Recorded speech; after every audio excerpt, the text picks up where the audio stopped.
to Maastricht's team Yes. asking for examples, as opposed to it coming in as an inquiry document that was for their information only. So I don't think there's any need for that to come in. That was just to provide them with examples. And then the briefs, yes, we'll accept those as well.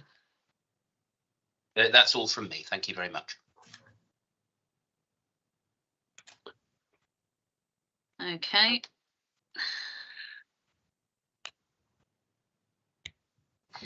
Anything for anybody else? Ma'am, can I just say we have received, certainly as far as the last document is concerned, we received that, I think, over the weekend. I've only looked at it this morning. So if we have anything further to say about the briefs, we may need to do so at a later stage once we have looked at those documents. At first blush, there may be some points relating to timing that we want to check, and although the client brief itself is a document, there's a number of appendices attached to it, attached to each of the briefs, which we need to check through as well. We haven't had a chance to do that, so I'm just laying a marker down that there may be something arising out of that which we can't deal with today. Okay. Thank you. Yes, Ms. Striak? Yes, I wanted to ask. You're very faint. Sorry, can you hear me? Yeah, now we can, yeah. Sorry, yes, I think I sometimes do have a problem with Teams.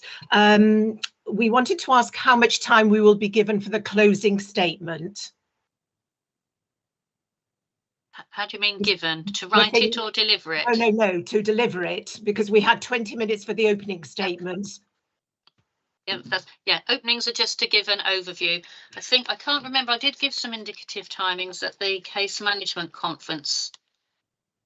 Just bear with me.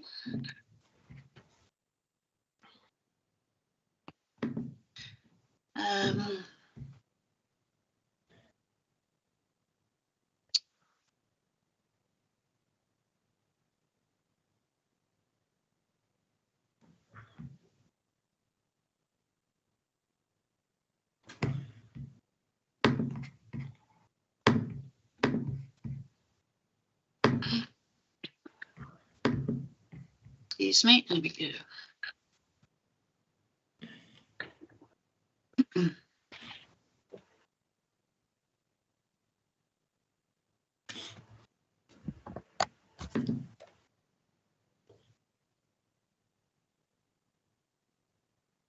So yes, in the case management conference, in the summary note, I said as an indication, 1 hour each, perhaps slightly longer for the applicant should be enough. That would it that. But I appreciate that that's just a very general guide. It's not open-ended, you know.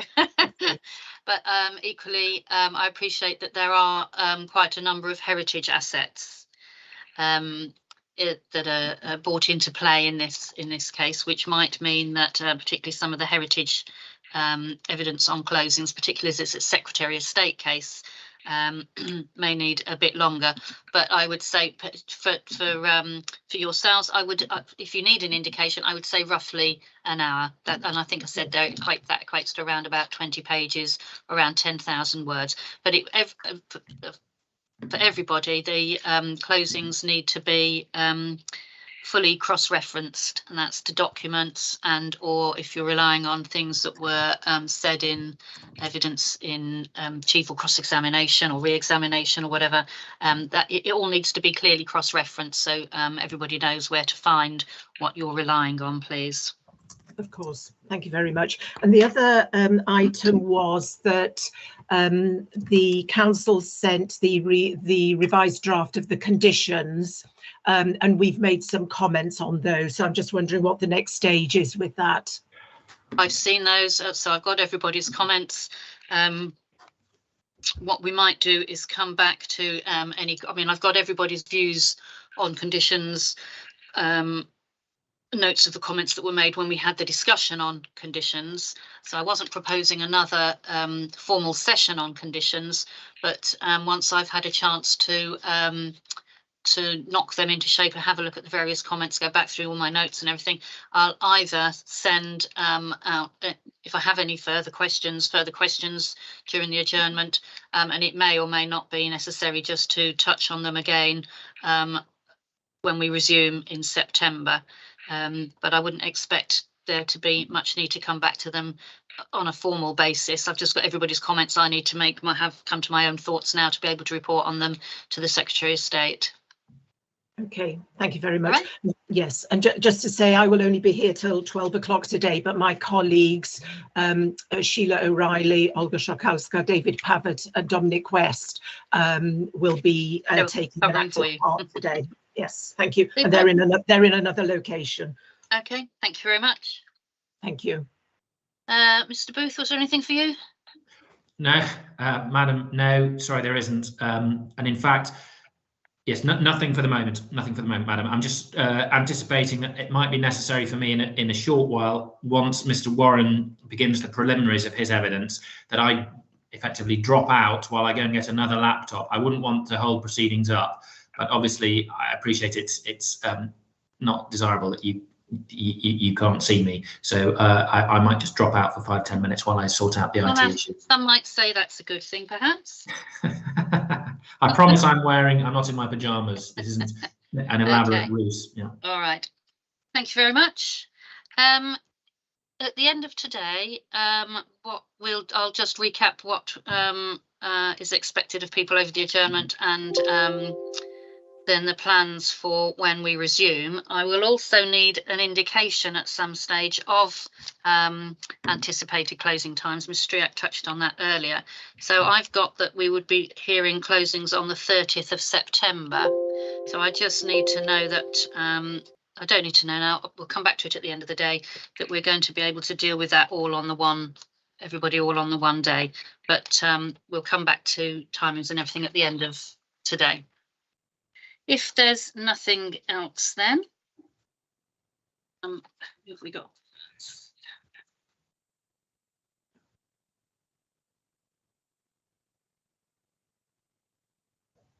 Mr.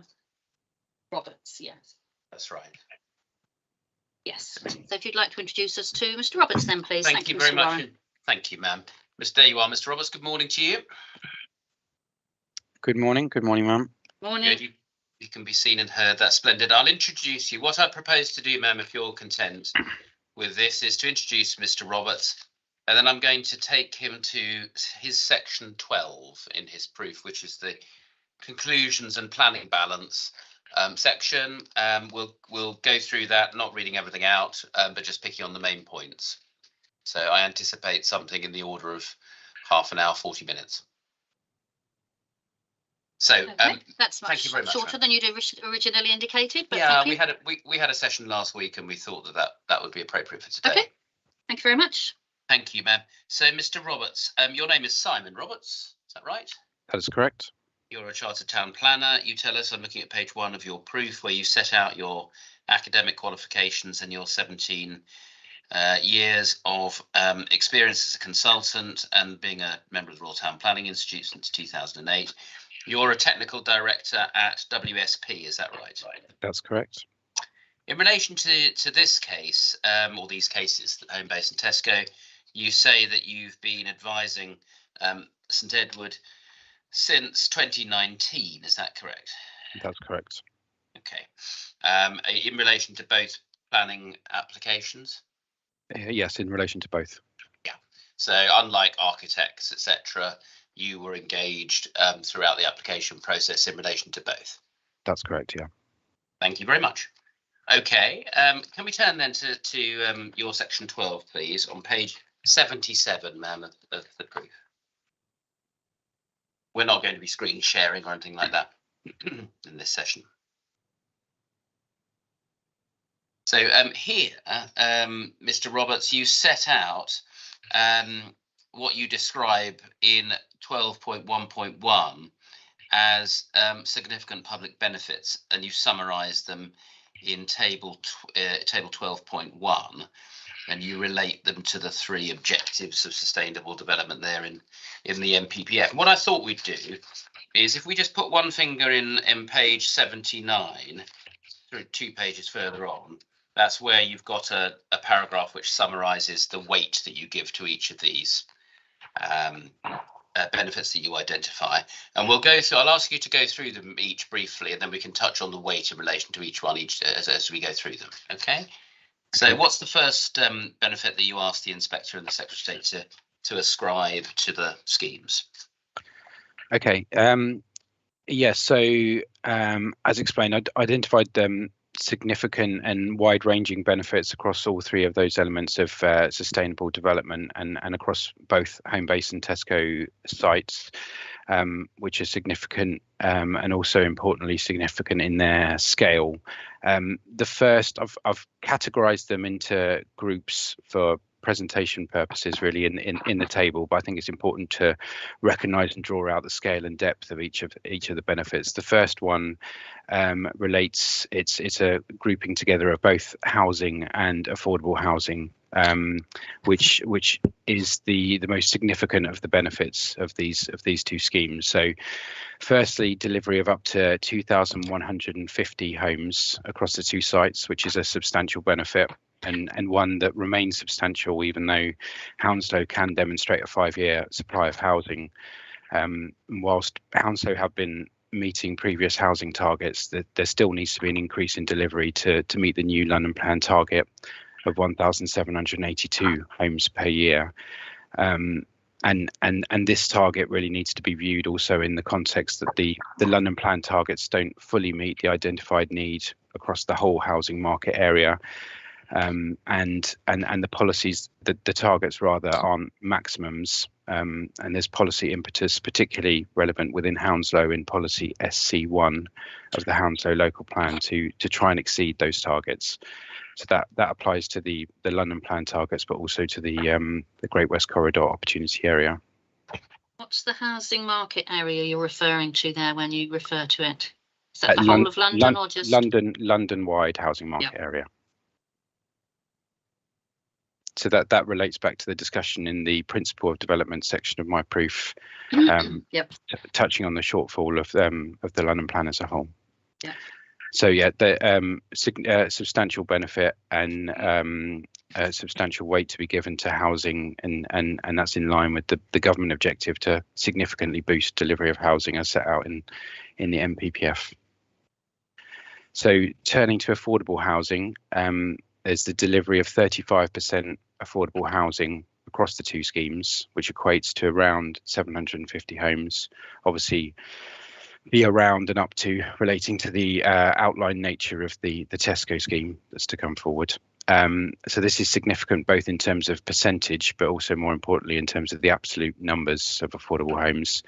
And in the context of rates of affordable delivery, so to contextualise, the recent rate of affordable delivery is 16% across London, and in Hounslow it's 26%, of which 26% of those affordable homes delivered in Hounslow are London affordable rent and social rent, which points to another element of the benefit and the weight to be given to the affordable housing is the proportion of these affordable homes that are going to be London affordable rent and social rent, which is particularly significant, which is 50% of the 750 homes falling into that tenure. Just to contextualise in terms of Hounslow's recent delivery, that means that these two sites are capable of delivering more London affordable rent and social rent homes than have been delivered borough-wide in the last 5 years. This is something that's also prioritised through the application discussions with London Borough of Hounslow, where the London affordable rent and social rent has been prioritised on the Homebase development, so all of the affordable homes on the Homebase development are within that tenure. The housing mix is also a strand of this benefit with a mix of homes that have been agreed as suitable with the London Borough of Hounslow, and notably in terms of scale, delivering more than 1,000 new family homes. So yeah, just to summarise in terms of that, coming back to that weight point, it's categorised as substantial weight, but that really applies both to housing and to affordable housing. Yes, and just I should have probably asked you this at the beginning, but it makes more sense in a way. You haven't gone through those cumulative points about housing and affordable housing. You've approached this bit of evidence, haven't you, on the basis of looking at both schemes together. The inspector will remember this, of course, from last time, but we've had a bit of a break. Why do you do that rather in this section than look at Homebase separately from Tesco and Tesco separately from Homebase? They're looked as a whole, just because in delivery terms they need to be understood, and in the real world they will be delivered together. They form a composite proposal. They obviously separated two separate sites, two separate planning applications that need to be assessed and determined separately. But in terms of looking at the benefits across the two schemes, the relocation of the Tesco store, the existing Tesco store, from the Tesco site to the Homebase site is something that unlocks the development potential of the Tesco site.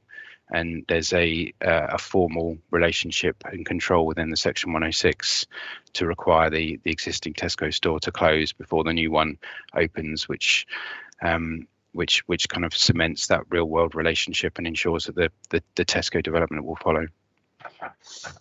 Obviously, you've got the individual per scheme numbers for housing, affordable housing, 10-year split, etc., in the evidence and in the planning statement as well. And I just thought we should dwell on that for a moment.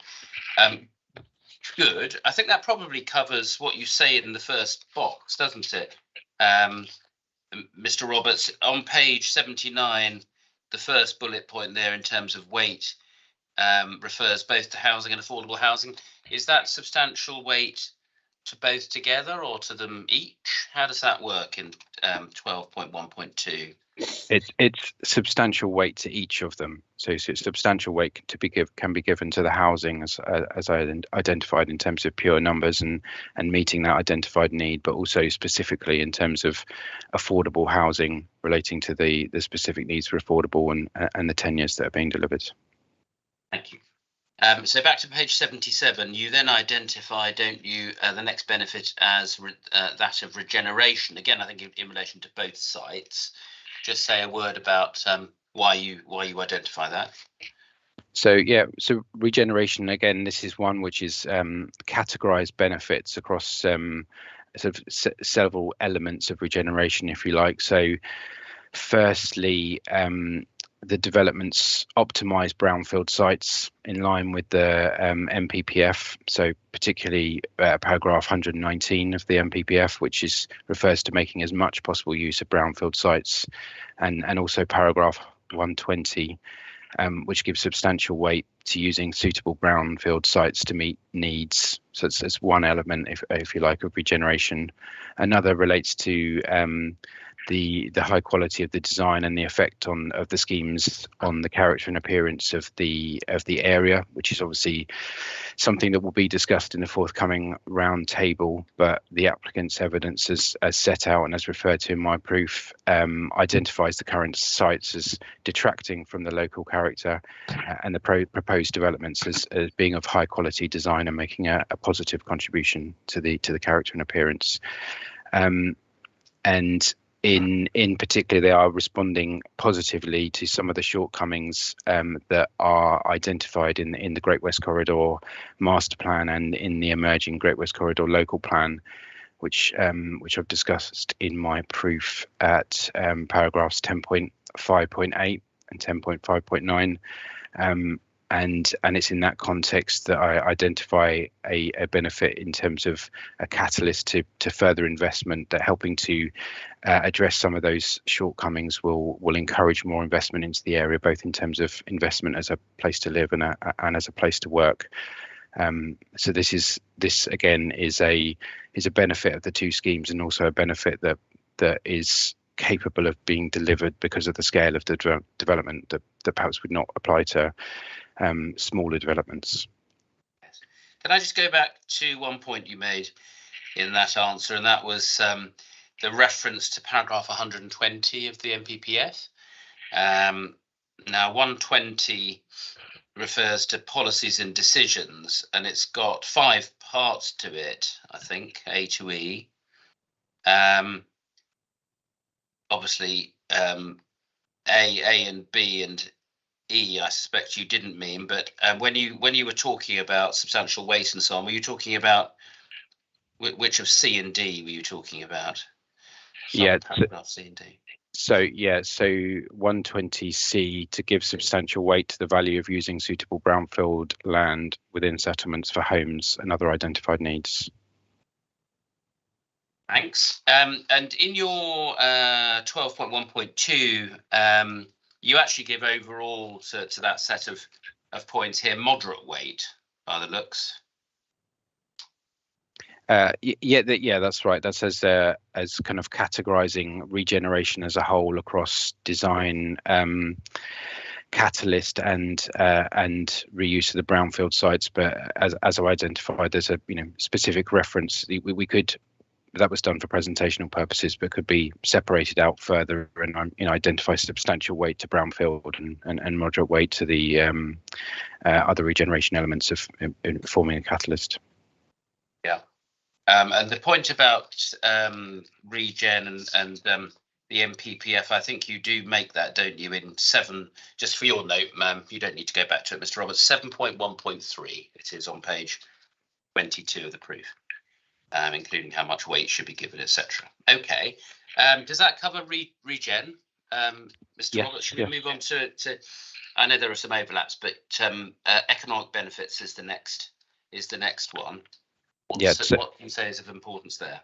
So economic benefits is, and this relates back to the job targets that form part of the vision and ambition for the Great West Corridor opportunity area. So developments would support construction jobs over a significant construction period across both sites. So we're talking construction 3 to 4 years on the home base and an estimated 10 years on the Tesco. So supporting construction jobs and multiplier effects from those across that period.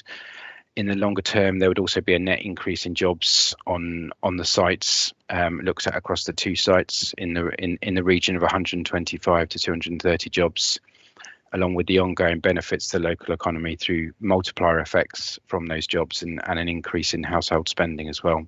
And I've given moderate weight to those economic benefits. And then we have 3 more. The next is access to services, facilities, and open space. Now, here, are you talking about? Well, tell us what you include in that section on page 78. Okay, so again, one which is grouped together several benefits. It's important to understand the depth of these. So firstly, the new Tesco store, which is of course a replacement for an existing store, but it would be an improved and modern store which would benefit the local community, and together with the retail space and mix of uses on the Tesco site would be an improvement in the range of local shopping facilities available to local residents. Secondly, there would be at least 1,200 square meters of community floor space across the 2 sites. So that's made up of a 200 square meter space for the community on the Homebase development and at least 1,000 square meters on the Tesco site. Then outside of the buildings, we've got the public open spaces. So the public open spaces, including the revitalisation of the water gardens and mix of uses around the clearing on the Tesco site, would be as an important part of meeting the vision within the Great West Corridor master plan and local plan for a new neighbourhood quarter here. So this emphasises that the developments are not just about delivering homes, but also placemaking and creating spaces that meet people's needs and are attractive and contribute to a sense of identity and place, which is some of those ambitions that the council had set out in the Great West Corridor local plan. So again, moderate weight to the benefit of across that category of benefits, if you like. I just check on one thing. When you talk about the public realm on the Homebase scheme, are we talking principally about the podium for residents? Well, this related to public open spaces, so not the podium on the Homebase site, because that's communal amenity just for residents. This is primarily about wider benefits. So more focused on the Tesco site, where we have 3 new public spaces. But that should just be absolutely clear, so the inspectors are clear reporting wise. The 2,716 square metres, where is that, just for accuracy, that you refer to in the table in relation to the Homebase scheme? So there is public realm created around the Homebase building, or the building on the Homebase site. So it's not the podium. The podium is a much larger space.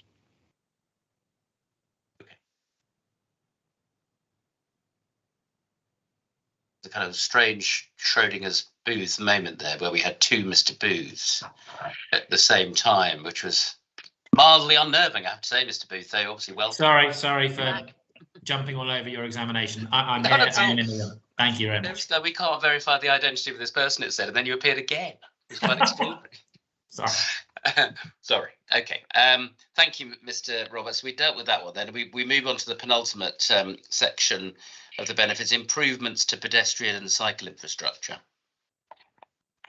Yeah, this is right. So this the developments respond positively here to some of the negative characteristics of the area identified in the Great West Corridor local plan, such as being a car-dominated environment, there being barriers to movement, and a lack of integration with the surrounding neighbourhood. So there's a number of elements to this.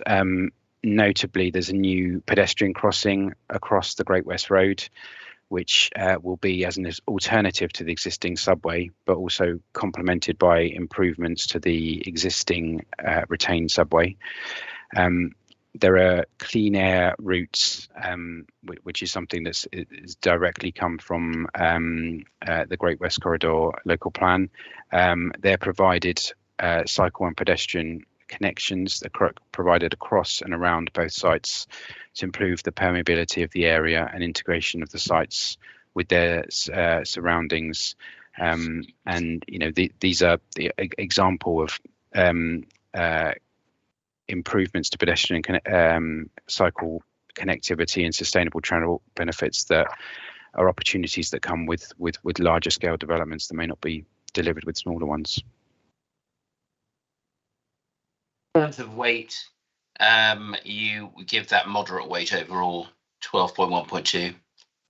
That's correct. Yeah, moderate weight, and there's a clarification in there that that relates to the benefit to the improvements that are definitely secured within the Section 106 and within the proposed developments themselves, as opposed to anything else that may be subject to further review. Yes, indeed. Thank you. And then finally, we have greening and ecology. Just touch on that, would you? Yeah, again, something that picks up in terms of the shortcomings of the character of the local environment within the Great West Corridor master plan and local plan. So we have significant biodiversity net gain, which, I mean, the percentage increase in figures are pretty startling. In 124% on the Tesco site, and in the thousands on the Homebase site, which it really just signifies the extent to which these sites are being transformed from their current states as large surface car parks and retail stores into sites that contribute positively to the local environment in terms of use and biodiversity and appearance. So as an example there's planting of a minimum of 459 trees, which on the Tesco site alone is the equivalent of more than 2 hectares of street trees being provided. So again, giving moderate weight to that benefit of urban greening and contribution to biodiversity net gain. So what you then do in this summary section of your proof is set those benefits against identified harms, and then there's a general point about the planning balance. Now, I'm not going to ask you, obviously, because you draw on Dr. Mealy's evidence, and unusually in this case, we haven't heard Dr. Mealy's evidence being given or cross-examined, but then you would be relying on it anyway, no doubt. And you set out those assets, which Dr. Mead covers in his evidence there. Is it worth just reading perhaps 12.1.4 down to 12.1.8? I think that's probably quickest. What 1.4 to 1.8? Okay. For each of these assets, the level of harm is a low level of less than substantial harm. Nonetheless, in accordance with paragraph 199 of the MPPF, great weight is given to this harm. The cumulative public benefits of the proposals identified in table 13.1 are substantial, sorry, it's 12.1, substantial and wide-ranging. The harm identified above is outweighed by the public benefits in accordance with paragraph 202 of the MPPF. Given the low level of less than substantial harm, this is not considered to be finely balanced, with the public benefits clearly outweighing the harm. This conclusion is reached with the recognition of the accumulation of low level of harm to a number of heritage assets and the importance of those assets, which include a grade 1 listed building, grade 1 listed structure, a grade 2 listed building, 2 registered park and gardens, and 2 conservation areas. This conclusion aligns with that of the London Borough of Hounslow, which finds that the harms to heritage assets would be clearly outweighed by the collective public benefits. And there's the reference there to the committee reports, and the GLA, which find that the less than substantial harm caused would be clearly and convincingly outweighed by the public benefits. And again, there's the reference there to the stage 2 reports for those where that quote is from. So continuing, in accordance with paragraph 200 of the MPPF and policy D9 of the London Plan, there is clear and convincing justification for the harm to heritage assets. As set out in section 9 of this proof, the proposed development is consistent with policies for conserving and enhancing the historic environment in the MPPF. This proof of evidence identifies limited conflict with parts of London Plan policies HT1, D9 and T6, and limited conflict with parts of Hounslow Local Plan policies CC3, SC2 and SC5. In each case, the conflict is limited in degree and justified by virtue of the fact that these conflicts arise from the delivery of wider objectives within the development plan and aspirations in the emerging development plan, including the achievement of a design-led approach to optimizing site capacity. And then you turn to D9 and criterion CC3 at the local level in 12.1.10. I'm not going to ask you to read those points out or the approach that you have taken to looking at part C of D9. I think that's, I don't think we need to go over that in evidence in chief. Just tell us about 12.1.11, limited conflict with other parts of the development plan. So limited conflicts with other parts. So I've identified HC1, which relates to, within the London Plan, relates to heritage. So recognise that the way HC1 is worded means that any harm to heritage assets results in a conflict with this policy. But it's clearly an example of a policy that needs to be read in the context of the London Plan as a whole, and also the development plan as a whole. And in this case, the conflict is limited in degree by virtue of the limited harm to the significant heritage, to the significance of the heritage assets, which I've referred to above, and also in the context of balancing harms and benefits as required by policy CC4 in the Hounslow Local Plan and paragraph 202 of the MPPF, and the requirement to optimise capacity of sites in policy D3 of the London Plan and paragraph 119 of the MPPF. So that's an example of limited conflict with the policy within the development plan, but the degree is limited in degree and justified through delivery of wider objectives within the development plan. We've referred to D9, and there's a reference also to CC3, both of which are the tall building policies, which is we've just briefly referred to there, relate to the kind of locational aspects of those policies, which really in my view, relates to a point in time, as there's no allocation for tall buildings in the current adopted plan. Policy CC3, which is the Hounslow local plan policy relating to tall buildings, it specifically states that the tall buildings are going to be identified in a document to come, which is the Great West Corridor local plan, which is what Hounslow is currently working on, and which also identifies both sites for tall buildings. So again, whilst the draft site allocations are going through the examination process at the moment, given the contents of the evidence base and also lack of objection from Historic England and Kew to the principle of tall buildings on these sites in that local plan process, it appears likely that the sites will be identified for tall buildings at a point in time in the future. And you've dealt with your overall view about the amount of weight that can be given at the moment to the emerging local plan earlier in your evidence, haven't you?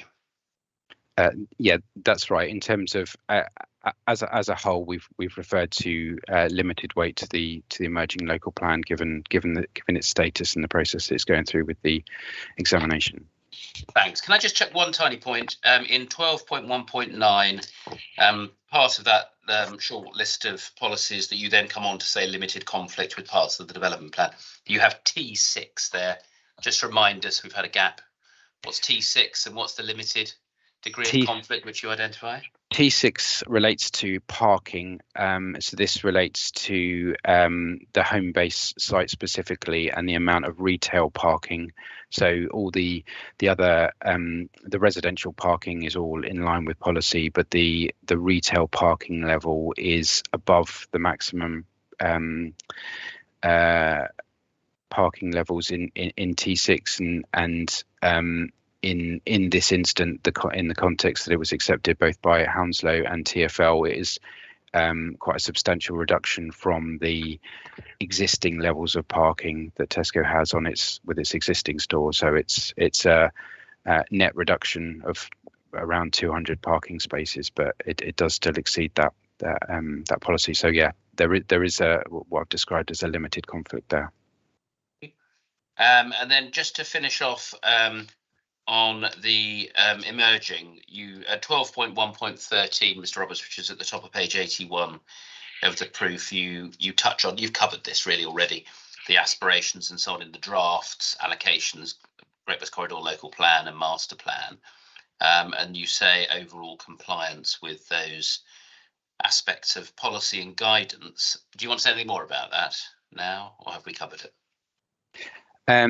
I think we've covered it generally. I think just there is clearly in terms of the aspirations for the Great West Corridor, there's a development plan context to it also before we get to the emerging plan in terms of the opportunity area and also Hounslow local plan. But specifically in terms of the draft site allocations and the Great West Corridor local plan, these are they set out the vision for what the council is trying to achieve and how it wants to achieve the targets and requirements set by the opportunity area, which the applications have sought to respond to. They, as I've said, in terms of weight going through those hold limited weight at the moment, but they do the examining inspectors have kind of passed it on to the next stage in terms of broad so the broad objectives are considered to be possible to be found sound, subject to further examination. So it provides the direction of travel, even though the detail of it may be subject to change in terms of the examination process, but the proposals are in overall compliance with the policies in the Great West Corridor local plan and those specific ones for the site allocations as well. Thank you. And then, so would you just read 12.1.14, please? The material considerations, notably the overall compliance with the emerging local plan policies and the vision in the Great West Corridor master plan, the overall contribution under all three strands of sustainable development as identified in the MPPF and the delivery of public benefits also weigh in favour of the proposals. Thank you very much, Mr. Roberts. Is there anything else that you'd like to add? Nothing further at this stage. I'm very grateful. Ma'am, that's all in chief. Thank you very much indeed. You. So, Mr. Linus, then. Thank you, ma'am. Good morning, Mr. Roberts. Good morning. Just a few questions, but we have clarification first of all, please. And I preface my questions by saying, obviously, I'm not going to ask you questions on comments relating to heritage harm for the same reasons that Mr. Warren gave. We haven't heard from Dr. Mealy. So I'll be putting most of my questions on that to him. We'll deal with that later. But just a couple of introductory questions for clarification. You say in your proof at page 5, paragraph 3.2.6, that in summary, the applicant's case is that any harm to heritage assets is towards at a low level of less than substantial harm. I just wanted to be absolutely clear the position that you were taking. When you say at 326C, towards at a low level of less than substantial harm, not entirely clear where in the spectrum you're pitching harm. What do you mean? Are you talking about towards or at? Where in the spectrum are you referring to, please? So my evidence is based on that of Dr. Mealy and as set out later in the proof. So apologies for any confusion over the wording there, but if I can give you the much more specific references, which are in 9.2.6 of the proof, where it's low level of less than substantial harm to all those assets range. So there's no ambiguity there. It's low level of less than substantial harm. Yes, I think that's partly why I'm asking, because you identify the low level of less than substantial harm to those assets, and then you say, I think later on in your proof, that you've looked at these matters cumulatively. So do I understand your evidence to be that although you've identified low levels of less than substantial harm to a series of assets, your overall judgment still sticks at low rather than something which is not at low but above that? Is that right? Well, yes, my evidence is based on that of Dr. Mealy, which is of concluding low level of less than substantial harm to each of those individual heritage assets. And then what I've then done is looked at that in the planning balance and given great weight to the low level of less than substantial harm to each of those, right, in regard to obviously the importance of each of them. Okay, thank you. Just wanted to clarify that, and obviously I can ask Dr. Mealy about how he's reached those judgments. Next question of clarification, please. On page 17 of your proof, paragraph 5.3.2, you say that the applicant set an overarching brief for the two developments covering residential quality, housing tenures and mix, etc., etc. And we've seen documents provided very recently, which are, as I understand it, two separate briefs. Again, can I understand it? As far as the brief was concerned, there wasn't, as I understood it, an overarching brief which applied to both sites being considered together, but briefs that were issued separately for each site. Is that correct? That's correct in terms of documentation. So what's been circulated are the briefs that were given to each of the architects, and in terms of the residential quality and ratios and development quality stuff, that's obviously contains similar or the same information across the two. Clearly there was a rather than a written brief, if you like, there was a role of briefing across the two sites. So as I go on to say, we had in 5.3.3 we had separate architects for the two sites, so that was really kind of focused in design terms, in allowing each architect to look at individual sites and kind of create an individual identity to each of the sites. But there's the wider team. There were obviously the applicant and as a client themselves, and us as planning consultants, but also a wider team of consultants that worked across both and helped as part of shaping the designs for each of the sites, and common elements and links between the two sites, including the landscape as well. Okay, thank you. So again, just to be absolutely clear, the briefs were given to effectively the two architects separately. I've asked the architects questions on that, and the briefs that have been provided weren't overarching in the sense that there was an overarching brief for the overall scheme, but there were separate briefs, one for each site, correct? Correct, in terms of documents, yeah. Thank you. Okay, let's move on, please, just to, again, hopefully deal with things relatively briefly. I want to deal with adopted policy, first of all, please. Now, obviously, Section 38.6 terms, you have to start with a development plan, given the statutory priority accorded to it, correct? Correct.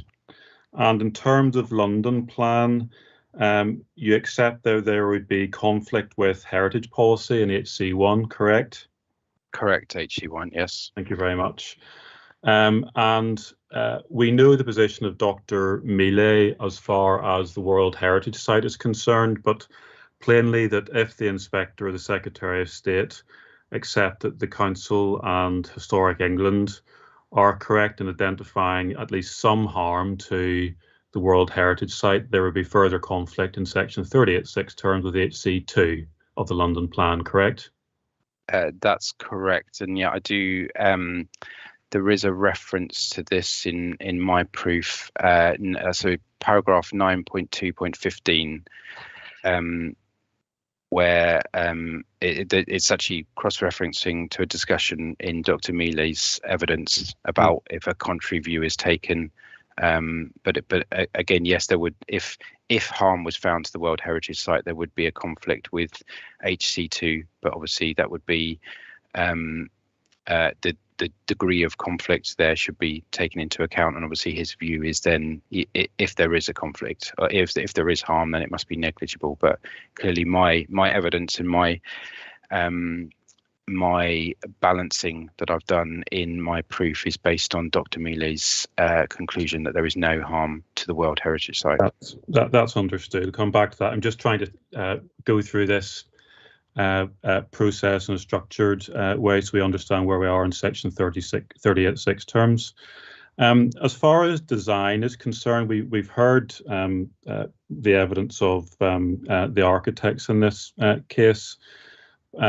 It's right, isn't it, that policy in the London plan, we can turn it up if necessary, is predicated on the basis that harm to heritage assets could be an aspect, or is an aspect, of high quality design, correct? Sorry, can you clarify the question? Harm to heritage assets is an aspect of asking whether or not a design is of high quality, correct?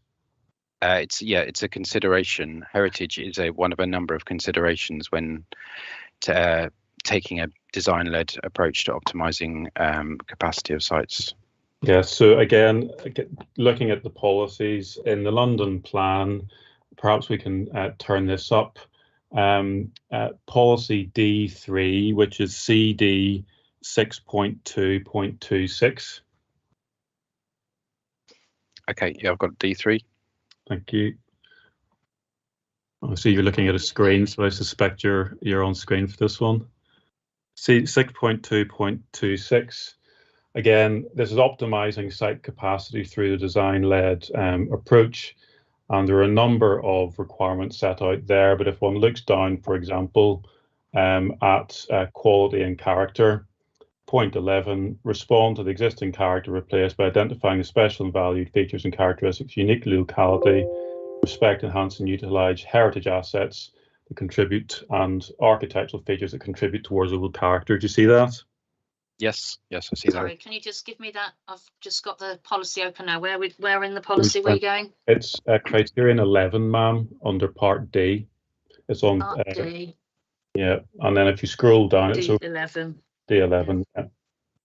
Thank you. So again, thank you, ma'am. Again, Mr. Roberts, insofar as harm is identified to heritage assets in relation to criterion 11, again, that's a further extent of conflict with adopted policy that needs to be recognised in section 38(6) terms, correct? No, I haven't identified any conflict with policy D3. I think there is a difference in terms of how HC1 identified a conflict, a limited conflict there, because of the way it's worded in terms of any harm would result in a degree of conflict with that policy. I don't think the same arises here. I think you need to look at the policy as a whole, and heritage is one of a number of considerations in terms of forming what is the best possible design for a site in terms of the design-led optimization under D3. So I've not identified any conflict with policy D3. All right. Well, that's helpful, Mr. Roberts. Thank you. But obviously, policy across the board will often have several elements to an individual policy. But if it's right that proposals do not respect or enhance or utilise heritage assets as envisaged under policy D3, then at least a degree of conflict with that policy should be recognised, shouldn't it? I disagree. I think that the what criterion 11 there doesn't say there can be no harm to heritage assets in seeking to achieve a design-led optimization to a site. So heritage has been considered as part of that process, as in terms of one of the considerations that goes into it. But I disagree that because there is a low level of less than substantial harm to some heritage assets, that it necessarily follows that there would be a conflict with this policy. Okay, so again, we can identify that as an area of disagreement. That your evidence, I understand, is that insofar as criterion 11 says respond to existing character, replace and respect, enhance and utilise heritage assets, that you can respect those assets while it's causing harm to them. Yeah, I think no, agreed. In terms of, I don't think that respect necessarily says there can't be any harm. And I think that, you know, this is a policy in terms of how it's read in the context of the policy as a whole, and also looking at other policies in the London Plan. I don't think that you know, I would say that the developments do respect, and we've taken on board and considered heritage assets as part of the design process. Oh, but I don't think there's any doubt that we're clear. Your evidence is you have as part of this case, heritage assets in the broad sense have been considered at some stage through the process. It's really the approach to policy that I'm asking you about. And just so we can be absolutely clear, your evidence is that the policy criterion, which requires you to respect heritage assets in D3, means that where harm is caused, you can still respect those assets. Is that your evidence? Yes, obviously. I mean, that's not a broad brush conclusion as to any harm, but in this case, in terms of the degree of harm and how we've approached it, yes. Well, no, I'm sorry. I just want to be absolutely clear. It's a question of interpretation. I don't want to spend too long on this. When you say it doesn't apply to any harm, I just want to ask you about the way you've approached the policy, because it reflects the way you've conducted the balancing exercise. Are you approaching that policy to mean that you cause harm to a heritage asset, and that still means that heritage asset is respected? Well, not looking at that in isolation. It's looking at looking at heritage assets in the context. So it's put in as as one of a number of considerations into this design-led optimization process. Well, no, I'm asking about this. I'm sorry, I'm just asking about this aspect of the policy. I understand that there are other aspects of the policy which I'm not going to ask you about. I'm just looking at this criterion. I don't want to spend too long on this. I was hoping not to. In circumstances where you do not respect in circumstances where you cause harm to heritage assets, the point I'll be putting to you is, as a matter of interpretation, it can't be said to be respecting the heritage asset for the purposes of policy. Well, this is where I've given my answer in terms of how it's been approached and the degree of harm that's been assessed. That we do respect heritage assets as part of this design-led optimization process.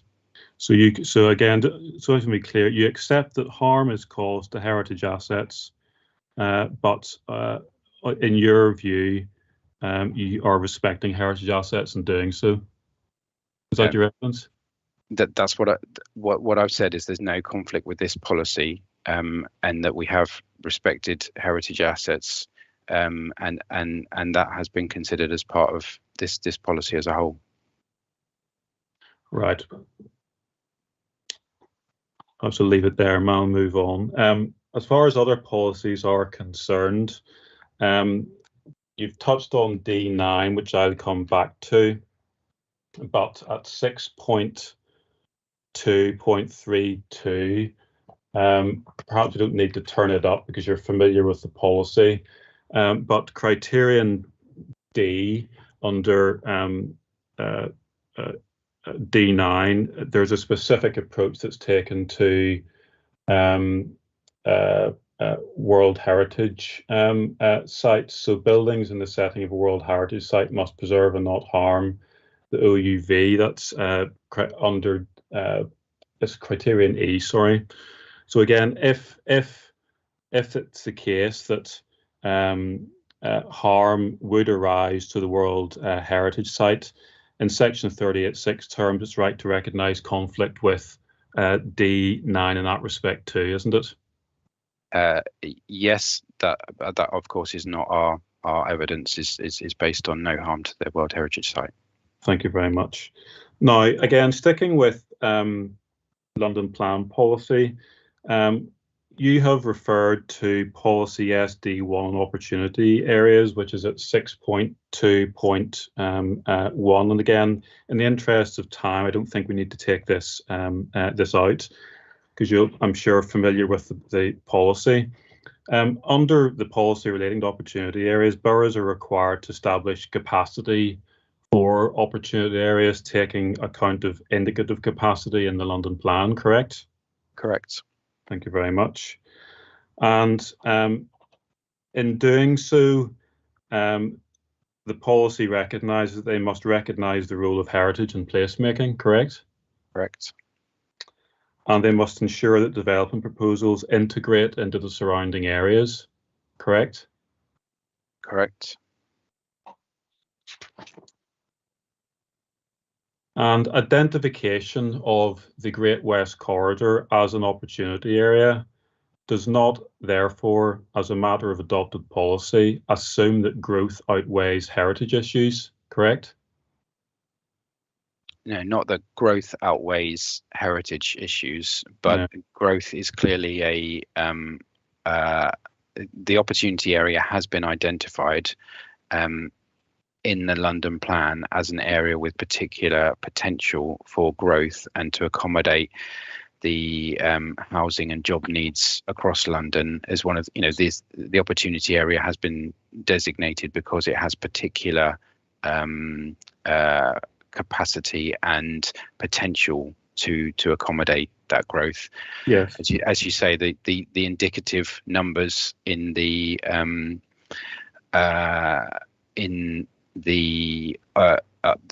numbers that are set in the London Plan are indicative to then be taken on, whether it's through an opportunity area planning framework or in this case through part of the local plan process, to take that on and to effectively firm up that number.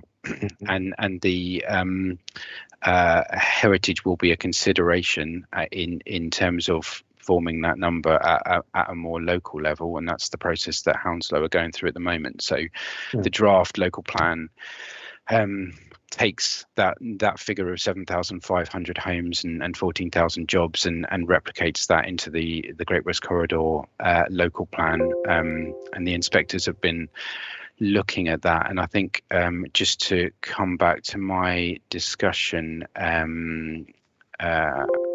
earlier in terms of the weight to be given to it. So I'm sorry to interrupt you. By all means, you can answer if you like, but I'm going to come back to merging policy. I'm specifically asking you about the approach that's being taken in adopted policy at this stage. If you feel you still need to answer, by all means do so, but I just want to be clear that you're not actually answering the question I asked, which is about adopted policy. Apology, I thought you were referring to the figure within the London plan and the degree to which heritage is a consideration in that, and my response was to acknowledge that heritage is a consideration in taking forward that the capacity for the specific opportunity area, which is obviously that's what leads on to the emerging plan, because that's where they're doing it. Yes, but I mean, the reason I ask is we've heard a lot about the opportunity area and growth. It's important to recognise that there's nothing in adopted strategic policy which sets any particular weighing of regenerative benefits over heritage, is there? Well, that'll be a matter for the Great West Corridor local plan in terms of to come up with that number of identifying the capacity, what they say is the capacity. But yes, as I set out earlier, that's not necessarily a maximum or ceiling. So heritage, yes, heritage will be a consideration in that, as well as the need to meet the growth that the opportunity areas are there are designated for. Thank you very much. And again, in sticking with adopted policy terms, identification of an opportunity area does not even imply in strategic policy terms any assumption that tall buildings will deliver regeneration. That's right, as a matter of strategic policy, isn't it? That is a matter left to the local plan. Yeah, so that's the tall building policy. Obviously, D9 requires boroughs to identify sites suitable for tall buildings, which is what Hounslow haven't done yet, but which is what they're doing as part of the Great West Corridor local plan, and the draft site allocations, which identify both sites for tall buildings. Okay. Now, sticking with adopted policy, in terms of the Hounslow local plan, again, one must view this in the context of the more recent London plan, correct? That's correct. So to the extent there's any conflict between the two, the London plan would take precedence, wouldn't it? Well, you read the development plan as a whole, so it's not. I don't think that's a broad brush statement that can be made. No. No, well, to the extent that there is any conflict, the London plan would take precedence, and in terms of policies, that's right, isn't it? Again, I don't think that's a broad brush conclusion that can be drawn, because obviously one is a strategic policy and another one is a local policy, and so you would need to look at the individual policy and the and the relevance of the strategic policy and to it. So no, I don't think we can make a broad brush statement like that. No, to the extent that there's a conflict, if one's looking at an individual policy in the Hounslow local plan, and there's a conflict between that and strategic policy, the strategic policy should be given greater weight, shouldn't it? Well, as I said, it would depend on the individual policy and the context. So, I would look at the individual policy itself rather than drawing a broad brush conclusion there. Okay. As far as individual policies are concerned, policy CC3 on tall buildings, which we've looked at already. Again, we can take out the policy if we need to, but in the interest of time, I'll put the points and see if we can establish some common ground. The policy requires that developments take opportunities to enhance the setting of heritage assets, the skyline and the views, correct? Yes, that's correct. Yep. Thank you very much. So the acceptance of harm in respect of heritage assets means that there be conflict with that aspect of the policy, correct? No, not conflict with that aspect of the policy. No. Well, let's just take it out just to be clear. Then 6.1.13 is CC3.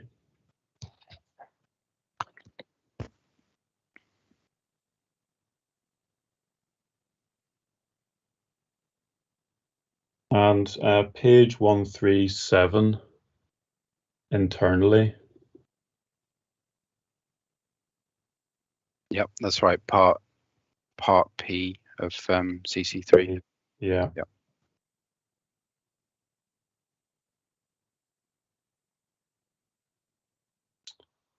Says take opportunities to enhance the setting of surrounding heritage assets, the overall skyline and views. Again, just to be clear, I mean, you accept there is going to be harm to heritage assets. You don't enhance the setting of any heritage assets. That's right, isn't it? No, that's incorrect. There was again, I refer base my conclusions on Dr. Miele's evidence, which does identify some positive aspects in terms of enhancing the setting of some of the heritage assets more locally to the site. So there's harm identified to Austerley Park, Mr. Roberts, isn't there? There is harm identified. So I think let me just get the reference correct. So yes, so low level of less than substantial harm to the setting relating to the infilling of skyline of views to that extension to the conservation area. But Dr. Miele also recognises that the character of the conservation area setting will be enhanced. Yes, but his overall position as far as the conservation area is concerned is harm, isn't it? That's correct. Low level of less than substantial harm. So again, that must be reflected, Mr. Roberts, through the application of criterion P at the very least. Well, your question was about you put to me that there were no the development didn't take any opportunities to enhance the setting, and there was no enhancement at all. So I was referring you back to some of the local assets. So the Austerley Park Conservation Area and also the Gillette building, where Dr. Miele has referred to positive aspects in terms of setting and character, the effect on the character of the conservation area setting. So again, I just want to identify where the difference is between us then, that again, although Dr. Miele overall identifies harm to Austerley Park amongst other heritage assets, you do not take that as indicating any conflict with CC3 criterion P. No, so so I've referenced that there are enhancements, which that's what P refers to in terms of taking opportunities to enhance the setting of surrounding assets. There's also another criterion in CC3 which relates to tall buildings and heritage assets, which is D, which refers to not having a significant adverse impact on setting. Yes. I'm going to come on to that. I'm asking you about P, that insofar as harm is identified to surrounding heritage assets, including particular Austerley Park, it's right to record that when looking at applying criterion P, isn't it, Mr. Roberts? Yeah, you need to look at the overall conclusions of Dr. Miele, which as I've said, do identify harm, lower level of less than substantial harm, but also identify that the developments have taken an opportunity to enhance the setting of some of those local assets. Yes, but overall, where there is harm identified to surrounding heritage assets, one cannot be said to be achieving the objective of enhancing their setting. That's right, isn't it? Well, I don't think that that's what policy CC3 says, that any harm to heritage assets results in a conflict with that policy. I think that the developments do take opportunities to enhance the setting of some of the surrounding heritage assets, and also, as you said, you will come onto it, but there is a reference there to not having significant adverse impacts on heritage assets, which, based on Dr. Miele's evidence, is not the case here. We're talking about a low level of less than substantial harm. Okay, thank you very much. Well, I'll just put the point to you that there's no suggestion that the overall judgment of Mr. Miele as far as surrounding heritage assets is concerned, that the overall judgment should be enhancement. Is there, Mr. Roberts? His conclusion is effectively harm to Austerley Park as a surrounding heritage asset. And as I've said, it's not quite so black and white as just to say it's just harm. There is harm there, but there's also enhancement, and that's what that's a point to take up with Dr. Miele in terms of the detail of his evidence. Thank you very much. And as far as other criteria are concerned, if one looks at criterion 1 on the same page, or in the same page, be sensitively located, be of a height and scale that's in proportion to its location and setting, and carefully relate and respond to the character of the surrounding area. Now, if as far as that criterion is concerned, if the inspector accepts the case that is being put by HE and others on the impacts of buildings closer, including Gillette House or other buildings of the Golden Mile or the conservation area, that would not comply with the proposal, wouldn't comply with that aspect of policy either. It's correct, isn't it? Well, that's a matter of judgment. If a different judgment is taken, then there may be a conflict. But clearly, our evidence is that the schemes have responded, and they do. They include tall buildings, but they also include elements of the design that do relate and respond to the character of the surrounding area. And as I mentioned earlier, looking in the context of the overall effect of the character and appearance of the area, that there is a positive change, and also one that is driven by policy itself. Okay, well, just identify where the difference is between us, Mr. Roberts. Now, criterion D, if one looks back on the previous page, it says supporting tall buildings along sections of the A4 Golden Mile frontage. Specific sites will be identified in the Great West Corridor Plan, subject to delivery of strategic public transport improvements. Carefully placed so as not to create a wall of tall buildings, and do not have a significant adverse impact on the setting of the heritage assets that are identified there. Now, just a few questions on this criterion, please. In the case of the Tesco scheme, that Tesco scheme would not involve tall buildings along sections of the A4 Golden Mile frontage, correct? That's correct, and that's as I've referenced in my proof, yes. Thank you very much. So again, one cannot claim the support. In fact, the Tesco proposal would not be consistent with adopted development plan policy relating to tall buildings along the A4 Golden Mile frontage, correct? That's the locational part of the tall building policy that I referred to earlier, which relates to both CC3 and D9. In the there is a requirement effectively to identify specific sites. So this, as the Hounslow local plan obviously predates D9 and the London plan, and doesn't contain that specific identification of sites that are suitable for tall buildings, and as stated here in Part D, that's going to come in the Great West Corridor Plan, which is obviously, as we refer to, the emerging plan that they're going through the process at the moment. So that is the limited conflict that I've identified, both with CC3 and D9. It relates to the locational impact, locational part of these policies, and the fact that they're not yet identified for tall buildings, although the suggestion is that they will be.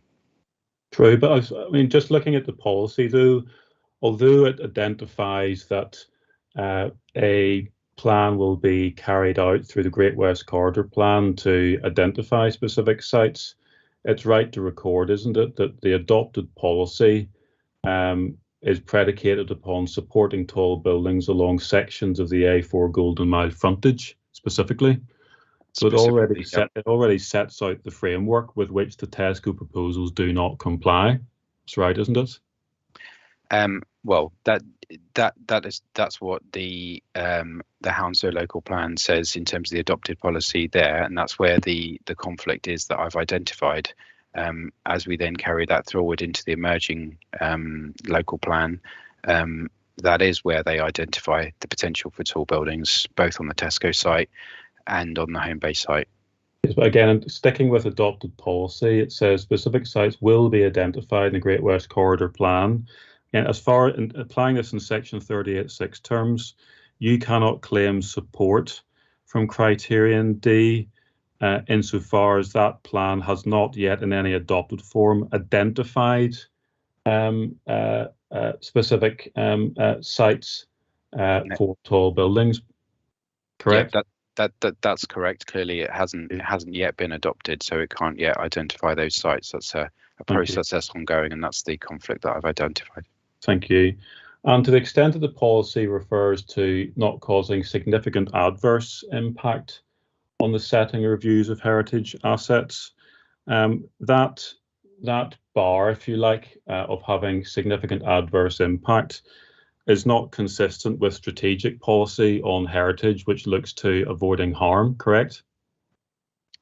Well, the strategic policy in terms of the London plan, you mean? Yes. Yeah. So the London plan, obviously you have HC1 that we've referred to previously, which in terms of the way it's worded, I've identified a limited conflict with that because any harm does relate to a degree of conflict with that. But other policies in the strategic plan, being the London plan, do refer to the balance rather than saying all harm must be avoided. Sure, but I'm asking about this test about significant adverse impact. That test of significant adverse impact does not reflect the approach taken to harm in strategic policy. That's right, isn't it? It's a different terminology. That's right. I mean it's a different terminology also than the policy that follows. So CC4, which is the policy specifically on heritage, which refers to so part L of that, which is talking about where there is less than substantial harm. This will be outweighed by the public benefits of the proposal, effectively replicating the test in the MPPF. Yes. So yes, I accept that there is a different form of wording in terms of that significant adverse impact in CC3. And because of that, one should not attach significant weight to a policy test which relates to significant adverse impact, because it's not consistent with other aspects of particularly strategic policy, indeed national policy. Well, you'd look at the policy individually first, and then the policy in the context of the development plan as a whole, which is the same approach we take with HC1 as we do with the policies in Hounslow local plan as well. I'm not sure that answers my question. I'm just asking what we're asking the inspector to do with this test of significant adverse impact. I mean, it's right, isn't it, that I think you've accepted there's no part of strategic policies which says that proposals should be treated as complying with policy only if you go beyond causing significant adverse impact, or only if you cause significant adverse impact. That's right, isn't it? In heritage terms, I would say that the more important test is that contained in the heritage policy in CC4. So if in terms of directing the inspector to a test, it would be to CC4 and part L of that test in particular. Okay. Thank you very much. If we look at CC4 briefly, just to complete the look at adopted policy, CC4L you have identified.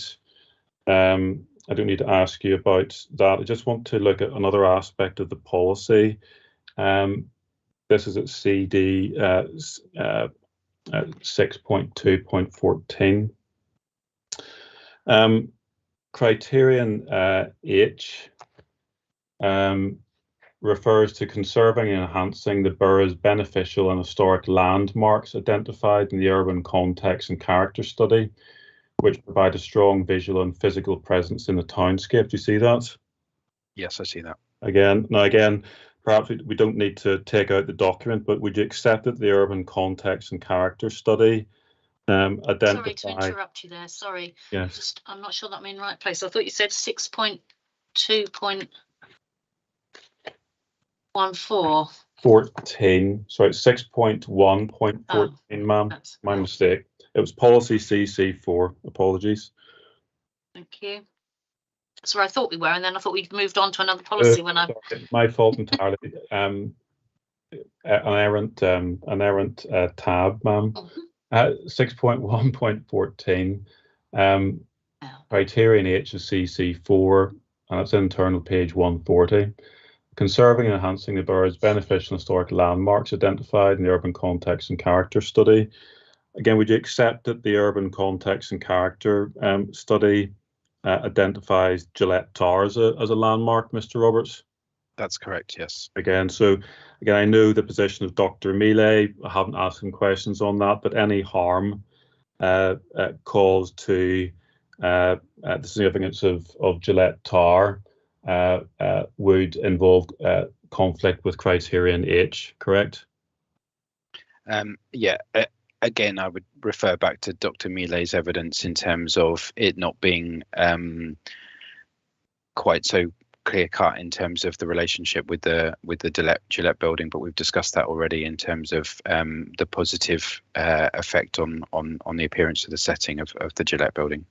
Yes, but again, because of the order we're doing things in, Mr. Roberts, you accept that if there's any harm caused to the Gillette Tower, there would be conflict with criterion H. Yeah, but I would approach CC4 rather in terms of the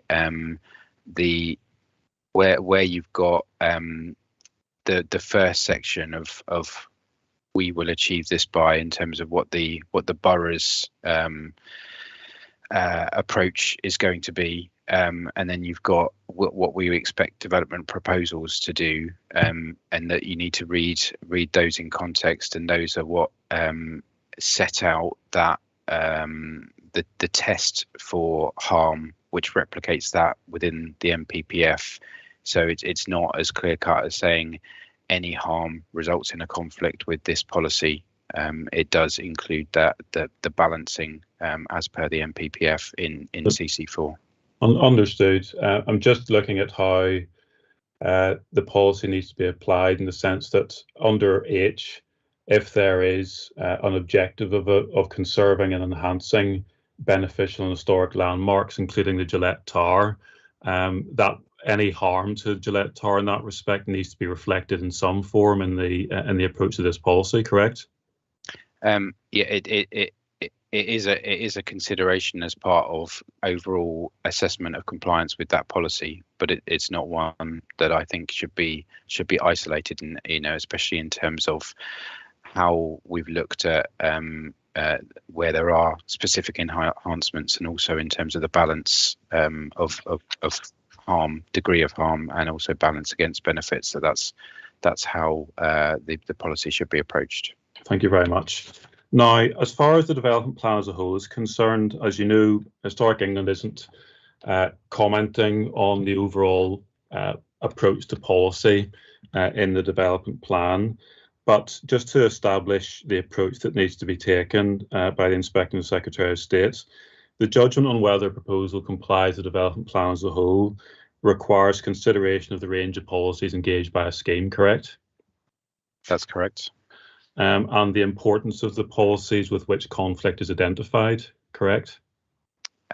Yes, so you look at the individual policies and at the development plan as a whole. That's correct. Yes, and the importance of the policies with which conflict is identified. That's right, isn't it?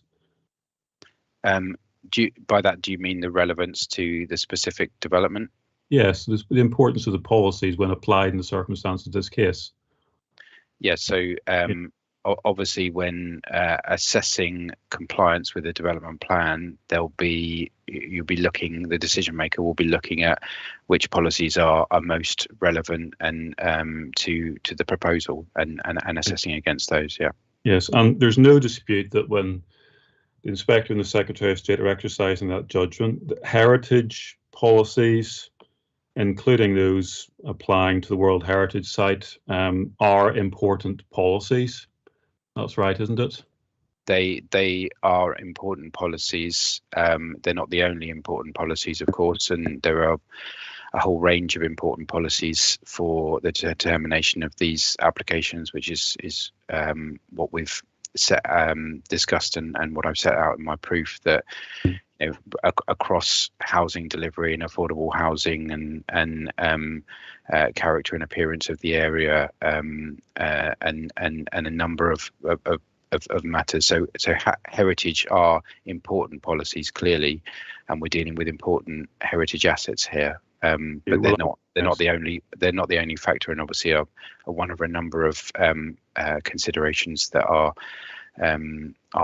put in when coming up with the best possible schemes for these two sites.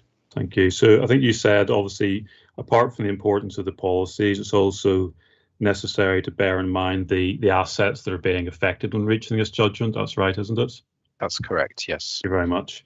So again, HE's leaving that overall judgment to the Inspector and the Secretary of State, but I don't think there's any dispute that conflict with the heritage policies as important policies, that's capable of enabling a judgment that the conflict means there is conflict with the development plan as a whole. I know you reach a different view, but there's no dispute that conflict with heritage policies is capable of amounting to conflict with the development plan as a whole. Well, theoretically, yes. I mean, if there are conflicts with heritage plans, conflicts with heritage policies and harms which are not outweighed by public benefits, then clearly there would be a conflict there. But that's not the evidence that I've put forward, and that's not, as you say, Historic England obviously take a different view in terms of harms, but it's not within their role to go to that decision maker balance and the balance that I've put forward, and also that of Hounslow and the GLA, is that the harms are limited, low level of less than substantial, and also clearly outweighed by the public benefits, which was obviously went into detail in the evidence in chief. I think, again, I'm just establishing as a matter of approach, there's a capability there of these breach of these policies amounting to conflict with development plan as a whole. Emerging policy next, please. Just a few questions on this. Mr. Linus, sorry, I'm just thinking about timing. Yes, I was doing this. Now might be a good time for a break if you're moving on to this. I was going to suggest that, ma'am. I've got most of my questions on emerging policy to complete, but now is the best time to break, I think. Okay.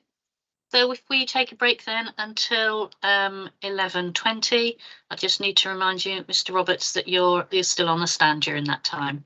Of course. Okay, till 11:20 then. Thank you. Ma'am.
We've still got Mr. Linus there. Yeah, okay. Okay, thank you very much. Thank you, ma'am. Let's turn to emerging policy then, Mr. Roberts. Hopefully deal with this quite briefly. Again, as a general proposition, Mr. Roberts, we've been looking, albeit briefly, an outline at the Great West Corridor emerging policy. And as a general proposition, it's right to record that whatever you refer to as a direction of travel, the destination has not yet been settled, correct? So where I refer to the direction of travel, that's in terms of the broad strategy, and as I said previously, that comes from the opportunity area designation within the adopted plan.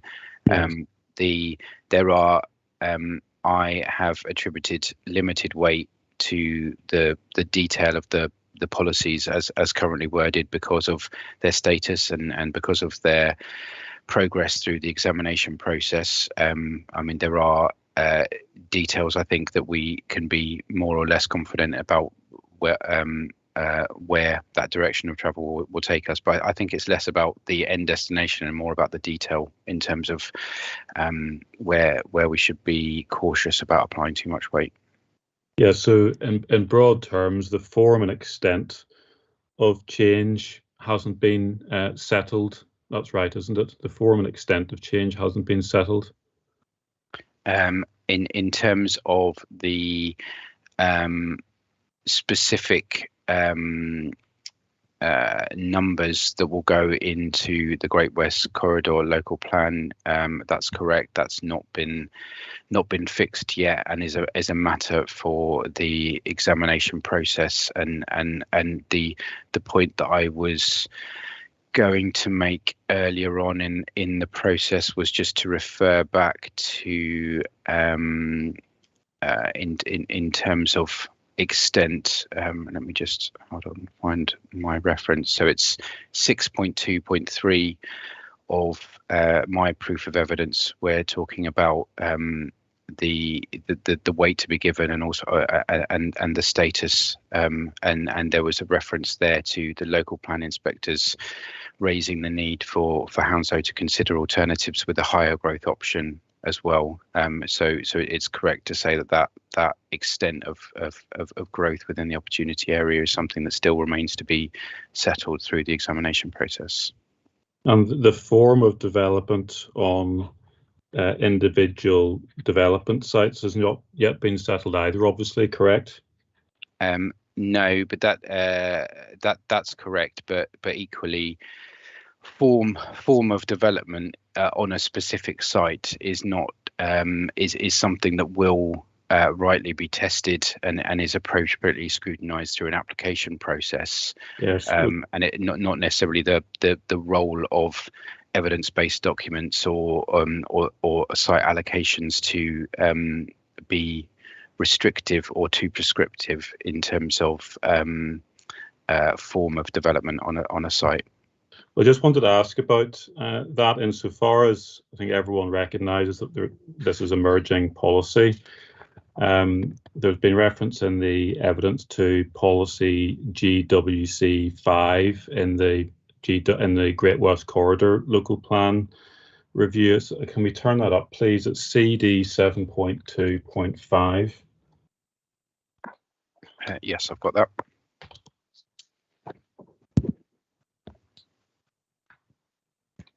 And there is a part of the policy which at internal page 61, criterion F, has under design and heritage.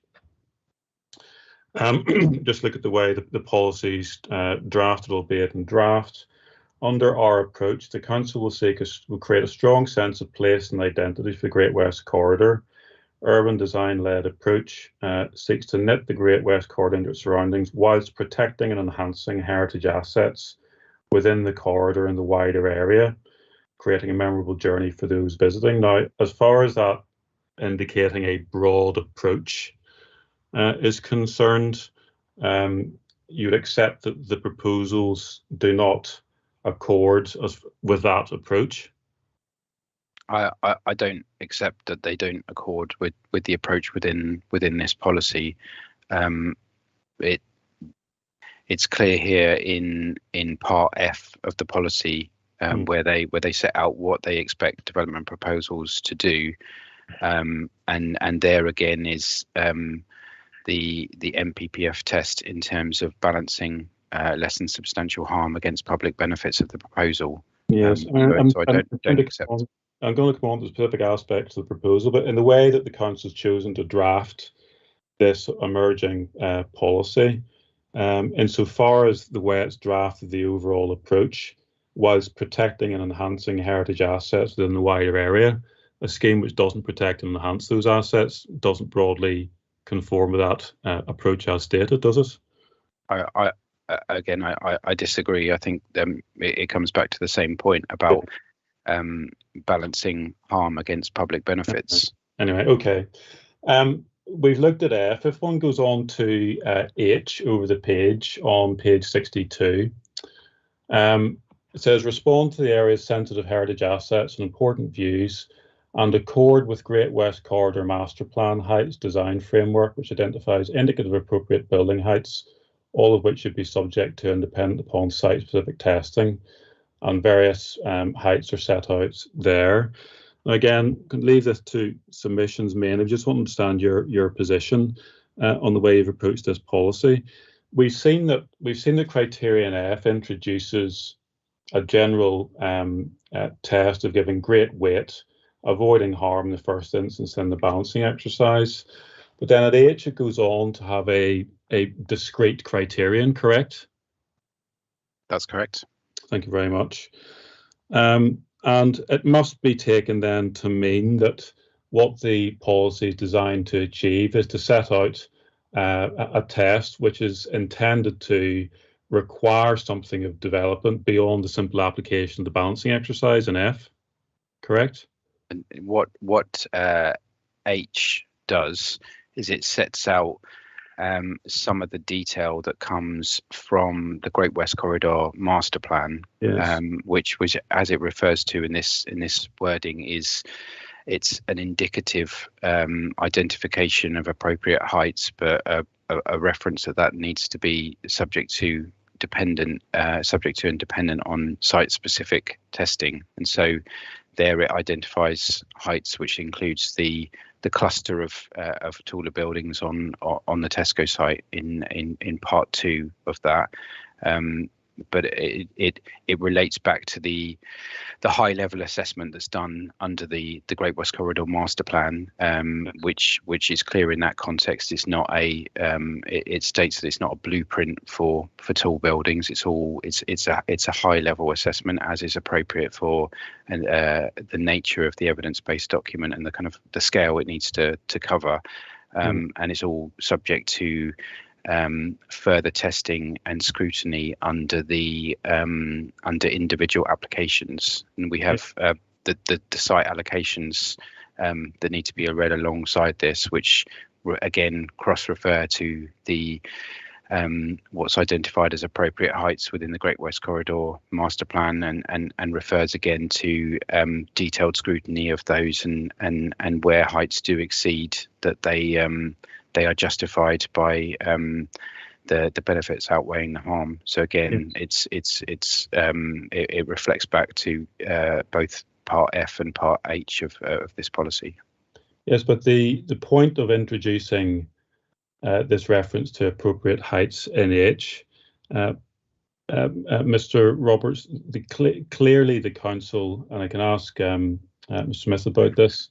Clearly, the council is intending the heights at criterion H to have some form of bite in policy terms beyond simply asking for a balance of harm versus benefit. Otherwise, there wouldn't be any purpose to setting out what the council regard as appropriate heights in criterion H. I disagree in terms of a separate test that bites. And just to kind of flag up a specific reference. So in the Great West, excuse me, in the Great West Corridor Master Plan, on page 150 of that document, I can, where the appropriate heights diagram is shown. The reference there is that those appropriate heights do not represent the blueprint for proposed tall buildings in the corridor, and they provide an indication of heights that may be appropriate in tested locations. Yes. So what the master plan, and to give it its full name, it's a master plan and capacity study. What it then does is it uses those indicative appropriate heights that it's identified to identify capacity. So it's part of that evidence base that's informing the numbers for the Great West Corridor local plan. Those numbers, which are then reflected in the site allocations as minimum development quantum. So for example, in the Tesco draft site allocation, which is CD 7.1.1, the capacity exercise, which comes from the master plan, based on those appropriate heights, identifies 1,030 homes, and that's expressed in obviously draft site allocation as a minimum development quantum. And then on the next page of that draft site allocation, where it talks about heritage and the relationship with the Great West Corridor Master Plan, how it refers to those is what the council considers to be appropriate. That is indicative, and that is then subject to further testing. And there is the reference again there to the test about proposals, where you exceed the heights set out. Proposals would need to demonstrate that heights can be achieved without causing harm to heritage assets, or the harm is outweighed by public benefits. So it's something where, you know, it shows an indication, but it's not a rigid test, if you like, that either that the council is saying those heights are acceptable without any further testing, or that you can't go beyond those.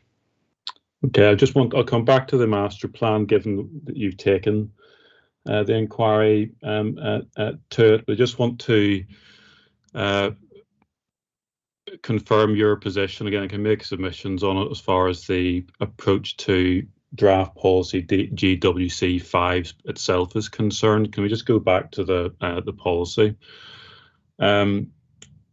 Plainly, going back to my original question, you accept that it introduces a discrete aspect of policy which goes beyond the mere balancing exercise and criterion F, correct? Well, it clearly, by virtue of the site allocation that I've just referred to, it is it should be looked at together, because where they've referred there in the draft site allocation to there's indicative appropriate heights, which is what it says there in part H, but it's subject to site specific testing. So what they're doing there is they're setting out the sum of the indicative heights, and particularly not all of them, but around where there are clusters of taller buildings. But that it is something that's subject to site specific testing, and that site specific testing is obviously the test about heritage harm is relevant to that. Well, I just want to say though, I mean, the way you approach this policy, am I right to understand that whatever appropriate heights are identified in this policy as a separate part of GWC 5, that it doesn't really matter, on your view, is this right, that it doesn't really matter what those appropriate heights are, that if you do site-specific testing in relation to any individual proposal, that proposal can be acceptable regardless of how far beyond those appropriate heights the proposal goes? I think perhaps a bit dismissive to say doesn't it doesn't matter. Clearly, that is part of the evidence base that forms the that sits behind the policy. But the point is that they should not be taken as a scheme of development. It's not something that they've gone into in terms of the level of detail that you would in a planning application, and that's clear to refer back to the master plan. Yes, I'll come on to the master plan, but again, I don't want to spend too long on this, but in terms of a policy, GWC 5 criterion H, it refers to respond to the area's sensitive heritage assets, important views, accord with Great West Corridor master plan heights, which identifies indicative appropriate building heights, and then it does say all of which should be subject to independent upon site specific testing. But plainly that part of the policy in referring to accord with Great West Corridor master plan heights was intending to put some form of control over the height at which buildings could come forward, correct? Well, as I've said, it is all subject to site specific testing, so it's not intended to be a blueprint where those heights are acceptable even without testing. So you would still need to test and demonstrate, even if you were proposing a scheme which replicated those heights exactly, and also that the policy allows for the potential to go beyond those heights. Yes, but I think this is where the just want to test your position, Mr. Roberts. I mean, as far as the flexibility within the policy is concerned, that the policy plainly sets out a requirement to accord with Great West Corridor master plan heights, which are set out as indicative appropriate building heights. That's accepted in terms of the drafting. But because let me ask my question. But it can't be right to interpret that policy to mean, Mr. Roberts, that whatever you bring forward as part of a planning application, that is the sole determinant of whether proposals are acceptable, because this draft policy is plainly anticipating that there is a limit to which you should be allowed to build at a height within the Great West Corridor. There's a control that the policy is intending to apply. That's right, isn't it? There is an identification of indicative appropriate heights, which will then be subject to site-specific testing, and then the draft site allocation refers to that testing, and the heritage test of where it does go beyond balancing harm against benefits. So again, just to push this a little further, I mean, as far as the policy interpretation is concerned, I mean, is it your view then that any individual proposal, whatever height that comes forward, massively in excess of these appropriate heights, that proposals of any height could comply with this policy, regardless of how far they departed from the appropriate heights set out there? Well, clearly that's a hypothetical about something that's not relevant to the proposals that are in front of the inquiry. Approach the policy, Mr. Roberts. I mean, the proposition that this policy must be interpreted to provide a measure of control over the height at which buildings could come forward within the Great West Corridor master plan, rather than simply leaving it to whatever is found to be acceptable on a planning application. That must be right, isn't it? Well, it identifies indicative appropriate heights, and then they're subject to the site-specific testing through the planning application stage, and then there's the heritage test about harm versus benefits, as I said. So yes, sites that are applications that bring forward developments of heights greater than what was set out in those indicative assessments could be demonstrated to be acceptable on that basis, as per the wording in the site allocation and in this this draft policy. But I reiterate what we said at the beginning about the detail and the drafting is obviously something that will be a matter for the examination of the draft local plan. So the the detailed wording. I don't want to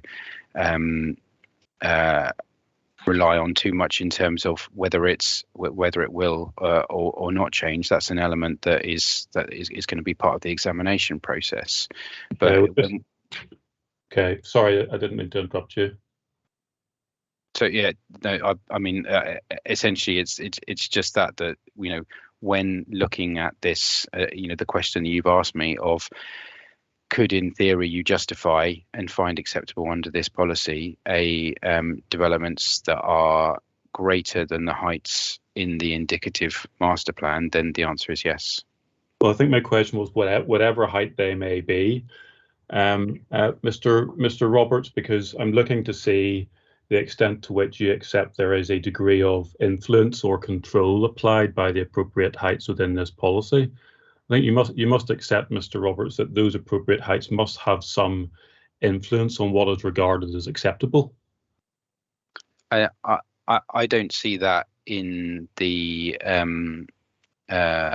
in the drafting of the policy and the site allocation, that there is a particular degree of tolerance, if you like, either under or over of those appropriate heights. They are what what they say they are in terms of the master plan. It's a process that's gone through. It's not a blueprint. It's a high level assessment that's been undertaken. They've used that to identify what they consider appropriate, where they've been looking at it, not as you would in a planning application context, but in a more narrow and high level way in terms of a visual analysis. And they've used that to come up with the capacity. That capacity is obviously subject to the local plan process, but drafted as a minimum development quantum for each site in the context of the housing targets that they're trying to achieve. And that will be tested through a planning application. And what a planning application does, which the master plan doesn't, is a planning balance exercise of looking at a real scheme as opposed to an indicative massing exercise, and considers the scheme as a whole, and weighs benefits against the harm that's been identified. Okay, just before I look at the master plan briefly, just if we stick with GWC 5 and go over to internal page 465, paragraph 4.65. And it refers there to policy D9 of the London Plan. Do you see that? Yes. So one can assume that this draft policy is intended to be consistent with the approach that's required by policy D9 of the London Plan. That's right, isn't it? That's right. Okay, and just if we look at the London Plan as adopted, we go back to CD 6 point, let me get this right, 6.2.32, please.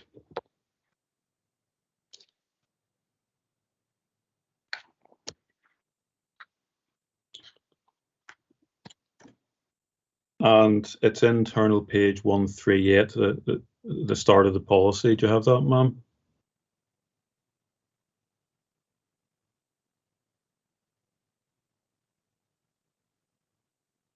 Okay. Okay.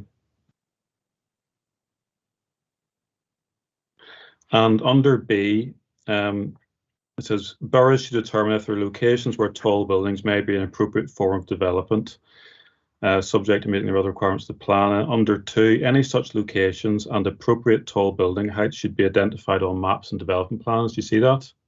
Yes. Thank you very much. And if one goes over to internal page 142,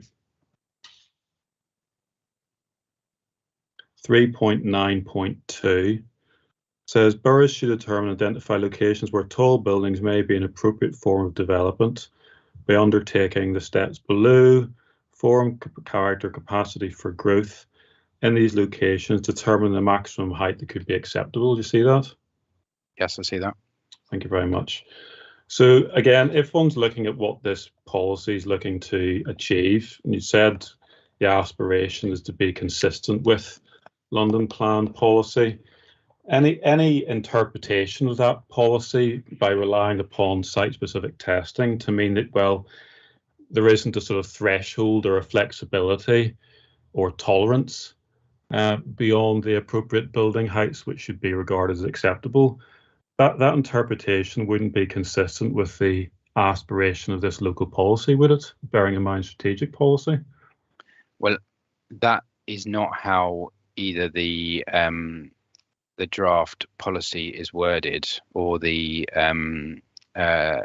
site allocation policy. So the detail of that wording will be something for the local plan examination.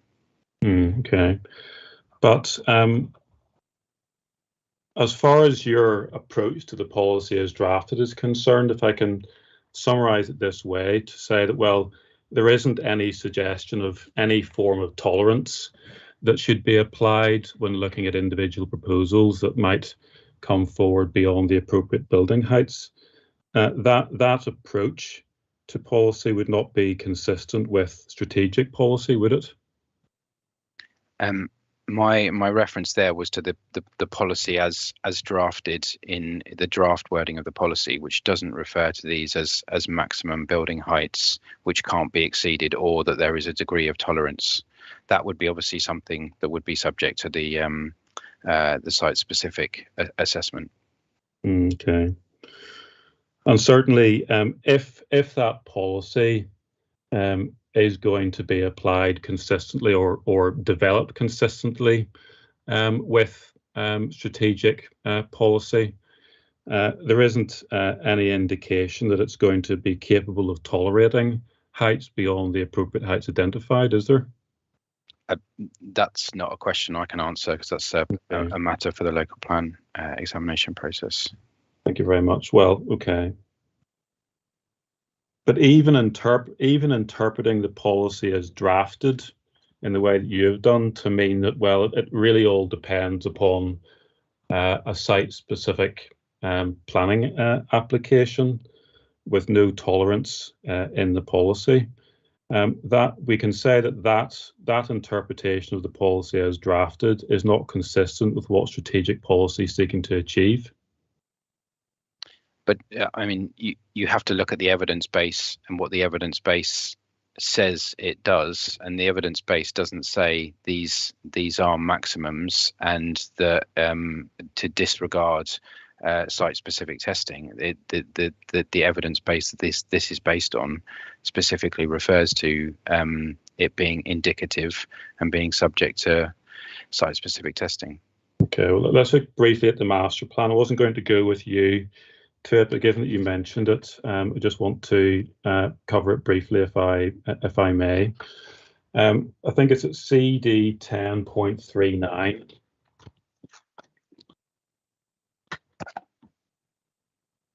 Can take that out, please. Okay.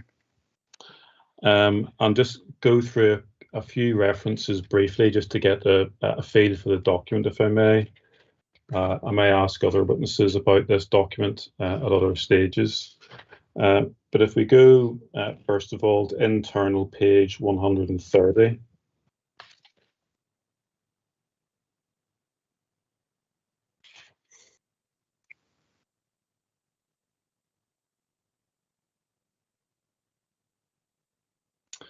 Do you have that, Mr. Roberts? Response 7.5. Yes. Yep. Yes. So again, there's a section there, response to local heritage. So the master plan considered the local heritage context in broad terms, correct? Yep. Thank you very much. One can note in passing at page 131, under the second paragraph, along the Great West Road in the west of the corridor, development should reflect the typical horizontal character of the Art Deco buildings. Do you see that? I see that.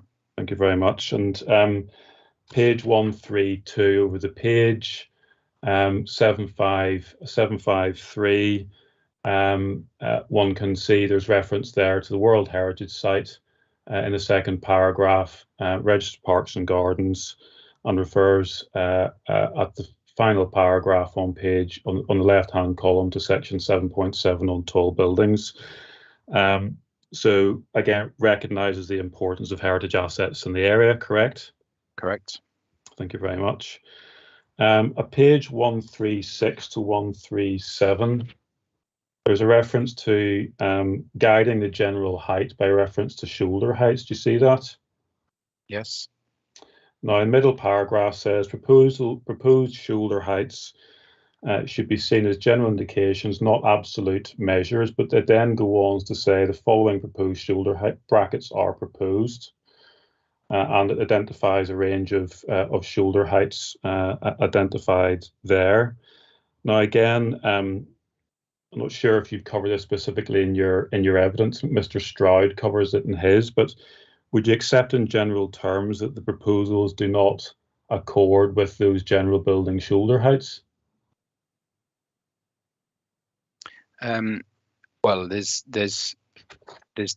differences in different parts of the site. I think that there was across the Scion Lane relationship with the Gillette building either side, what you've got is a shoulder height that responds that I think is roughly 4 stories or 5 stories depending on residential or retail, but it responds to the height of the shoulder of the Gillette building, and with on the Tesco site, certainly with terraced houses in between those shoulder heights, and those do respond broadly with that shoulder height there.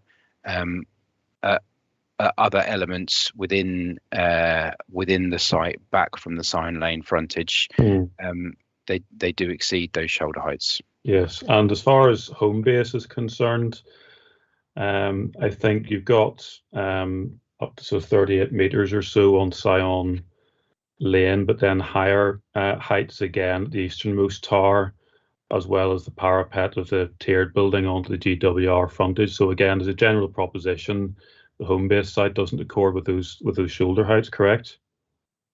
Well, I wouldn't say the parts that you've talked about stepping up are not the shoulders. They are the taller elements of the blocks that sit on top of the podium. What I was referring to is the podium being a shoulder height on along Scion Lane, which those blocks then protrude up from. Yeah, but again, you accept that aspects of the Homebase scheme do not accord with the shoulder heights in the master plan, correct?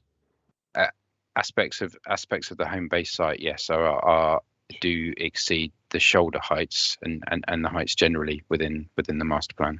Thank you very much. And if one goes on to section 7.7 that has been mentioned, there is a reference to tall buildings, section 7.7 on page 141. Again, there is a reference in the middle column to sensitivities to tall buildings, including the World Heritage sites. And then over the page, it sets out a methodology for testing the tall buildings approach, page 142, moving through to 148. And we come to page 150, which is what you have referred to.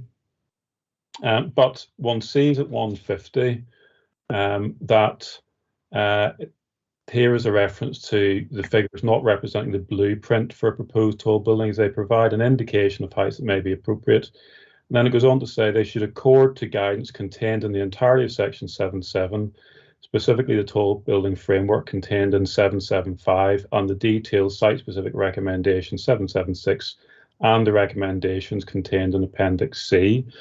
Now, so if one reads on from this reference to the blueprint, if one goes on to the 7.7.5 that's referred to, the tall buildings framework on page 153, just do that briefly, please.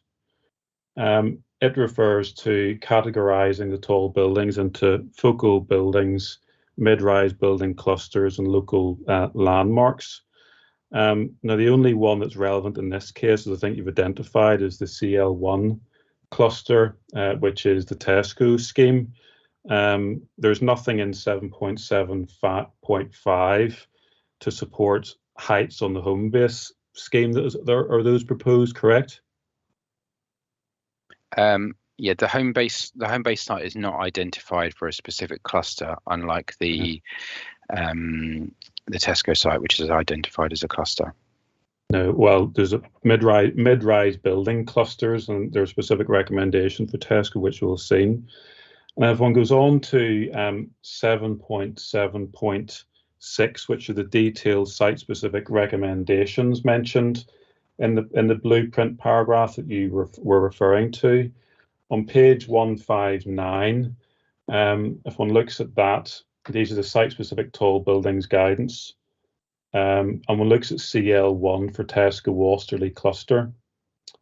It identifies a height range of approximately 10 to 14 residential stories. Again, you accept that the proposals do not accord with that guidance, as stated there, correct? The heights do exceed the 10 to 14 stories. We have buildings up to 17 stories on the Tesco site. Thank you very much.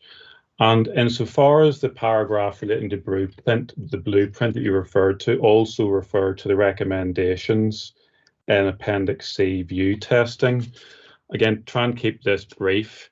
It suffices to say that that sets out appropriate heights that broadly reflect those in the master plan, correct? The view testing. Yes. Yeah. The view. So the view testing was done on the appropriate heights. Yeah. So, insofar as you refer at page 150 to the heights not being blueprints, the guidance nonetheless goes on to say that tall buildings should accord to the framework contained in 775 and site-specific recommendations in 776, as well as recommendations contained in Appendix C. And again, without looking at the detail of Appendix C, it's right, isn't it, that the proposals do not accord with Section 775, Section 776, or the recommendations in Appendix C. That's right, isn't it? Again, I wouldn't make such a broad brush statement, as I think that there is a lot of detail under the site-specific guidance, which the proposals on both sites do comply with. So the heights that I've been asking you about, Mr. Roberts, as far as the heights exceed do not accord with what the paragraph 150 read as a whole requires, correct? Indeed, that the heights exceed those set out as indicative appropriate heights in the master plan. There is other guidance, height and design principles that the developments do follow, which are referenced there, but the heights are exceeded. Much. Thank you very much. Now,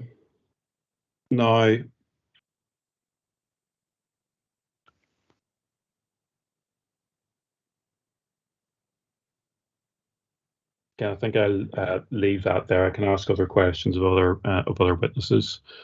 In your proof at paragraph 10.4.25 on page 58.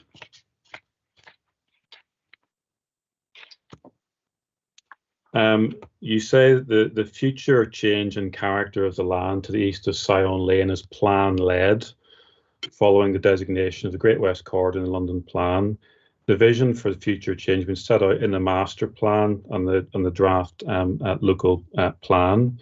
So to the extent that the master plan sets out the council's vision for what would be appropriate heights, after going through a process of looking at base heights, additional heights, looking at heritage assets through the master plan, the proposals are not consistent with the vision for appropriate heights set out in the master plan by the council, are they?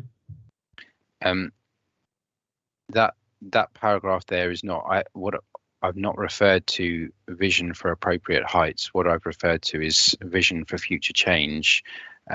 The vision within the Great West Corridor master plan and in the draft Great West Corridor local plan, my view is that the proposed developments do accord with that more broader vision, the heights are an element of the master plan that are exceeded in the proposals, and to reiterate the point that the heights that are set out there are not of a work through scheme. It's an indicative capacity and indicative appropriate heights, whereas what we've taken forward in the application is to relate that to a specific development proposals for each site that do achieve wider objectives that come through from the opportunity area designation, and also policies within the development plan, and do bring about benefits that do outweigh the harm that is caused.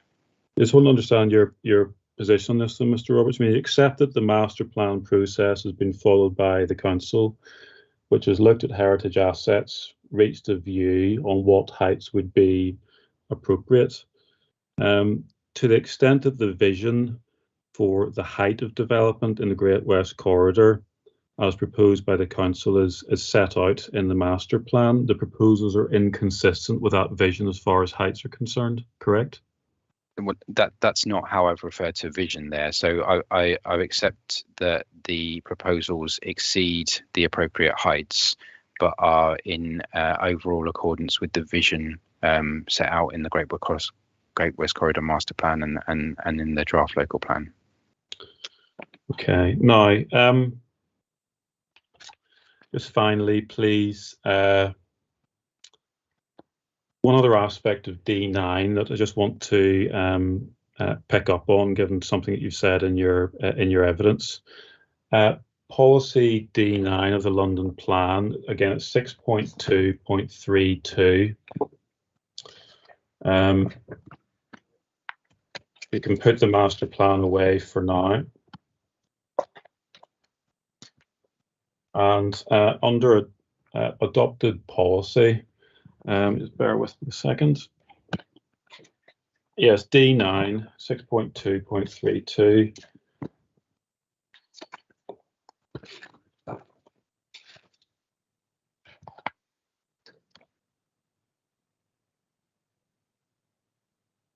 Under impact section C and criterion D, proposals should take account of and avoid harm to the significance of London's heritage assets and their settings. Proposals resulting in harm require clear and convincing justification, demonstrating that alternatives have been explored and that there are clear public benefits that outweigh that harm. Now, in your proof, in that context, as far as alternatives are concerned, you deal with this at page 44 of your proof, and it's in part. On paragraph 9.4.2, and you say appropriate design measures have been taken to avoid the harm in the context of the delivery of the regeneration of the two sites.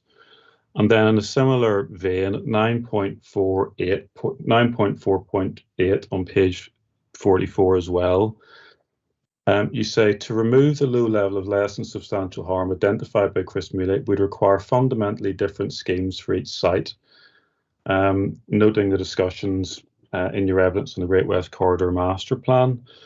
I just want to ask you about that.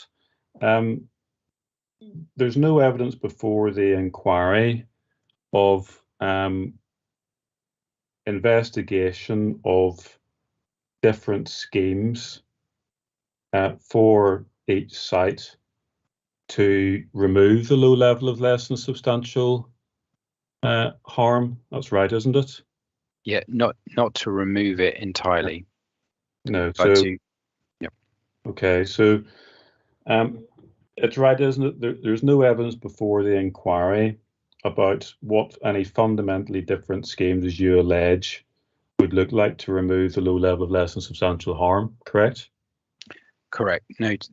Noting there that even the master plan heights were not predicated on a zero harm basis. Well, a separate point, Mr. Roberts, to one I'm asking, but there wasn't even any evidence of different schemes for the site which would comply with the indicative master plan heights, correct? Yes, to reiterate the point that the master plan heights are not an alternative scheme. The master plan heights are an exercise that the council undertook based on that high level visual study, and they don't constitute an alternative scheme that could be delivered. They don't include mix of homes or amounts of amenity space. They aren't considered in terms of the detail and the relationship around the sites, which is what we've gone into with the planning application process. But what the architects. Sorry, Mr. Roberts. I didn't mean to interrupt you. I didn't realise you were. Sorry, no.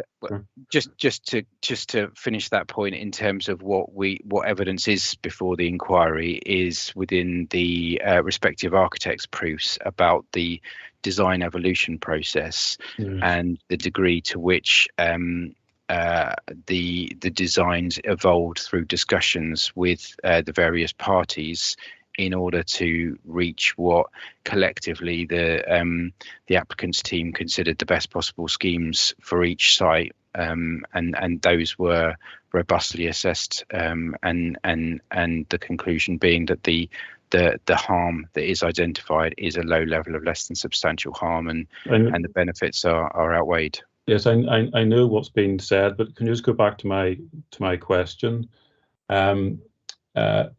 There is no evidence of an exploration of alternatives that would look to comply with the indicative master plan appropriate heights, is there?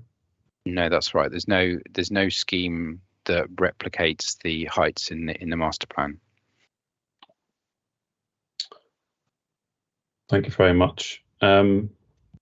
And in terms of what we have, I'm not going to go over questions that I put to the architects again, but obviously Mr. Patel's proof refers to articulation on the southern facade of the easternmost building is to deal with Sion Park, and Mr. Adams referred to dropping the height relating to the copper top of the clock tower on Gillette Tower.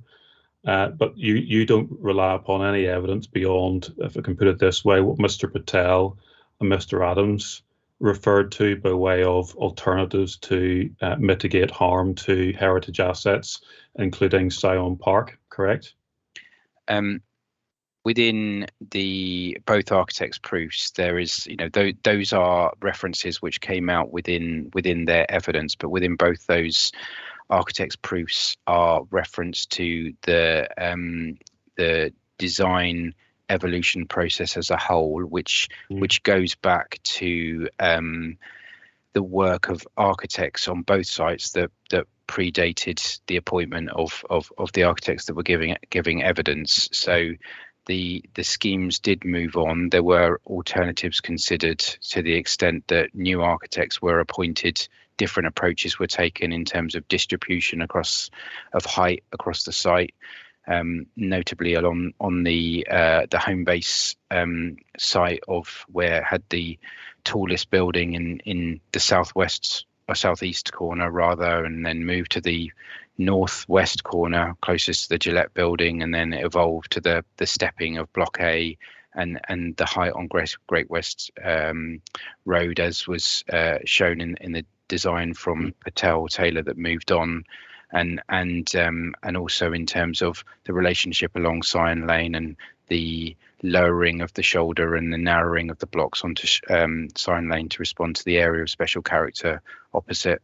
And similarly on the Tesco site, a move from blocks along Sion Lane to terraced houses with shoulder heights that removed the taller elements on Sion Lane and responded more closely to the relationship with the Gillette building, in addition to the point that you've mentioned about views from Sion Park and amending that the articulation of the building around the view of the Gillette Tower. Okay, but whatever work was done, Mr. Roberts, that you've sought to summarise, the fundamental point remains that there's no evidence before the inquiry to show the exploration of alternative schemes which would either remove the low level of less than substantial harm or accord with the appropriate heights in the master plan.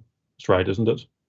That's right. That there's no alternative scheme before the inquiry that would remove the harm entirely, and noting that even the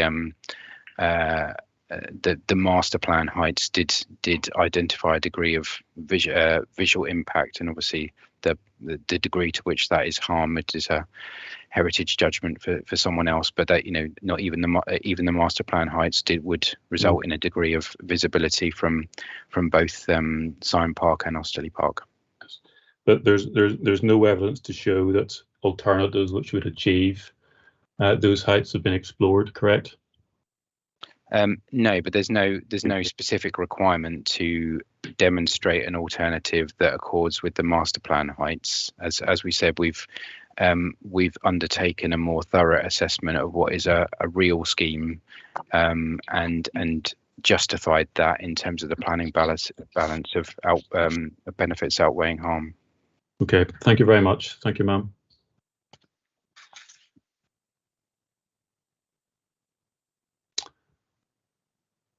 Those are my questions. Thank you. So I can't hear you, ma'am. You're on mute. Sorry. Miss Strike says she was leaving us at 12 o'clock, so I assume she's gone. Is there anybody from OGRA who has any questions for this witness? Yes. Yes, ma'am. You're right. West. You'll need to put the camera got some on. echo Thank here. you. So Mr. West, yeah? Yes, that's right, ma'am. You'll recall I gave evidence on the transport section during the round tables. So we've got some Have you echo got here. more than one device open there? Your mute off. It's on. We okay? Okay, that's better. Thank you. Is that Where's your mute? we got rid of the echo? Oh no, you click on it. Apologies, we'll just right, I think that's it. I think we've cleared the Yep. echo. Yeah, Thank you. it was Sheila's machine. Mum, I think what we'll do is if with your consent, we'll put our questions now. I imagine we probably won't need more than 20 minutes. Yep, that's fine. That's, yeah. We'll deal with initially with the principle, the main planning policies, relationship with the planning policies, and we'll look at the conclusions that Mr. Roberts has made in his evidence, and we'll also I'll ask a colleague separately to deal with the issue of housing mix, if that's okay. Okay, yes. Okay, fine. So to start with, looking at the principle of development appropriate for the location, given national and local planning policy, a lot of this has been said already this morning. I don't want to repeat it, but I think it's worth pointing out that Mr. Roberts, in his proof, paragraph 1.7.1 on tall buildings, and he says the weight to be attached to the emerging policies and the site allocations is limited, but it's agreed that the weight to be attached to these policies should be kept under review. So could I ask Mr. Roberts if he regards the Great West Corridor Local Plan policy to be relevant? Yes, so the emerging Great West Corridor Local Plan policies are relevant, but of limited weight. But nevertheless, they are relevant, and you refer to them in your proof, and you understand that there will be more weight given to these as time progresses.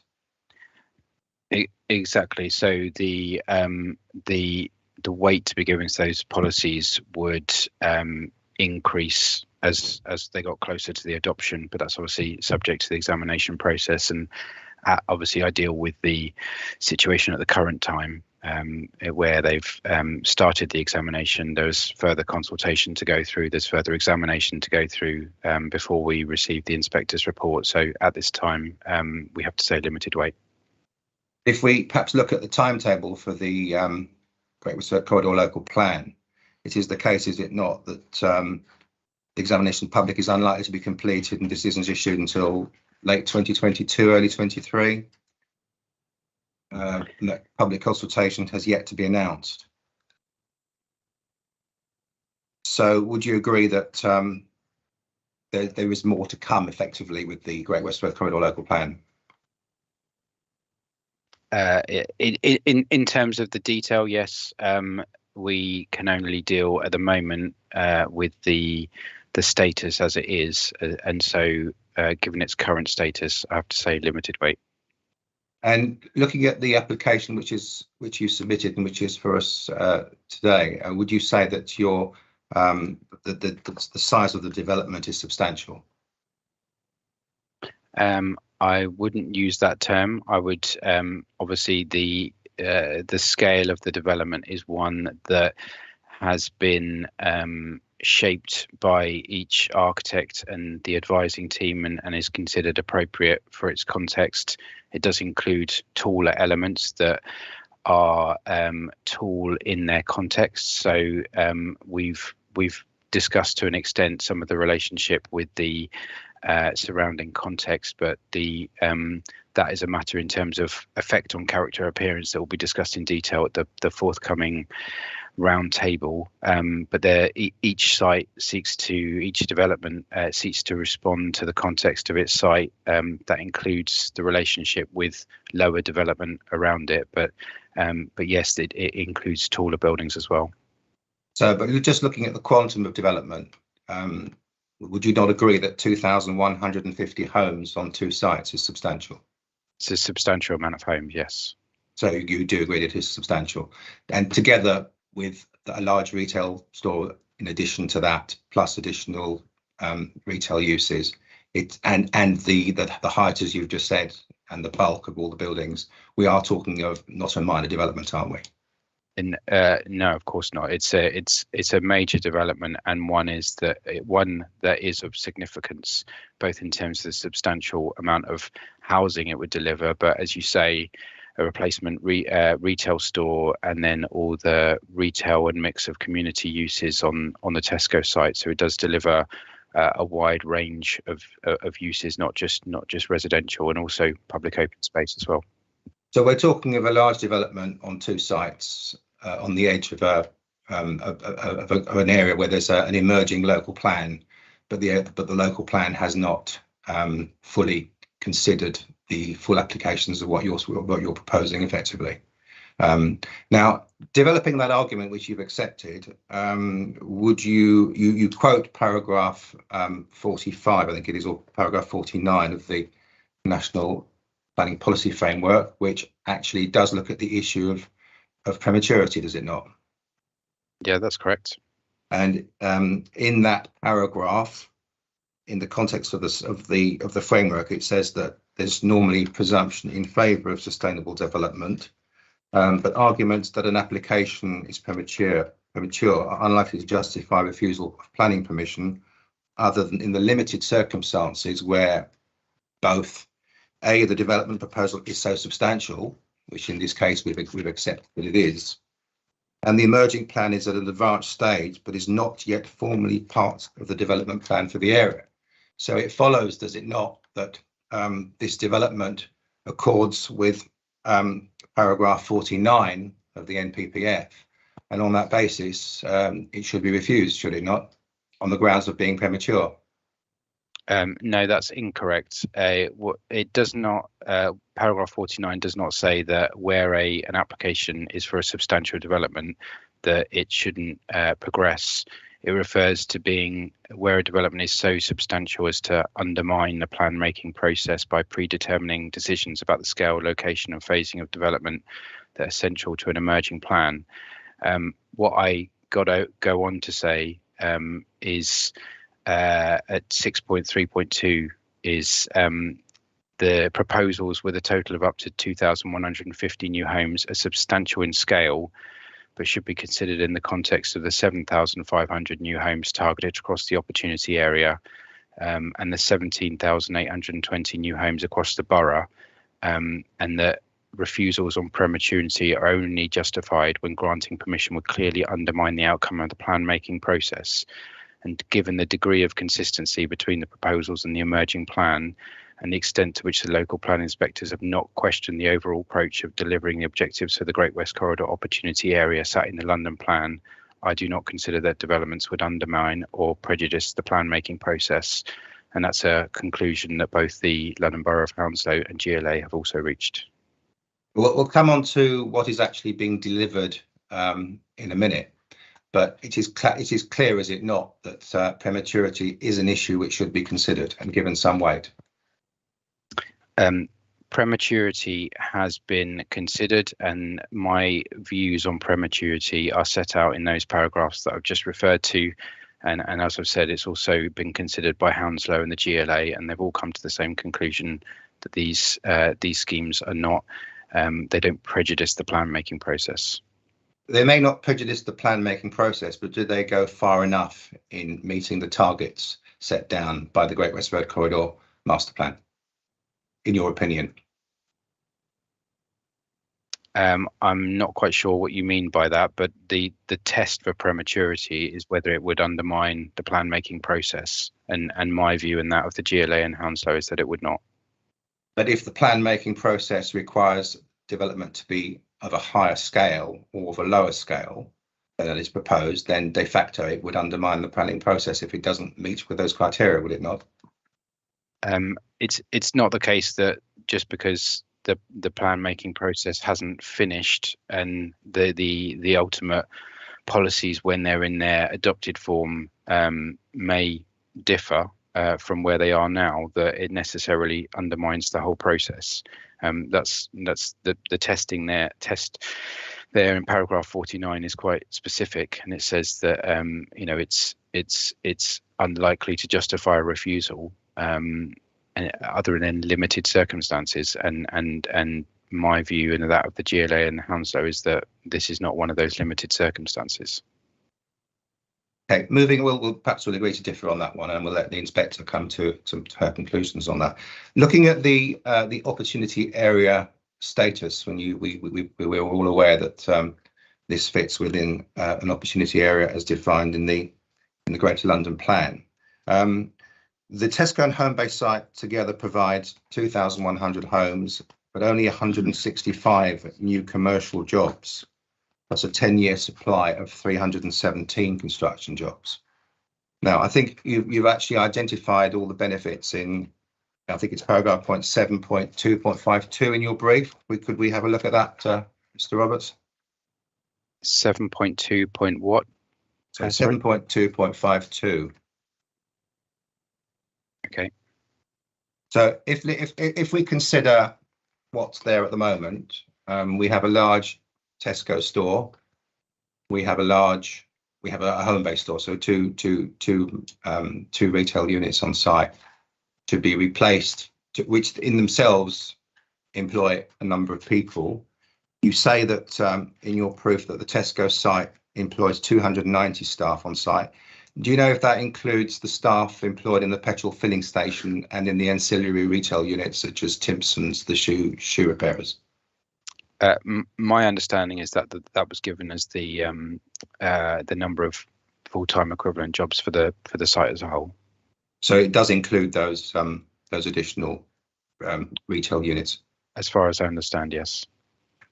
And so there's 290 staff employed at the moment.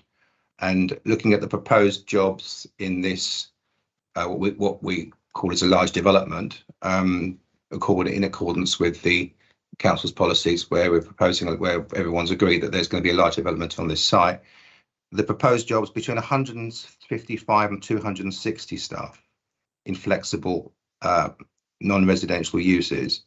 That's for the Tesco site, and 290 staff in the new store. So between 450 and 560 jobs. Do you think that is a large number of jobs for two sites of this scale? I think, yes, that's a relatively large number of jobs. So in terms of the net total, compared to what we've got now and what is proposed, how many additional jobs will be created? The net additional is between 125 to 230 net additional jobs across the two sites. And if we look at the proposals in the Great West Road Corridor Local Plan, I refer you to paragraph page 27 of the document. You have that to hand. Just bear with me. Page 27. My problem is that I've only got the policies. I need to know which It's quite policy a thin. page 27 relates to. Right. It's basically the site brief, ma'am, for the Homebase site. Just one page of Allocation. so it's a site allocation document. It's the site It's the allocations plan, not yes, the. it's the site. It's the page that goes with the site allocation plan For the Homebase site. for the Homebase site. Yeah. CD 712. Number. Do we have the document number to hand? We can give you the document number to hand if that's Yeah, I've helpful. got it. It's CD 7.1.2. CD 7.1.2. I'm just bringing it up. Page Hold on. 27. The trouble with the library is you can only have the one document open at a time. You can't. So if we look at the what the site allocation proposes, we see that the Homebase science site will be redeveloped to provide a mixed-use development incorporating a large format retail, new housing employment uses and structured parking with an enhanced public realm, business community uses, residential and a large format retail store. Do you consider, Mr. Roberts, that this proposal, as you have submitted, maximises the employment use of that site? Yes, I think that if you look at the context of what is provided in terms of those minimum development quantums that are on the page before, it is slightly more in terms of retail and less in terms of the D class uses, which is in the second category. But it is, broadly, it corresponds with those figures for the non-residential, and of course optimises the site in terms of providing more residential as well. And of course, the Great West Road has a history of industrial uses, and if there was a more intensified use generating more jobs, then perhaps that development would accord more in line with the requirements of the Great West Road local plan. I disagree, because the draft site allocation for this site and the Great West Corridor master plan vision, as it's set out in the Great West Corridor master plan, is for a mixed use development of the Homebase site and a residential led development of the Tesco site that creates a new residential neighbourhood. So it is, I appreciate the industrial history of the Great West Corridor as a whole, but in terms of what the master plan and the draft local plan look at as a vision for these sites, the proposed developments are in line with them.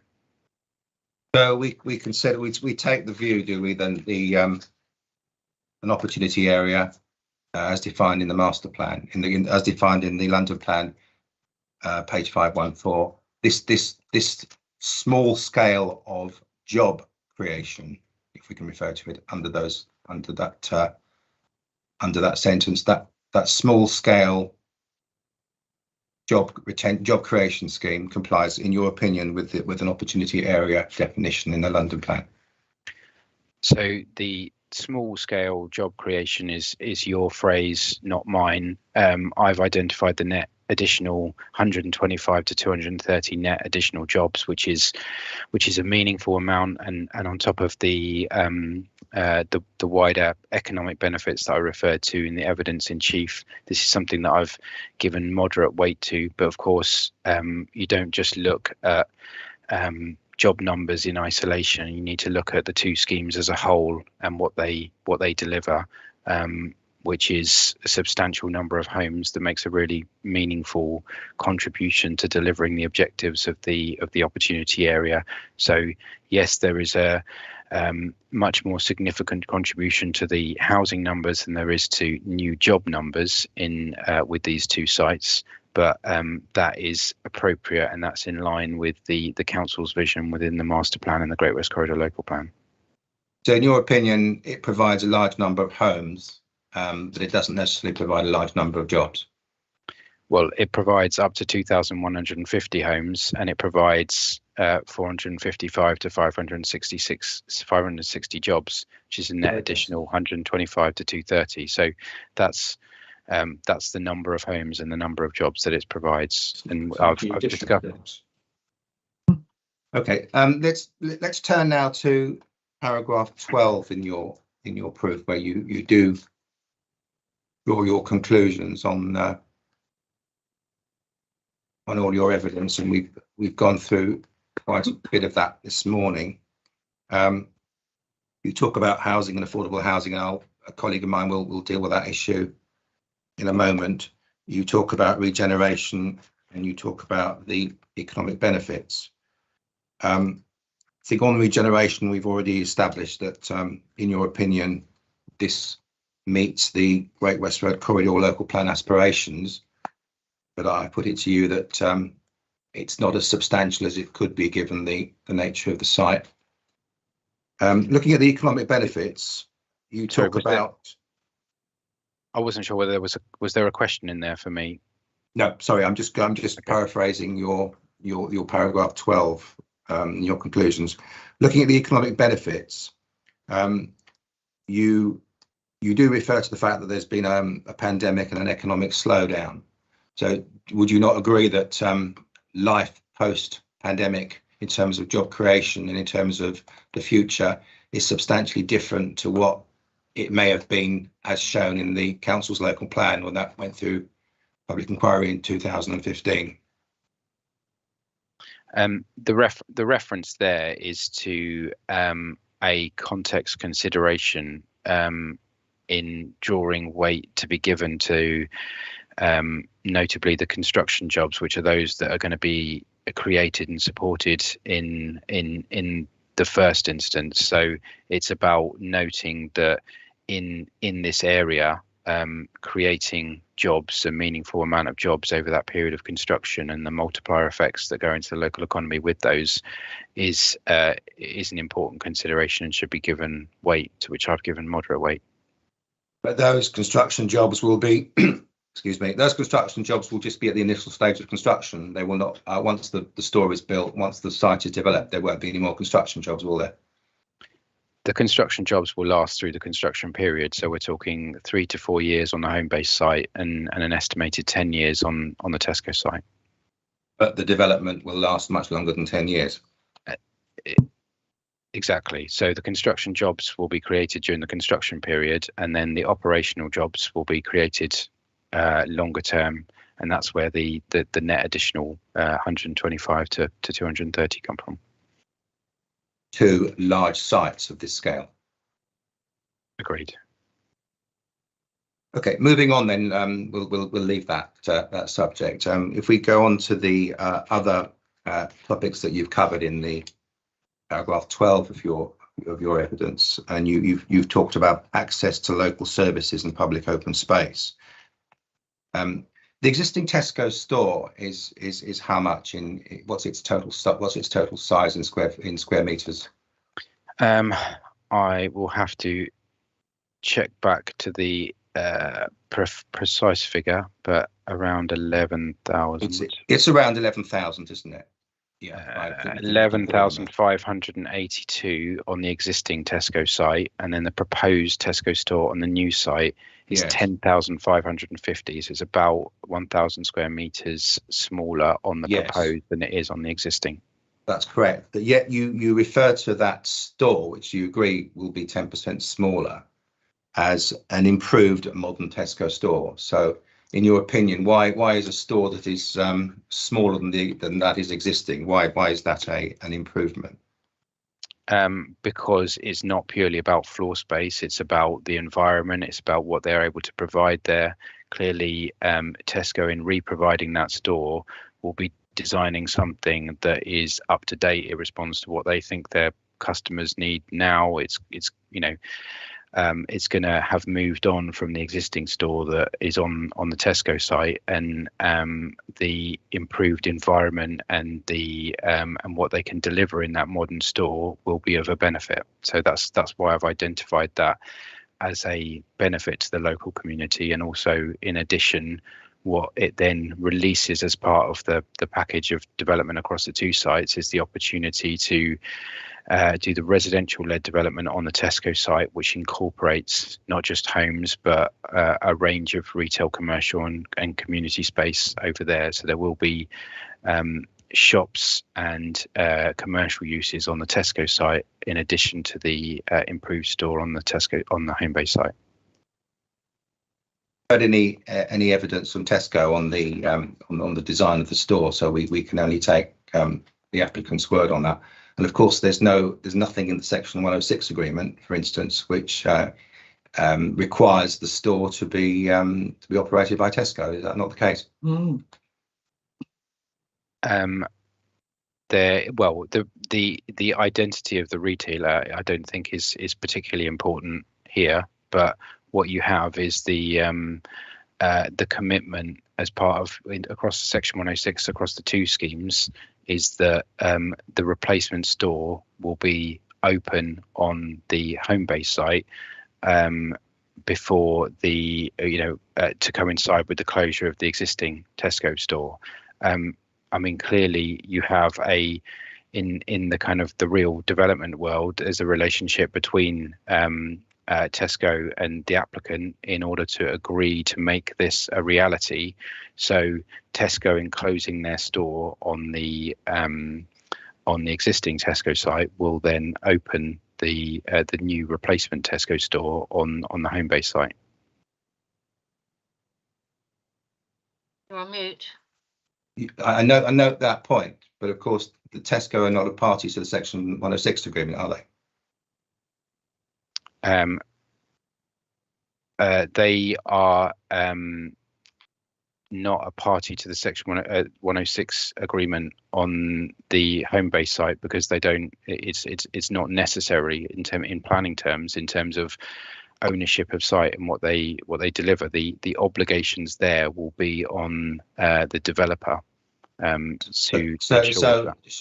point I'm trying to make, Mr. Roberts, is should Tesco decide to pull out of Osterley upon closure of the existing Tesco store, there's no legal requirement under this permission for them to occupy the Homebase site, is there not? But there is a legal requirement for the demolition of the existing store only takes place when you've opened up the new store on the Homebase site. So that it provides a control to ensure that there would be one retail store in that location for a period of time on the Tesco site, and then relocating to the Homebase site. I'm aware of that. There wouldn't be no store, and there wouldn't be two stores. I'm aware of that, but there's no requirement, there's no obligation for Tesco to occupy the Homebase site. As I said, I don't think that the identity of the retailer is the particular planning issue here. What you have is a new modern retail store, and as I said, in the real world, it will be Tesco because of the relationship between the closure of the store on one site and the occupation of the store on the other site.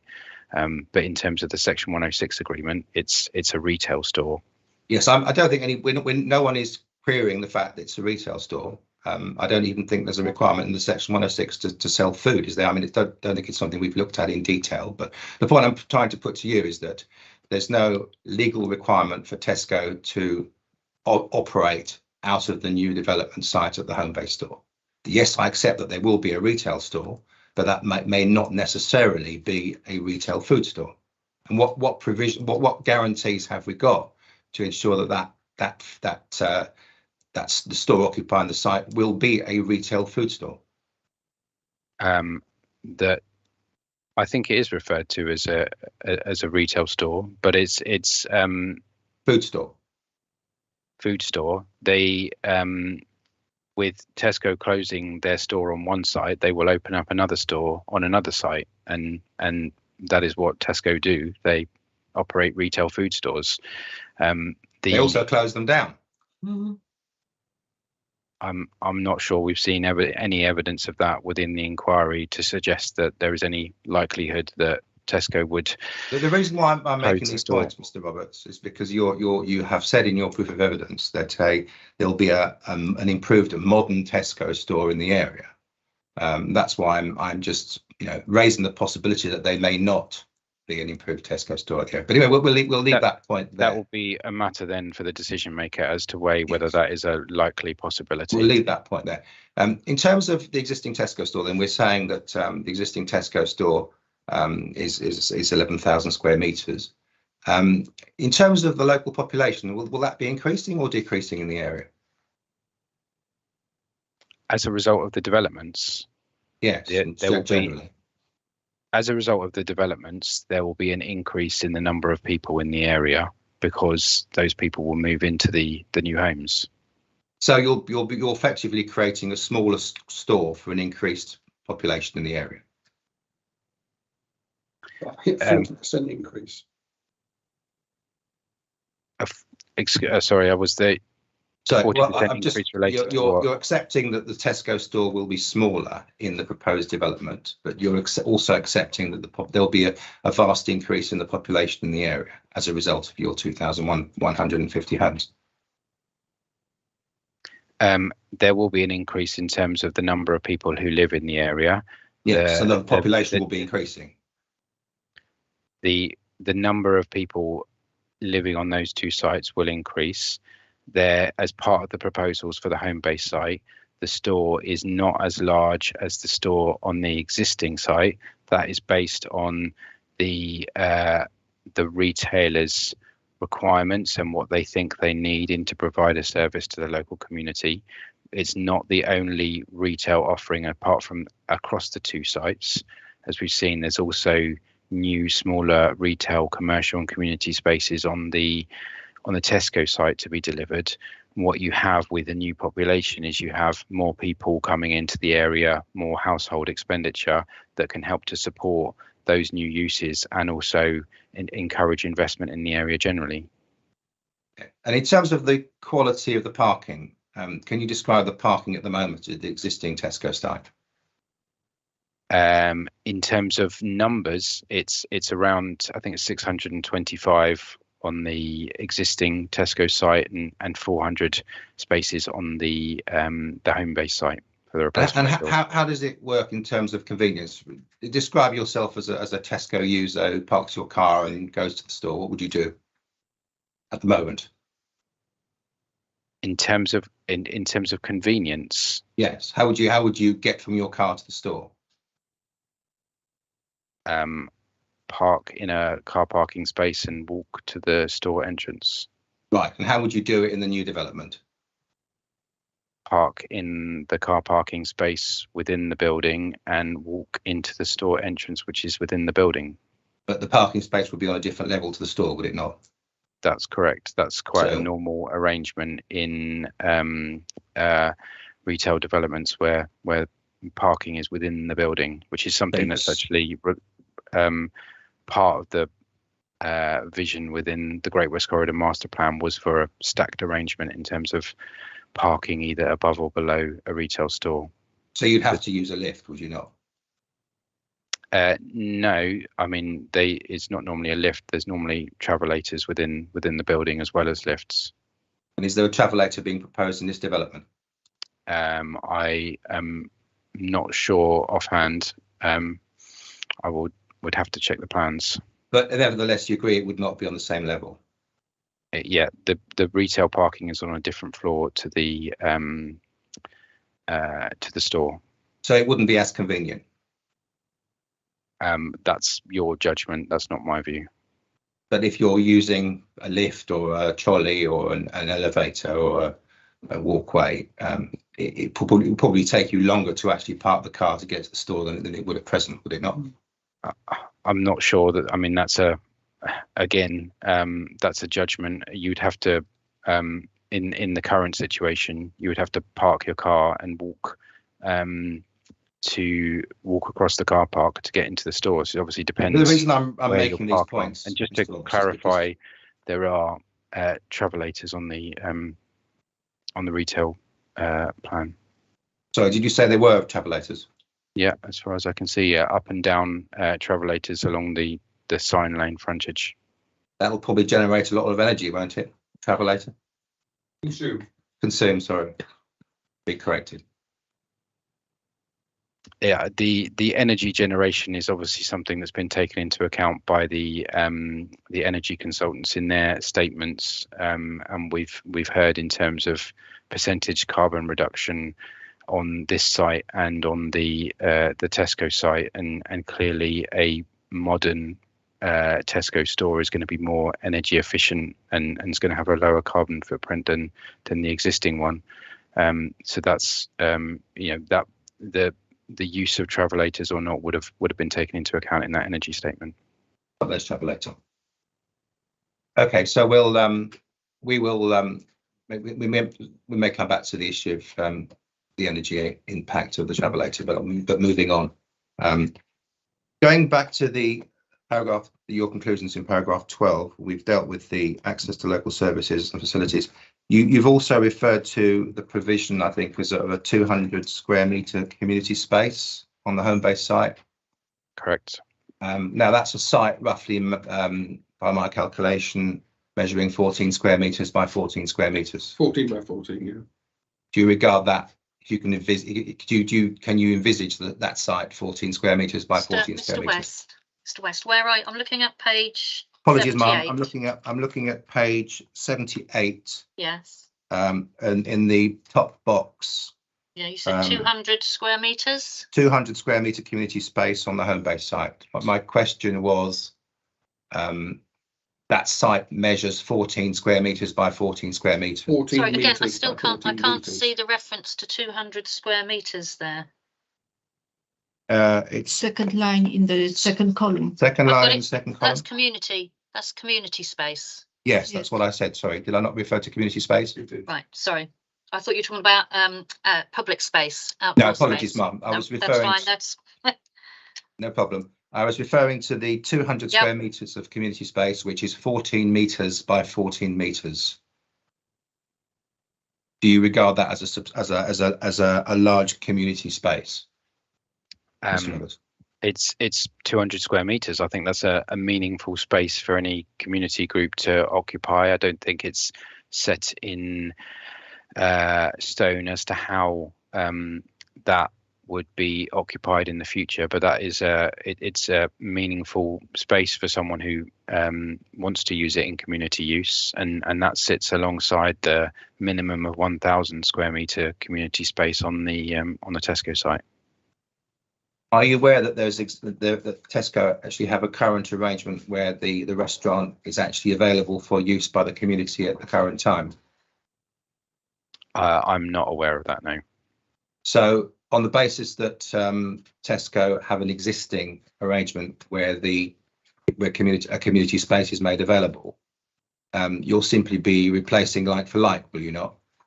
No. This is dedicated community space in a different use, whereas at the moment what you have is a retail food store over on the Tesco site. So it's not replacing like for like, it's replacing the Tesco store with a new Tesco store, and then there is a separate community space. So you're saying that the community space will be different to the existing community space? Well, at the moment, as I said, I don't have knowledge of any arrangements within the Tesco cafe or what the arrangements would be in the Tesco cafe in the new store.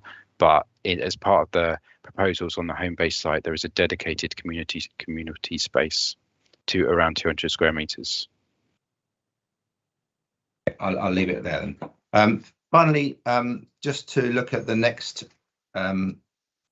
element of your conclusions, where you look at the improvements to pedestrian cycle infrastructure. Now, we did deal with a lot of this in the roundtable session, you'll recall, a few weeks ago. But as you referred to it again, I'll pick up on a few points. Firstly, you talk about the improvements to the pedestrian subway. Would you like to remind us of the proposed improvements to that subway? So there is an obligation in the Homebase section 106 requiring agreement of public realm works those include improvements to pedestrian subway, and there's an indicative plan appended to the section 106 for Homebase, and including some improvements to the public realm at ground level as well. Those are just indicative plans. The detail would be discussed and agreed with London Borough of Hounslow as part of discharging and delivering that obligation. Even though the subway is maintained by Transport for London? That's right. The discussion, we would agree with Hounslow as part of the discharge of that obligation in section 106. And can you recall what the total figure was for the section 106 for the subway? It's about 130 something thousand. I haven't got the figure to hand. You sure it's as high as that? If you like, you give me a moment, I will find it.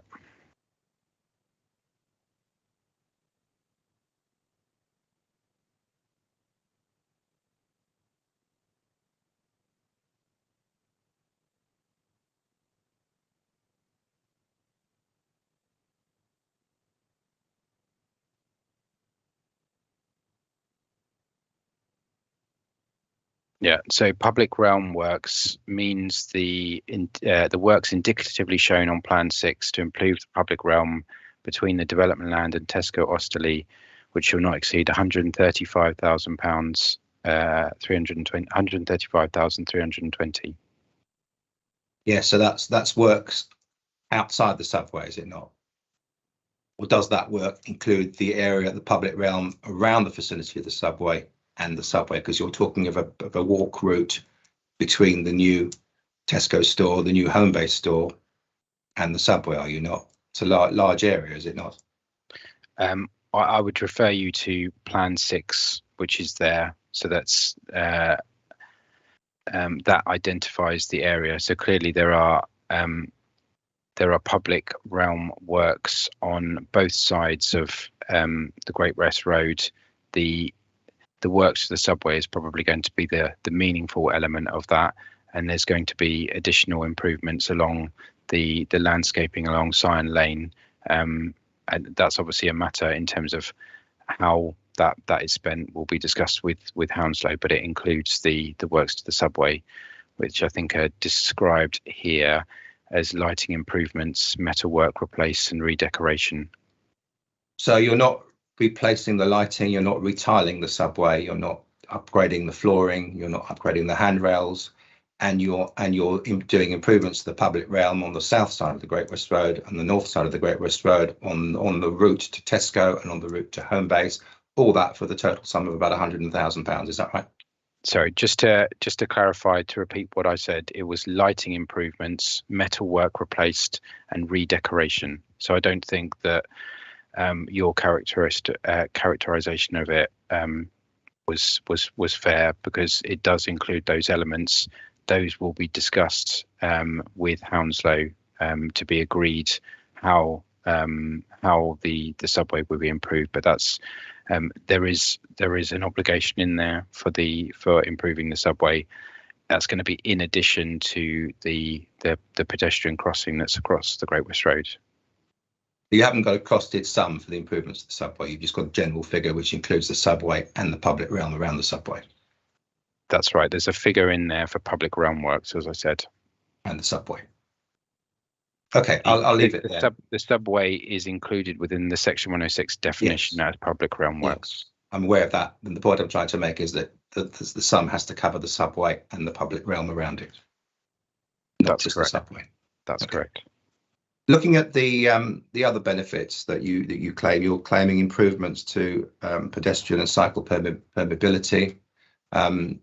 Now you'll recall that the reference has been made, I think, in your proof to linking up with CS9 on the A315, and I think that's something which I think was being stated. In what way does your proposed cycle improvements link up with CS9 on the A315? Can you refer me to where that's stated? I'd have to check on your proof where you talk about improvements to cycling.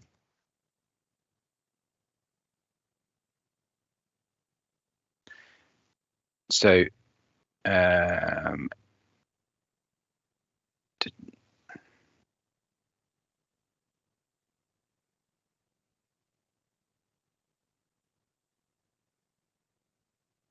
So this is discussed in section 11 of my proof, where I talk about pedestrian and cycle improvements. So we have the Homebase development incorporating a new pedestrian cycle route along the southern and eastern boundaries of the site, which would deliver the clean air route in the Great West Corridor local plan. You've then got the obligation relating to the underpass that we've referred to. We have on the Tesco site, we have new pedestrian cycle routes through the site, which replicate the clean air routes from the Great West Corridor local plan. So those go across the site through the centre and also through the revitalised water gardens. And you also have improving the cycle lane along Scion Lane, delivering a segregated cycle lane and footway along Scion Lane. So those are a package of improvements towards improving pedestrian and cycle accessibility in the area. Mr. West, you've disappeared off my screen. Apologies, Mum, that all went wrong there. Okay, I note that, Mr. Roberts, thank you. I thought there was a specific reference to CS9, but perhaps there isn't. We've noted the cycling improvements. Moving on to the issue of public transport, again, you mention in your proof of evidence a sum of money for Section 106 for improvements to the bus service, but you'll recall that one of the issues we discussed during the transport round table was around the location of the bus stop, the westbound bus stop at on the Great West Road, and you'll recall that after some discussions with your consultant, I can't recall his name, who the person that gave evidence, we talked about how the bus which is being extended to the Tesco site would be able to turn right to serve, would be able to turn right at the traffic lights at the Scion Lane, Great West Road Junction. And it was accepted that when I asked where the bus stop was being relocated, whether it was a few metres further east, I think it was stated that the bus stop was actually going to be located 40 metres further east.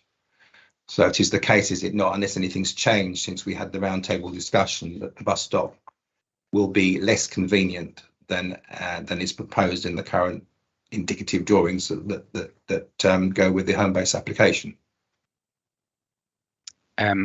I don't recall that specific discussion, but I don't accept that the bus stop would be any less accessible to users of that site. And what I've referred to here specifically about improved bus stops relates to the Tesco site, where the bus stops are being relocated, but also includes bus stops to allow the bus stands for increases to the services as well, and driver welfare facilities. So that reference to improved bus stops was specifically relating to the Tesco development. Right, so I understand what you're saying. So what you're saying is the only improvements to bus stops are actually in the Tesco development and not on the Homebase development. Bus stops, yes. Bus services, clearly the 1.7 million contribution towards improving bus services is paid as part of the Homebase Section 106. So the improvements to the services start getting delivered as part of the Homebase one, which obviously comes first. The specific issue to do with bus stops relates to Tesco, because the bus stop is within the site and is relocated as part of the development there, and taking the opportunity to improve the welfare facility. I've got no quibble with the proposed infrastructure at the Tesco, at the existing Tesco development. My question was really relating to the accessibility of the bus stop to serve a large Tesco development, large food store, which is subject to the Homebase application. So my question is, if the bus stop moves, if the westbound bus stop on the Great West Road moves 40 metres further east, as was established in the roundtable discussions, how does that help accessibility to the food store? The improved accessibility to the food store will come through the improved bus services, and I don't think that the relatively small distance that it's being relocated will have a material impact on accessibility for local residents or to the store, and it's something that's been agreed with Hounslow and TfL as part of that process. You accept that the existing bus stop is on the southeast corner. The existing bus stop on the southeast corner of the Great West Road currently serves the Homebase development through the car park, but you accept that the actual bus stop as part of the new development will have to move further east, and that will de facto, by virtue of the fact that it moves further east, will be further from the store and less convenient for the store, because it means that you will have to walk a longer distance. And if you've got if you're less ambulant, or if you're elderly, 2 kids in a pram, then you'll have to walk a longer distance, will you not?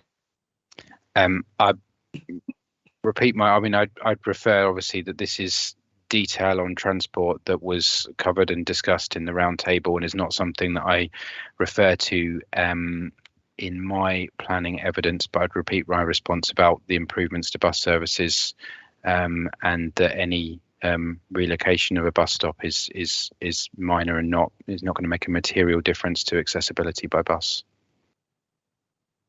Minor to you, Mr. Roberts, but I'm sure for people who are of restricted mobility, it will not be minor to them. Anyway, I'll leave it here. That concludes my questions, ma'am. And if I can pass over to my colleague David Pavitt, who will ask questions about housing mix. Thank you. Mr. Pavitt, I just need to know, gone off camera, roughly how long you might be, just conscious of the time. I would say only a few minutes, no more than 5 minutes. Okay, that's super, thank you. Okay, thank you very much. Good morning, everyone. Good morning. Yes, so I have some questions about housing mix, and it's not that I disagreed with anything you said in answers this morning. What concerns me is the aspects of housing mix which are not being dealt with. You, in your proofs, you refer to the housing mix in terms of affordable housing. And this morning, in your answers to questions, you referred to there being, I think you said, over 1,000 family-sized homes. However, the problem is that the local plan policy has a lot more to say about housing mix than that. And I stand to be corrected, but I don't think you've dealt with those aspects. If I can just read from the housing policy, local plan policy SC3, point 5. Just give me a moment. If you just give me a moment to get SC3.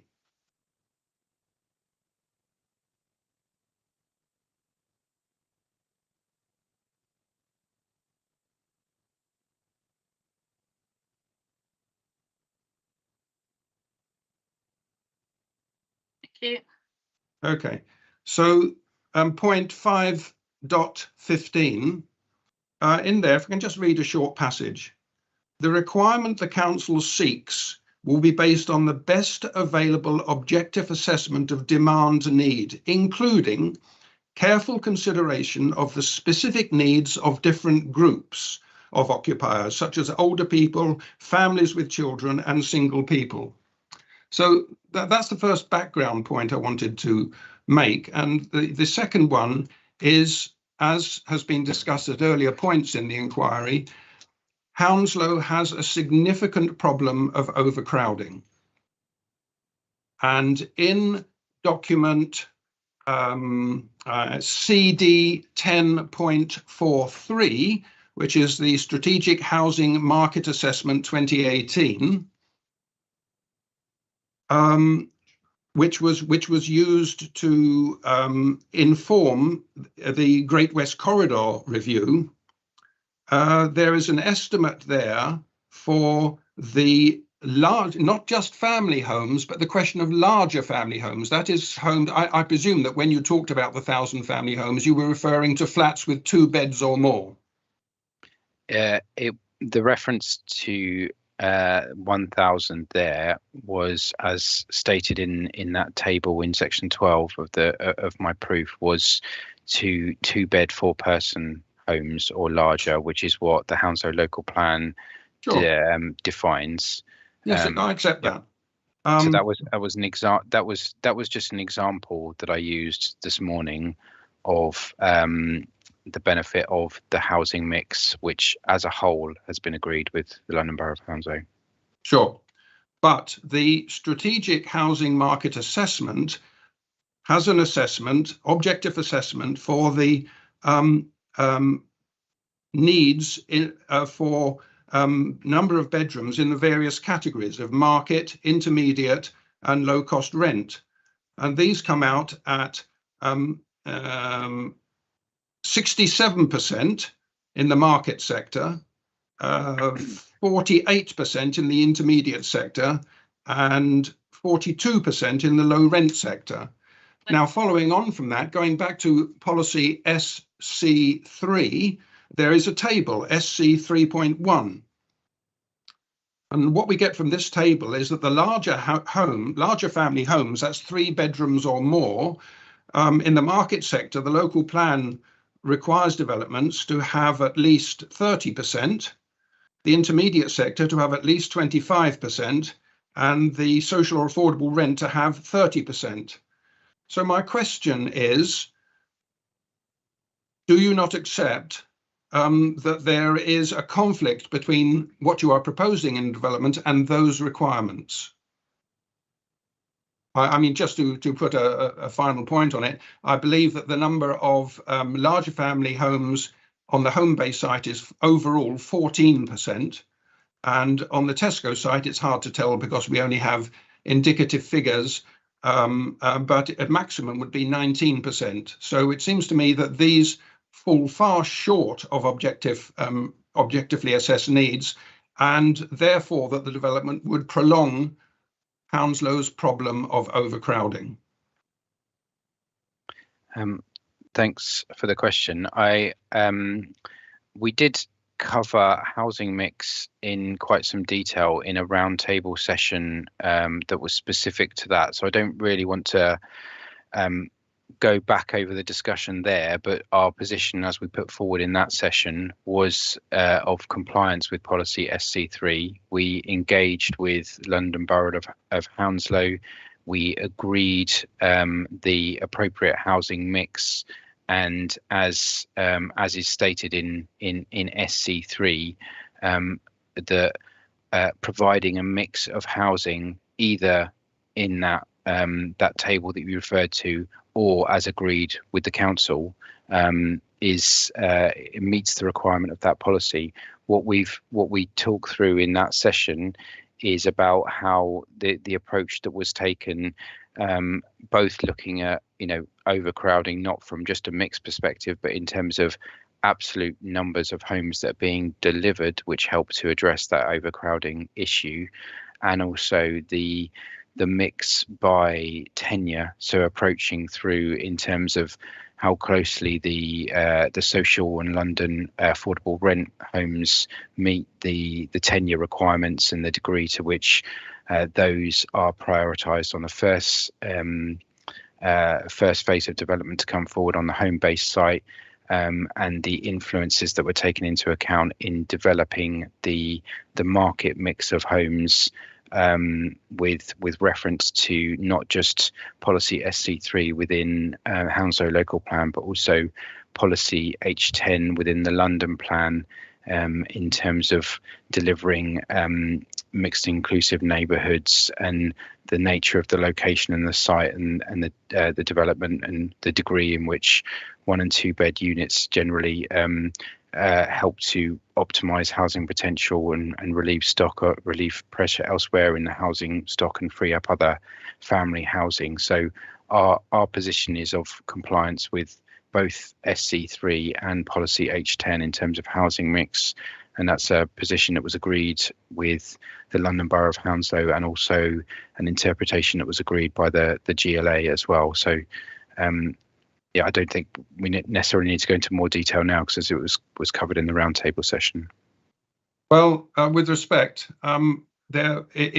we talked about it at the roundtable session, but we went round the same. We went, as I said at the time, we went round the block several times without resolving anything. And what you have 2 points. You appear to be saying that the proposals are in conformity with the local plan if they are in line with the stated policy, or if the council has agreed to a variation from that policy. So basically that means that it could be absolutely anything.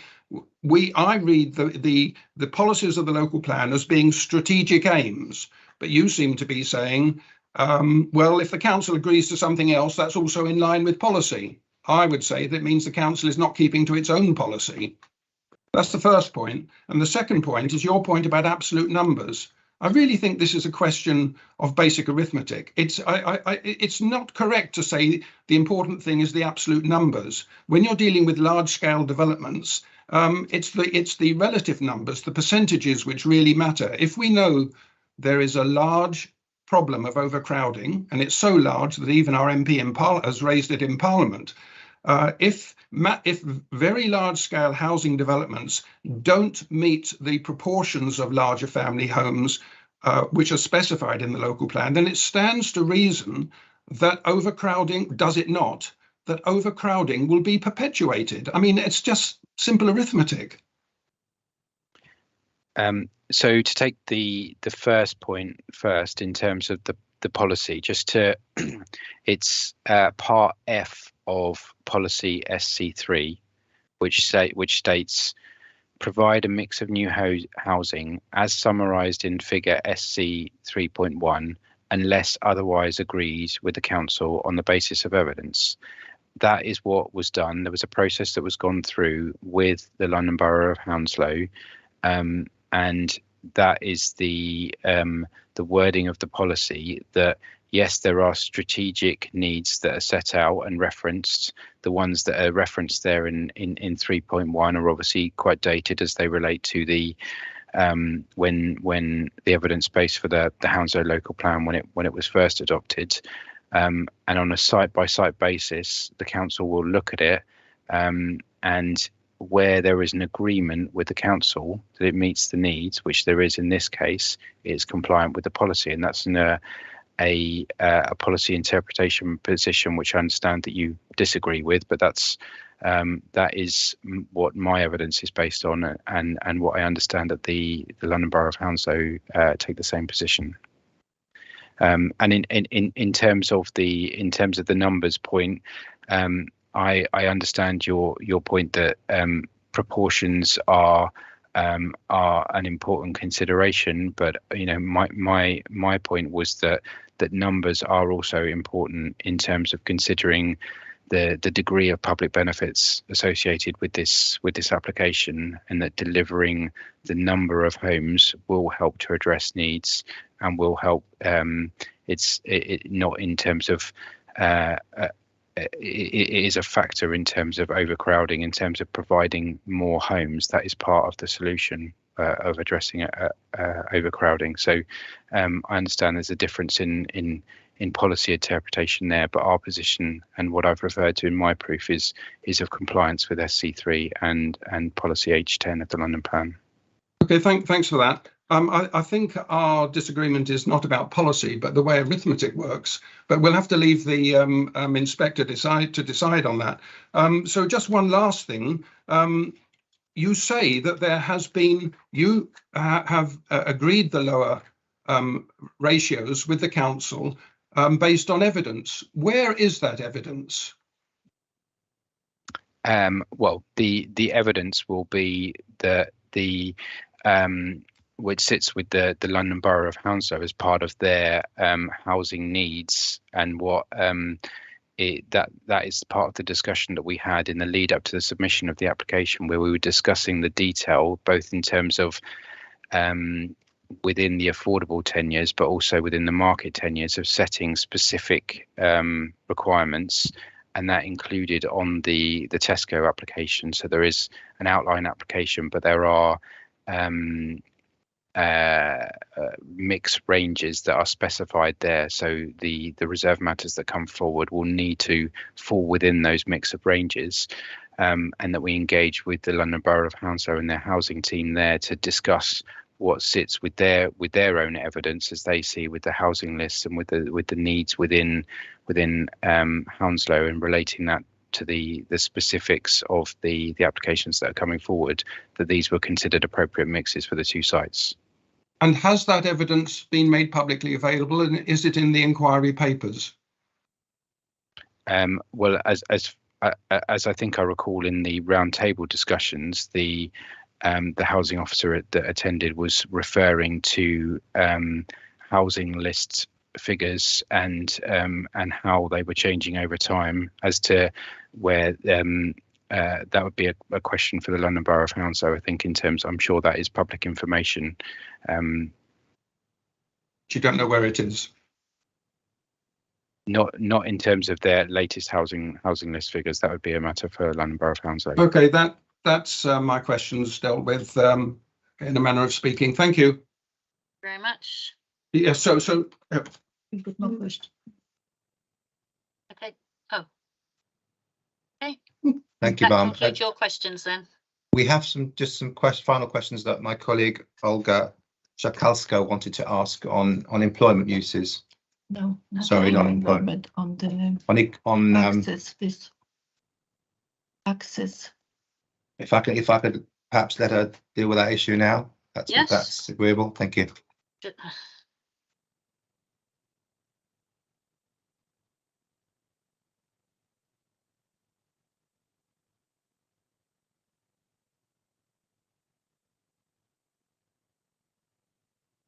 Anything at the moment? Hello, good afternoon. Hello. Olga Szakalska, local resident. I would like to go back to section 12, conclusions and planning balance. So your list of public benefits, the section access to local services, facilities and public open space. So continue on this section.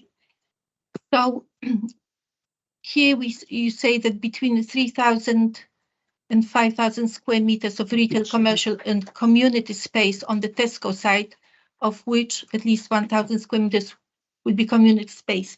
If we could look at the table 7.1 in your proof. Okay, just finding that.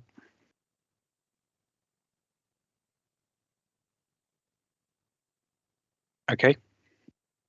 So at the bottom here, the net change is actually, it's minus or slightly higher than what's available at the moment. So because of the decrease in Tesco store size, and also the space allocated on on Tesco side is between 3 and 5, that's not fixed. The actual total space, net space, could be smaller or slightly bigger. That's so correct. My question is, why is this defined as a public benefit if actually non-residential use for retail and business and community is actually smaller, what we've got now, for a larger population? Okay, so it's identified as a benefit partly, as I referenced earlier, due to the qualitative improvements in the Tesco store, even if there would be a quantitative reduction, and also in the nature of the retail, community and commercial space that that would be provided. So 200 square meters of community space on the Homebase site, and then what gets provided on the Tesco site between 3,000 and 5,000, but there are controls to ensure that there's a mix of floor space across, mix of uses across the broad categories there set out in table 7.2. That although we're not looking at a net increase in floor space across the two sites, what it does is provide uses that are in qualitative terms better at meeting day-to-day needs for the local community. You've got community uses there, you've got smaller shops and cafes and things like that, and office use, and what it's replacing essentially is you're re-providing a Tesco store, you're losing the Homebase store, the floor space associated with the Homebase store, but getting a greater range of non-residential uses. So it's that range of uses which is inherent in the benefit that I identify. So it's qualitative improvements and range of uses rather than just looking at it in a numbers term. In practice, a lot of the time, the new premises, commercial premises or new developments remain unoccupied or underused for a long time. So there's no guarantee that these premises will be occupied and provide further services. But anyway, the space is still smaller for a much larger population. So I don't see it as a benefit to the community. That's obviously your judgment. My judgment is that it is a benefit. What you have with the number of residents coming on to each of the sites, they help to increase local footfall and expenditure in the area, which would help to support those new uses that would come into the Tesco site, which would make it likely that they would be occupied and would provide a service both to those new residents and to existing residents who live around.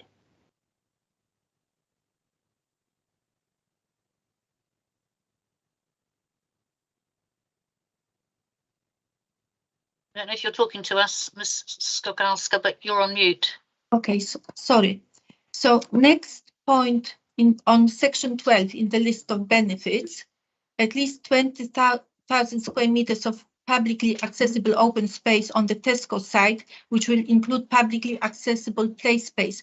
Can you describe what will constitute these 20,000 square meters of publicly open space? So that's the minimum 20,000 square meters is effectively public realm across the Tesco site. So includes the public spaces. So there were 3 public spaces within the Tesco development: the water gardens, the meander, which was the softer, greener area, and also the clearing, which was the more hard landscaped area with a mix of uses around it, and also the routes through the site. So you've got the clean air routes that go across the site, pedestrian and cycle routes, and also the route through the water gardens as well. So it's that obviously is just a minimum figure, and it's like a minimum commitment, if you like, of the amount of that site that would be public realm. And obviously the detail of that would be something that would be subject to the reserved matters application stage. Thank you. Now the next item in the list is the revitalization of the water gardens and creation of 2 new public spaces. The water gardens is an existing amenity accessible to the public.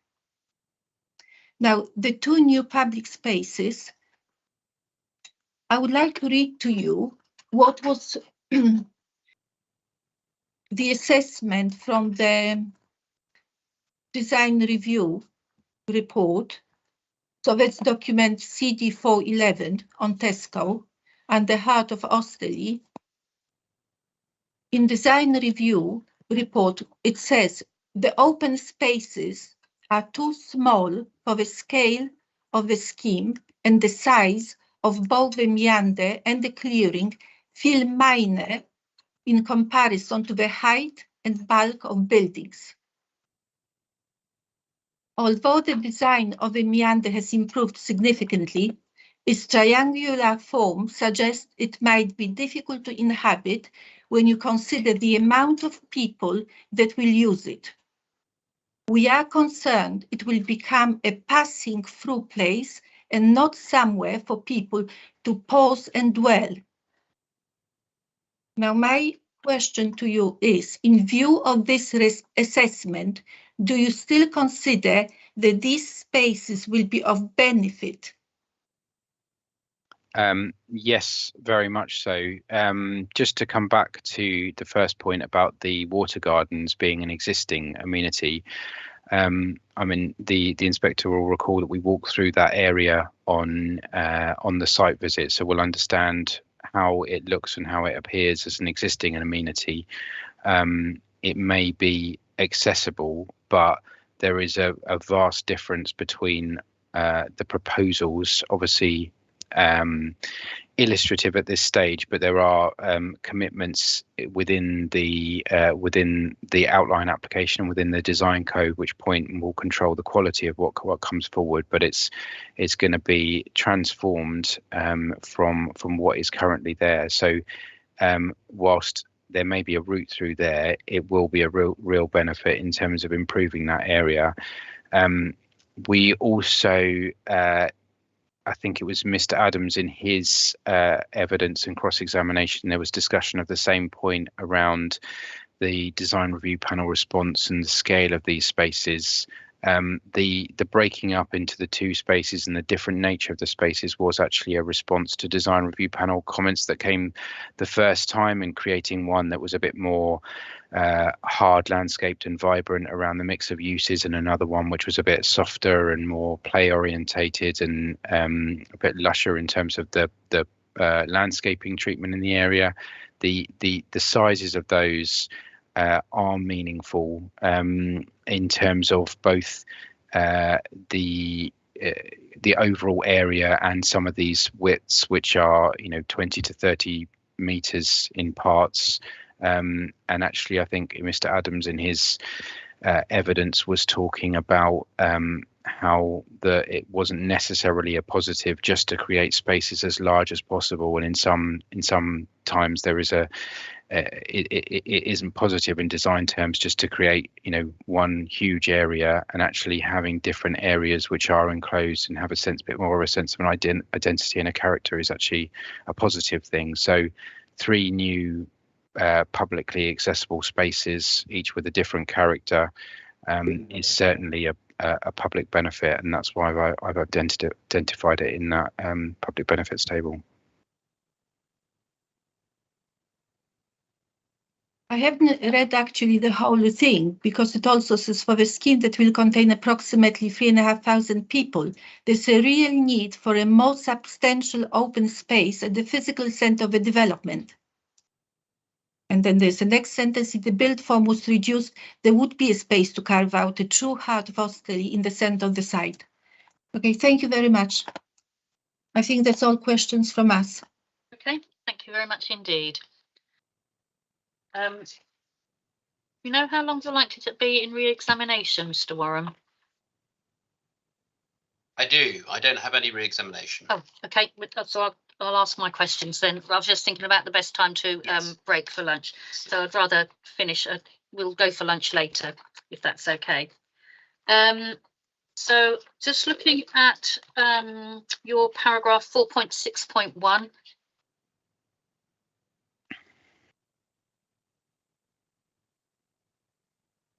Other schemes in the area. I just wasn't clear about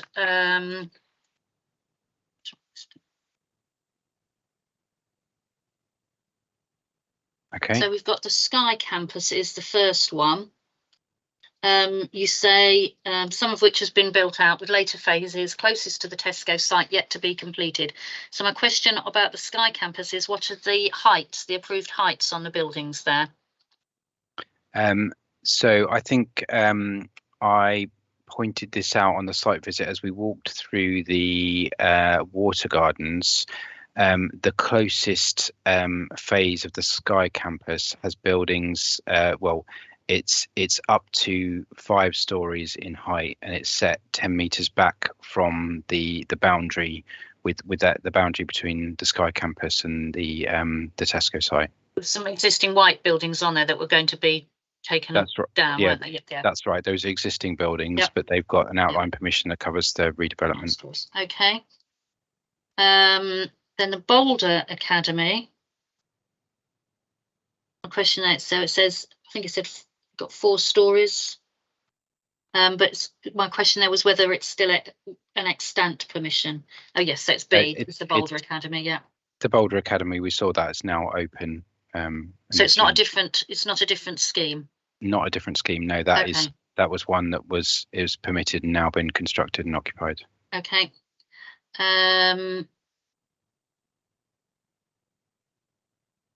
So that the C was the access storage, wasn't it? Brentford Football Club. My question there relates to heights and whether that's still extant. Because I'm not sure when some of them haven't got dates for when they were approved or anything. So the Brentford Football Club is the football stadium part of it is constructed, so it is an extant permission, and the residential development, I understand, is ongoing. The heights? I don't have. If you bear with me, I will just try and clarify. So I'm assuming that you're drawing my attention to all of these for some reason. With the reason for drawing attention to it was around the change that's occurring within the area, rather than a specific point around heights. But hopefully, I should be able to clarify. Just a moment.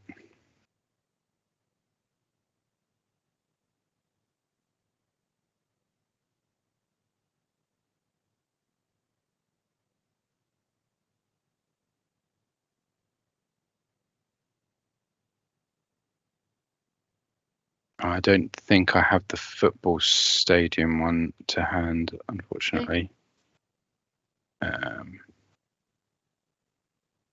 No, I don't think I've got the football stadium one. Apologies. Okay. Then there were 2 Morrison's ones. Are they 2 different schemes that sit side by side, or does one supersede the other? Again, are they extant permissions?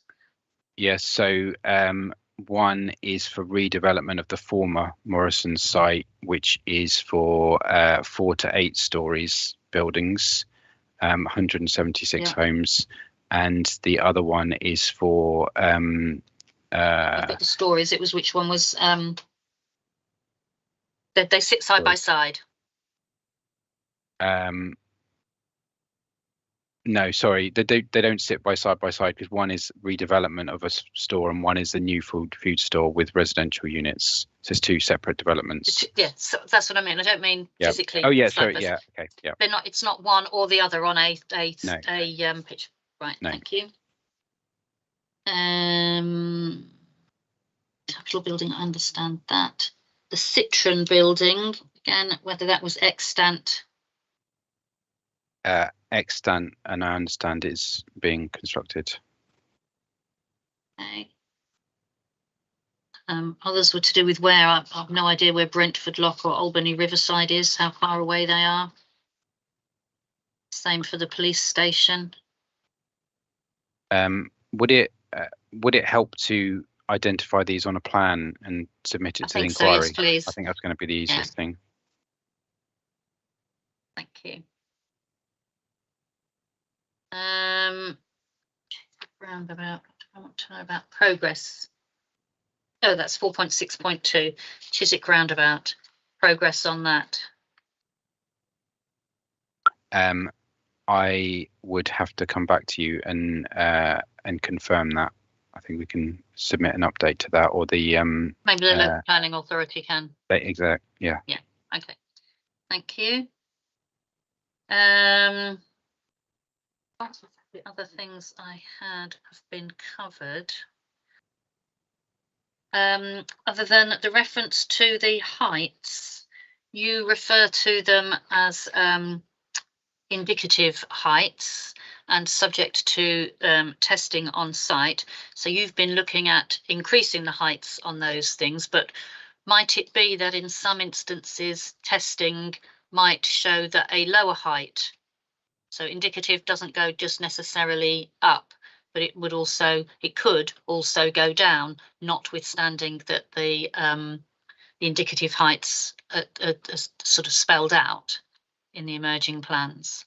Yes, that's right. So would I be correct in interpreting? Well, that's that's your understanding of the my policy. understanding It's as not well. for me Yeah. to interpret. That's for the courts. Okay.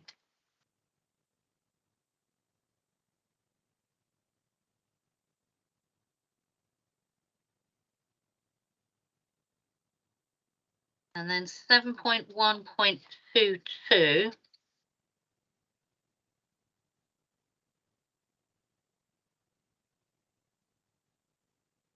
Yes.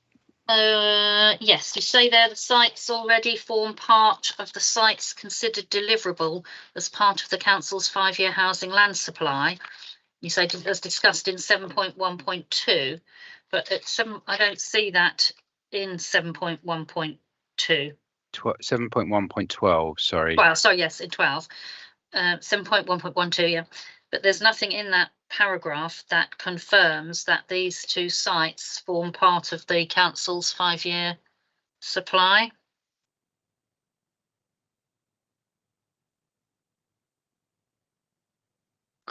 I'm just trying to find the reference.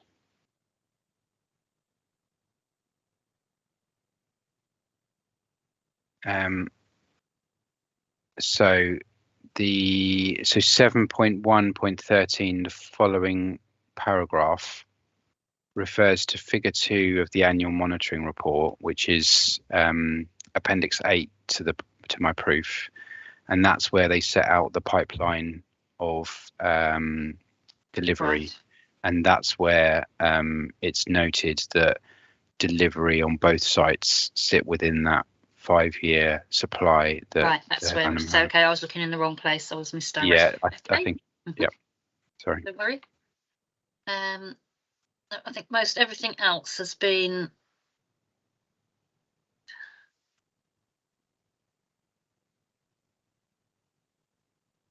Oh, that's it. Yeah, that's fine. Thank you. Thank you very much. Thank you. We need to adjourn for lunch then. We've been going for quite a while. It's just gone 1:30. If we adjourn until 2:30, I've got Mr. Smith 1 hour. We've got Mr. Booth. Yes, madam. We've got Mr. Smith 1 hour in chief. That's still the case? Yeah, well, I'd hope to bring it in beneath that, madam, actually. Look to be closer to half an hour than an hour. And then, Mr. Linus, you indicated 45 minutes both for Mr. Roberts and 45 minutes for Mr. Smith. Obviously, you were considerably longer with Mr. Roberts. Do you need to? You're on mute. Sorry, ma'am. Yes, I certainly won't be any longer than 45 minutes with Mr. Smith. I'd look to be shorter than that because I'll try and avoid duplicating matters we already covered. I'm just conscious of where we might we might need to go on for another day if it was a similar length. I make sure that doesn't happen, ma'am. Okay, we'll adjourn until 2:30 then. Thank you very much. Thank you, madam.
Good afternoon, Madam. Hello there. Right. Anything arisen over the lunchtime that I need to be made aware of? No. Okay, thank you. Would you like? Sorry. Ma'am, Sorry?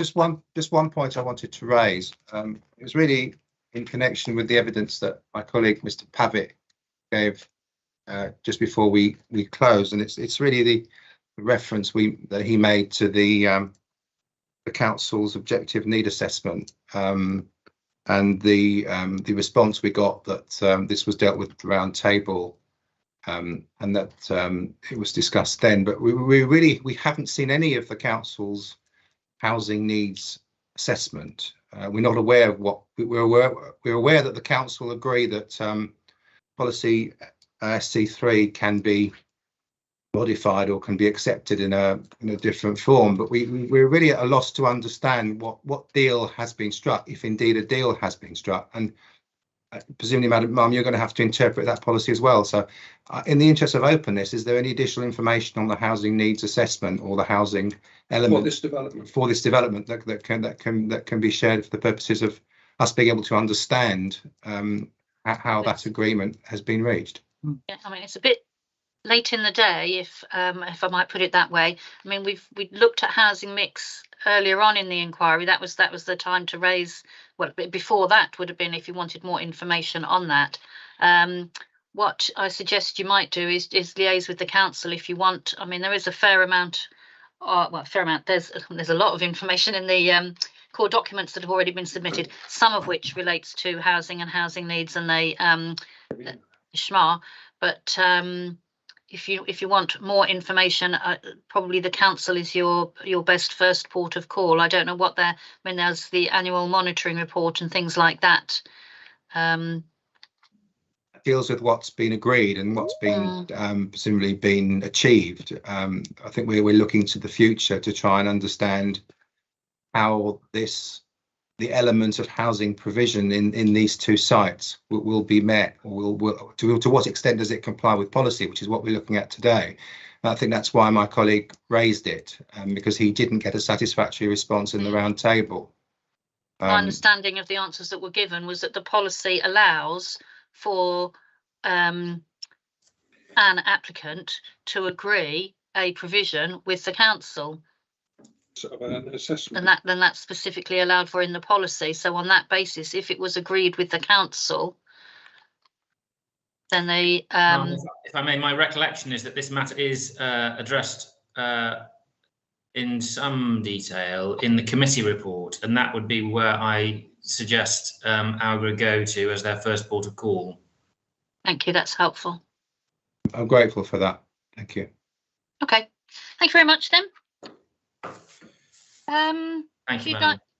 What's happening now? Yes, Mr. Booth. So, Madam, I was proposing to introduce Mr. Smith to the inquiry. Yes. And then take him in relatively short form through his evidence. Thank you very much. Thank you, Madam. So, Mr. Smith, if I can ask you to say something and come up on screen. I'm saying something. Hopefully I'm on screen. I am on mine. Yes, I have you now. Thank you very much. Madam, can you see and hear Mr. Smith? Unless I've accidentally pinned you to my screen. Keep talking, Mr. Smith. Okay. What would you like me to say, Mr. Booth? I'll tell you what I couldn't. I'm sorry, Mr. Booth. I can't see Mr. Smith. I can just see his initials on screen. I'll turn my camera off and on and see if that does the trick. Bear with me. Gosh. Yep, there we go. You're on now. No, he's gone. No, I'm back. Yeah. Okay. There we are. That's it. Thank you very much. Thank you. Marvellous. Okay, well, Mr. Smith, first of all, just to introduce you to the inquiry, your name is Nick Smith and you are a town planning consultant. Is that right? That's correct. And you have some 18 years experience in both the public and the private sectors. And you are currently the director and head of London office for Nexus Planning. That's correct. You have a master's in urban and regional planning, and you are a member of the New London Architecture Expert Panel on Planning. Correct. And I think one of your previous incarnations in the public sector was as a planning officer with this authority, was it not? That's correct, between 2008 and 2012. Thank you very much. Okay, well, just first of all, briefly to confirm the basis of your instruction, obviously you sit here today giving planning evidence on behalf of the council as opposed to a council officer. Can you just confirm, for those who may be watching and may be unfamiliar with this scenario, why it is that you are here giving evidence for the council as opposed to a current employee? Yeah, of course. My understanding is that, as well as everyone here today, will now have recognised public inquiries are time-consuming and resource-intensive procedures, and so the council felt it best to bring in external consultancy to support to assist them with this public inquiry for that reason. Thank you very much. Okay, well, you have provided a proof of evidence on behalf of the council, and that involves you reaching a view on various planning matters, and we'll come to those in a moment. And ultimately it leads you to reach a judgment as to the planning balance, and you reach that judgment in section 7 of your proof. It's obviously a slightly unusual scenario in that ordinarily you would give your evidence following that of all the other witnesses, but here one of the central issues for consideration by the Inspector and the Secretary of State is heritage and heritage impacts, and clearly we haven't heard the heritage evidence yet for various reasons. I think in those circumstances, we need to have you confirm the position you have adopted for the purposes of your proof of evidence, given that Mr. Froneman is the one who is instructed by the council to assess heritage impacts. Just to confirm then, first of all, what have you done in your proof? Have you sought to exercise your own judgment in relation to matters heritage related, i.e. that is to say, impacts on significance of heritage assets, or have you relied upon the judgment reached by Mr. Froneman? I've relied on the conclusions reached by Mr. Froneman. Well, in his proof of evidence, Mr. Froneman expresses views about impacts on a number of different heritage assets, including the World Heritage Site. And you may recall this morning, questions were put to Mr. Roberts in relation to the view taken by Dr. Mealy in relation to impact on World Heritage Site as compared to the council's position. Can you confirm, please, your understanding of the position adopted by Mr. Froneman in relation to impacts on the World Heritage Site? Yeah, so at 6.49 of my evidence, there's a table where I seek to summarise the conclusions reached by Mr. Froneman on the various relevant heritage assets. One of those is RBGQ, the World Heritage Site. At the time that I completed this table, my understanding of Mr. Froneman's position on the impact on that asset was that there would be, as I put in the table, the lowest level of less than substantial harm. I've subsequently spoken with Mr. Froneman, and I understand that his view is now that there would be no harm caused to the setting of the World Heritage Site. And just so we're clear about this, I mean, is that a view that is actually set out in writing in Mr. Froneman's report, or is it a view that Mr. Froneman has reached following provision of his report, having had the opportunity to read the reports and evidence provided by all other parties? Yeah, I understand that it's a view that Mr. Froneman has reached subsequently, having read other material presented to the inquiry. Thank you very much. Okay, I think I mean, on that basis, we should just pick up over the page. You referenced your paragraph 6.49. At 6.53 over the page from that table, we see, don't we, a paragraph of yours beginning, given the harm to designated heritage assets. Do you see that? I do. And at the end of that paragraph, you record what you describe as some conflict with London Plan Policies D9, HC1 and HC2. Now, obviously, when you wrote this proof of evidence, you understood Mr. Froneman to be of the view that there was a degree of harm, lowest level of less than substantial harm, but harm nonetheless to the World Heritage Site.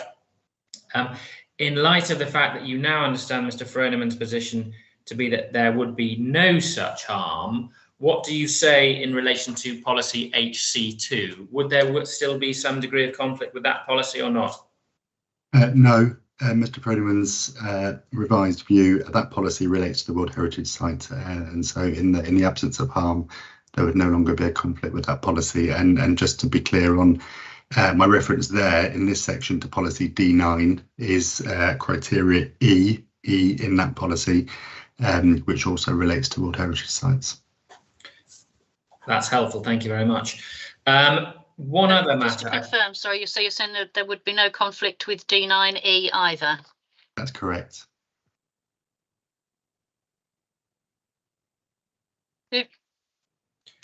Thank you, Madam. One other matter of clarification whilst we're dealing with heritage matters. If we go back to your paragraph 6.49, we can see, can't we, that 1, 2, 3, 4, 5, 6 rows up from the bottom, you deal with National Westminster Bank, in relation to which you say that there would be no harm caused.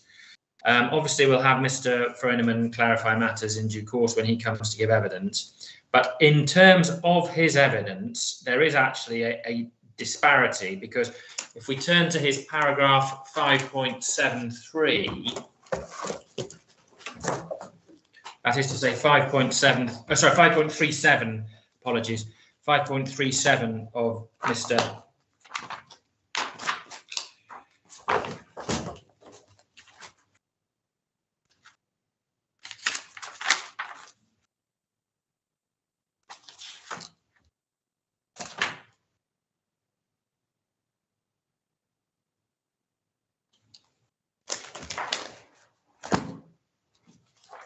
Do you have that? I do.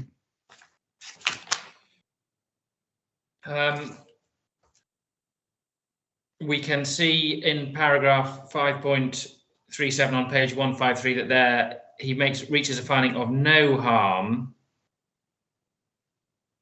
Yeah. Do you see that? I can. And that's consistent with what you've said in your proof, but I think in the table on page 193, we see there a finding of less than substantial harm, don't we? We do. Yeah. Can I just confirm, I mean, have you been able to clarify that apparent disparity with Mr. Froneman? I mean, is his position that there is no harm as regards that particular asset, or less than substantial harm? I have asked Mr. Froneman that question, and he has confirmed that in his view there would be no harm to the National Westminster Bank. Okay, and that's consistent, isn't it, with what we see at your paragraph 6.49? That's correct. Okay, so in terms of those various toppings and tailings, the assessment in your proof, we can see the weighting, or the harms, sorry, not the weighting, the weightings are different, but the levels of harm identified in your paragraph 6.49, that is the basis on which you've undertaken the assessment set out in your proof. And having regard to the correction that we've needed to make in respect of RBGQ World Heritage Site, have you overestimated the harm or underestimated the harm in the context of your assessment? I have overestimated the harm in my evidence in accounts of including harm to the setting of Q. That's very helpful. Thank you. Okay, we're going to go into the guts of your evidence in just a moment. But before we do, there were some questions I think raised by the inspector this morning in relation to the Chiswick roundabout. And I wondered whether or not you were in a position to assist the inspector's inquiry in that regard. Yeah, I can. Thank you, Ma'am. I mean, incidentally, I'm also instructed by the council to act as a case officer on that scheme. So the planning application is currently being assessed, and a decision on that scheme will be made in due course in the not too distant future, I think. Is that the same site as the Chiswick curve? That's right. So it's a new scheme, but it's the same site.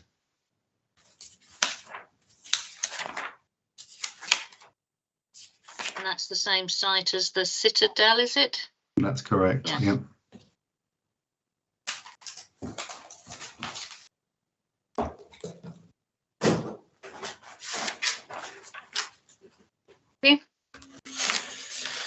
Thank you. Well, firstly, just to summarise your position, Mr. Smith, I was going to ask you, please, to turn to page 5 of your document. It's in your summary, and have you read, please, for the benefit of all those on this session, your paragraphs 1.8 through to 1.16. Of course. The Council is providing evidence to the inquiry in support of the grant of planning permission for these developments. The Council is strongly supportive of the schemes, which it believes will bring forward very substantial benefits, including large numbers of much needed affordable homes. The principle of the developments is strongly supported. Both proposals would bring forward residential-led mixed-use developments in an identified opportunity area. The application sites are sustainable brownfield sites and are exactly the type of development locations that should be delivering significant housing growth to help meet identified need. Whilst the proposals would cause a limited degree of harm to the setting of certain heritage assets, that harm would be very much towards the lower end of less than substantial in the terms of the framework. In these circumstances, that harm, to which great weight should be afforded, should be balanced against the public benefits of the proposals, which are numerous and very significant. Both developments would be of a high quality design, and whilst they would represent a step change in local context that is to be expected in an opportunity area, indeed it has been planned for by the emerging Great West Corridor Local Plan Review, which I call the Emerging Plan. Whilst the emergence of the Emerging Plan adds further weight in favour of the approval of these applications, the planning merits of the applications are not dependent on it. The proposals comply with the extant development plan when read as a whole. The relationship between the proposed developments and existing neighbours of the site would be acceptable, particularly when considering the urban context, the opportunity area location, and the emerging policy position. The quality of accommodation provided for future occupiers would, in the same terms, be good. There are no environmental factors that should prevent the grant of planning permission. All impacts associated with the developments on local infrastructure, including on the transport network, would be suitably mitigated. The developments would cause a low degree of harm to a number of heritage assets. Great weight should be given to the conservation of those assets, irrespective of the scale of the harm. However, the public benefits that would be brought forward by these developments are numerous and very significant indeed. In my view, they would clearly outweigh the harm caused to the heritage assets. Whilst there would be limited conflict with certain aspects of a small number of development plan policies, the proposals comply with the development plan when read as a whole. Accordingly, it is my firm opinion that permission should be granted in respect of these planning applications, subject to agreed planning conditions and planning obligations. Thank you, Mr. Smith. Well, in terms of the body of your proof, there's a lot that I'm going to suggest we don't need to look at in any detail because the inspector is familiar with those matters and some of them have already been covered by Mr. Roberts. For example, your summary of the sites and the planning background, which you set out at section 3, I don't think we need to look at anything there. Similarly, in terms of your section 4, the inspector is familiar with the planning applications and the decision to call them in. Again, I don't think we need to talk about those. You summarise briefly the planning policy framework in your section 5, and again, I'm not really sure there's much to be added by you to what's already gone before. Just touching on one matter really, and it's paragraph 5.5. You reference the GWCLP and the SALPR, and of course you come back to that in your section 6. There was talk this morning about the programme for the further progress of those emerging plan documents, and indeed questions were put to Mr. Roberts by Algra on that point this morning. It's really just to confirm your position as per the council, that is to say, what does the council say as to where we are with the progress of those documents towards examination and adoption? Are they on the cusp of adoption or not? Well, there were hearings, as per my written evidence, there were hearing sessions before Christmas. Further hearing sessions are being agreed. My understanding is that they are expected to take place later this year. which I think was the nub of the discussion this morning.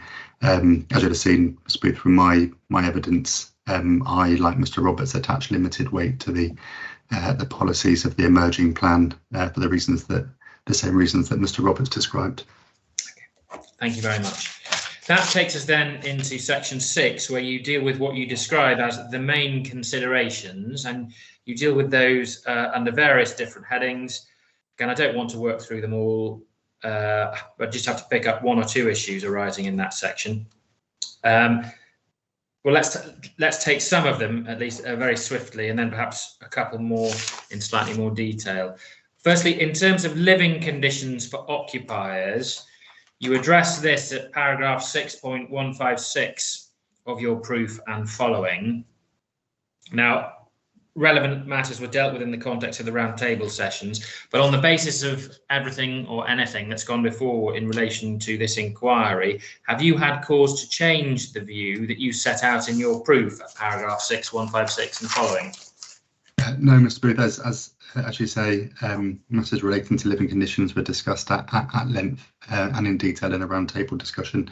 The view that I've expressed in my written evidence is unchanged.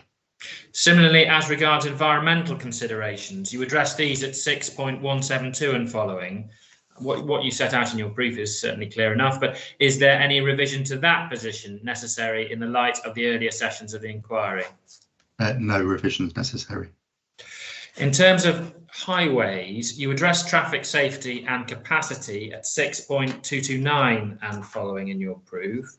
Again, the position is clear in your evidence. I think what I want to touch on is not so much that content, but rather the public transport accessibility issue and its implications for the density of the proposals. You may recall, again, that's a matter that was rehearsed at some length earlier in the roundtable sessions.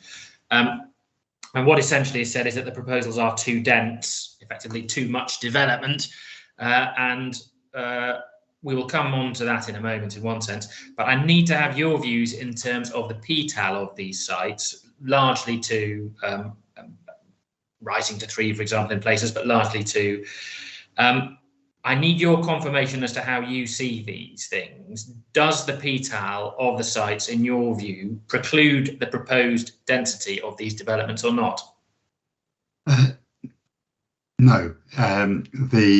The important thing is that a thorough and robust assessment of existing, proposed, planned capacity and mitigation as necessary is undertaken, and that was carried out in detail by the planning authority in consultation, of course, with its internal colleagues and relevant bodies such as TfL and public transport providers. That exercise was, as I say, comprehensive and robust, and the conclusions reached are that the capacity available or that can be made available through the planning permissions is adequate and acceptable, notwithstanding the current PTAL rating.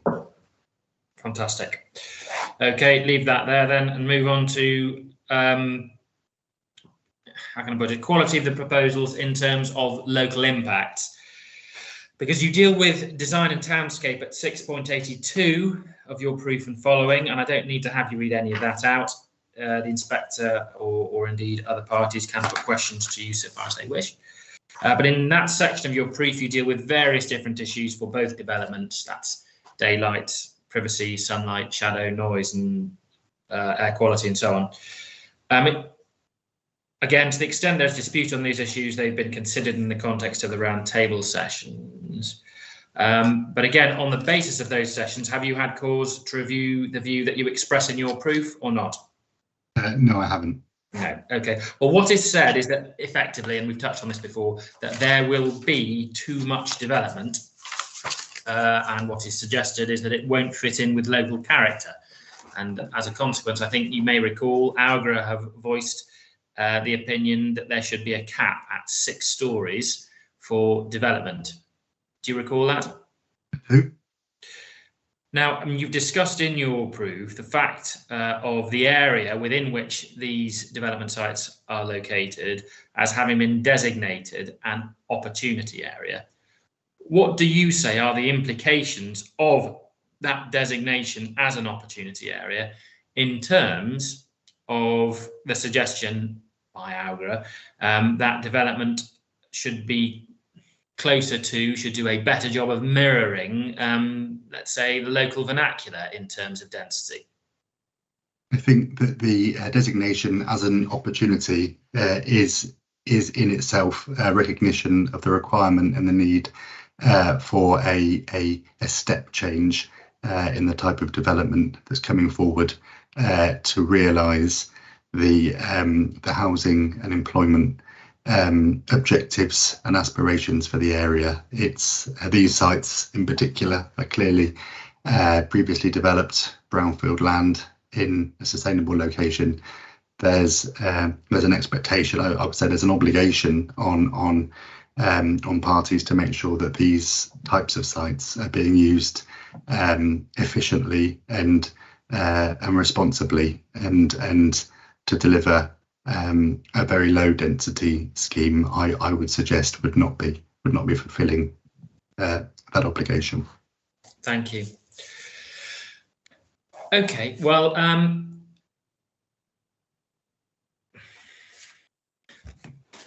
on a related matter, there was discussion this morning in the cross-examination of Mr. Roberts as regards heights, I should say heights of the proposed development.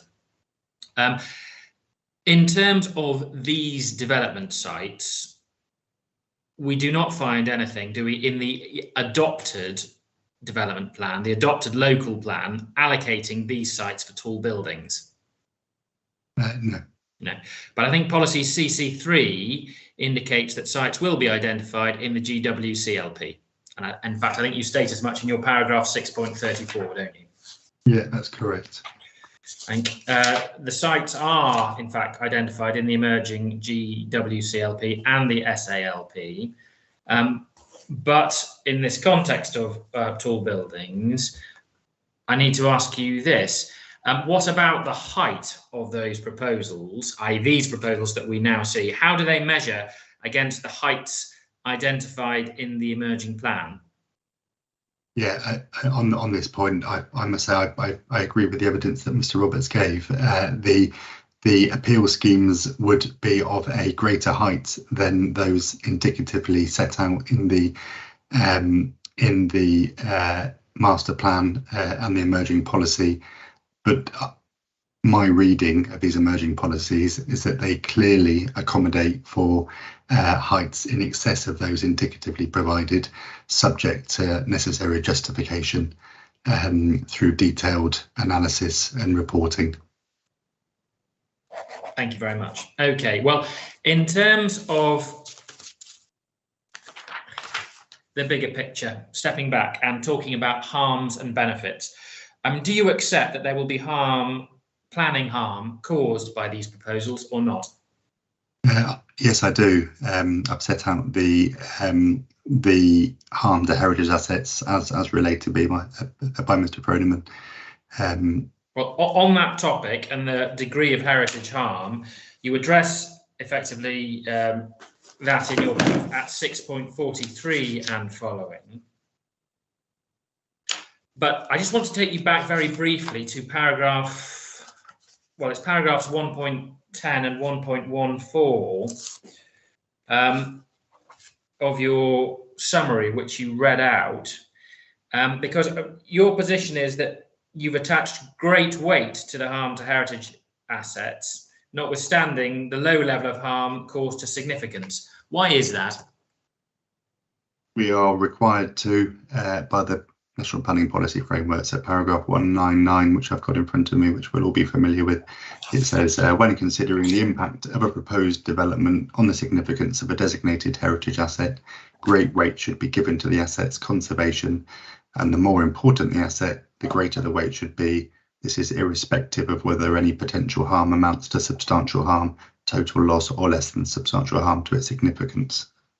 Thank you very much. Okay, well, that's heritage harm. As I say, I don't propose to ask you any more about that because that's really Mr. Froneman's bailiwick. But in terms of other harms, paragraph 7.37 in your document, again, I'm using this as a shorthand, you refer to a low level of harm to living conditions at some neighbouring properties. Yes? Correct. And if you could just summarise the position very briefly there.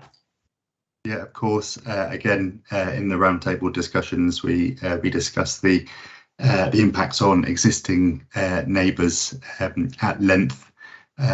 My view is that whilst the level of harm caused to some existing residents does not represent a conflict with the development plan, there is a degree of harm that would be caused to some neighbours, for example, through a reduction in their sunlight and daylight. So whilst those reductions would meet the BRE guidance, for example, that doesn't mean that there wouldn't be a reduction. And I think it's important that that's factored into the planning balance. Thank you very much. Okay, well, is there anything else in terms of harm that needs to be weighed in the balance, save for these heritage impacts that have been identified by Mr. Froneman and the level of harm to living conditions of existing occupiers that you've identified? Not actual harms resulting from the development proposals, no. No, thank you. Okay, well, in terms of benefits, and in particular headline benefits, I think if we go back to your paragraph 6.13, we can see that the London Plan annual target was 822 dwellings per annum for Hounslow, was it not? Correct. And the council has measured up in relation to that target, and you set out that the 2020 housing delivery test demonstrated the Hounslow as delivering 911, 1264 and 1525 in the previous 3-year period. But of course, the target is now 1,782 homes. Correct. In terms of that need, I mean, you describe it in your paragraph 6.24, i.e. that need for housing, the 1782, as pressing. How significant do you say the housing provision offered by these two proposals is in that context? It's very significant indeed, and it's I think it's difficult to overstate the importance of these schemes in terms of their housing delivery, and we may come on to affordable housing delivery as well. Well, touching on that, you deal with affordable housing substantively in your proof at 6.55 and following, and I think the inspector will have noted already that, to be clear, the Homebase site provides for, or would provide for, I think 164 affordable rent units. We've obviously heard about the affordable rent units at the round table, so I don't need to take you through that anymore. And then in terms of the Tesco site, it's similarly 35% provision, so that would be up to 583 units, I think you say. But before that, before we go to the weighting on those issues, and indeed other issues, I just do want to touch on first homes, because the inspector raised this in advance of the inquiry. The council, and indeed I believe the applicant, also made representations to the inspector. The inspector's given an indication that, so far as she is concerned, there are transitional provisions which do, as the parties have suggested, militate in favour of there not being any requirement to provide first homes now.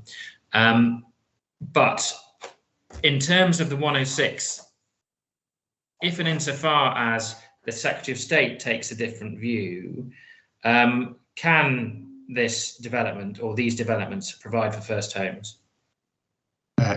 Yes. The council's preference, as I set out at the roundtable session, the council's preference is certainly that more traditional affordable housing products are provided by these developments. But if the Secretary of State took a different view, then, as per the statement of common ground on these matters that was provided to the inspector, the level of positive weight attached to the delivery of affordable housing by the schemes would not be diminished in any way. Thank you. Okay, well, look, we spoke about those in terms of headline benefits. I now want to look at weighting, which is set out in your section 7, which deals with your planning judgment.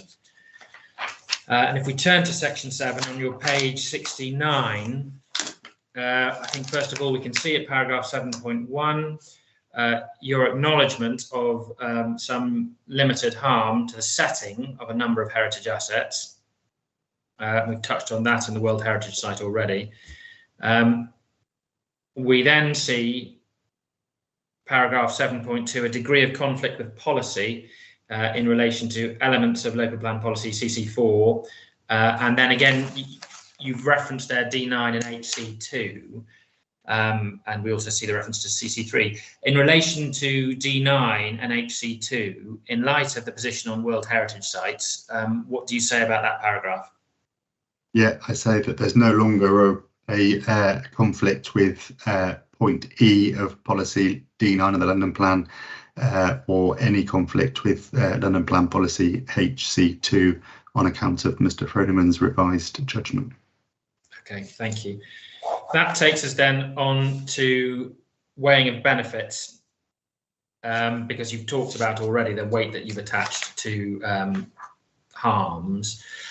Weighing of benefits. In terms of Homebase, you've referenced the housing provision, both housing generally, 473 homes, and we're here at your paragraph 7.11, 473 new homes and 164 of that figure being affordable rent.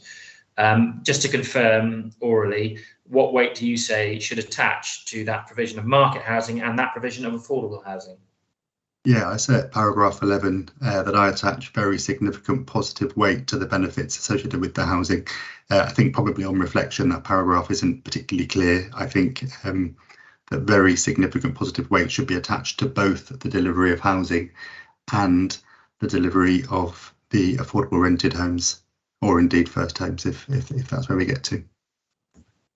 Thank you very much. We then see in the following paragraphs reference to a series of other benefits: regeneration, economic activity, community space, and so on. And I don't want to have you read through all of those items, but just to be clear, in respect of each of those matters, I can see that you've provided a weighting. For example, in relation to the issue of regeneration and design quality, you've attached substantial positive weight pursuant to that benefit. Do you stand by all the assessments that you've set out in those paragraphs, or do we need to revisit any of them? No, I stand by each of those assessments. Okay, then in terms of the Tesco development, we see your assessment there in relation to, let's say, firstly, housing, the headline benefit, housing and affordable housing. You summarise the position in your paragraph 7.17. Again, what weighting do you give to that housing benefit? At 7.17, I say I attach very significant positive weight, but then at 7.28, I'm probably a bit clearer, where I say this public benefit attracts the very highest of positive weighting in my judgment. And again, the same clarification as per the Homebase site. I think that the very highest of positive weighting should be applied to both the delivery of housing and affordable housing on account of the numbers involved, frankly. Thank you. And then, of course, in the paragraphs following 7.28, we see again a similar, not identical, but a similar list of other benefits: regeneration, economic activity, public realm provision, and so on. Again, you've provided weightings pursuant to each of those perceived benefits. Do you need to revisit any of those, or are you satisfied and stand by the assessments you've set out in your proof? Yeah, I stand by those assessments. Thank you very much. In which case, please, can you read paragraph 7.36 through to paragraph 8.1 of your proof, please? When considering the planning balance in this case, I have given great weight to the harm caused to the setting of the various heritage assets identified for Froneman. I have also considered the cumulative effects from the Homebase site development. In each case, and in respect of the overall planning balance of public benefits weighed against harm, the wide-ranging and substantial public benefits that would be brought forward by the development very clearly outweigh that harm. There would be some other harms resulting from the development, namely a low level of harm to living conditions at some neighbouring properties, although not to an extent that would constitute a conflict with relevant development plan policies. The benefits associated with the development would clearly outweigh that harm when taken together with that relating to heritage impacts. Whilst the development would not be in an area identified as being appropriate for tall buildings, and tall buildings are proposed, that does not in itself generate actual harm being caused. It is my firm professional opinion that the Homebase development complies with the development plan when read as a whole, and that planning permission should be granted. In paragraph 8.1, for the reasons set out in my written evidence to the inquiry, it is my strong professional opinion that the council was correct to grant these applications. Both schemes truly represent sustainable development, and in my opinion, planning permission should be granted, subject to agreed planning conditions and planning obligations. Thank you very much, Mr. Smith. Mum, I didn't have any further questions for Mr. Smith if you were happy with that, and so if you just wait there.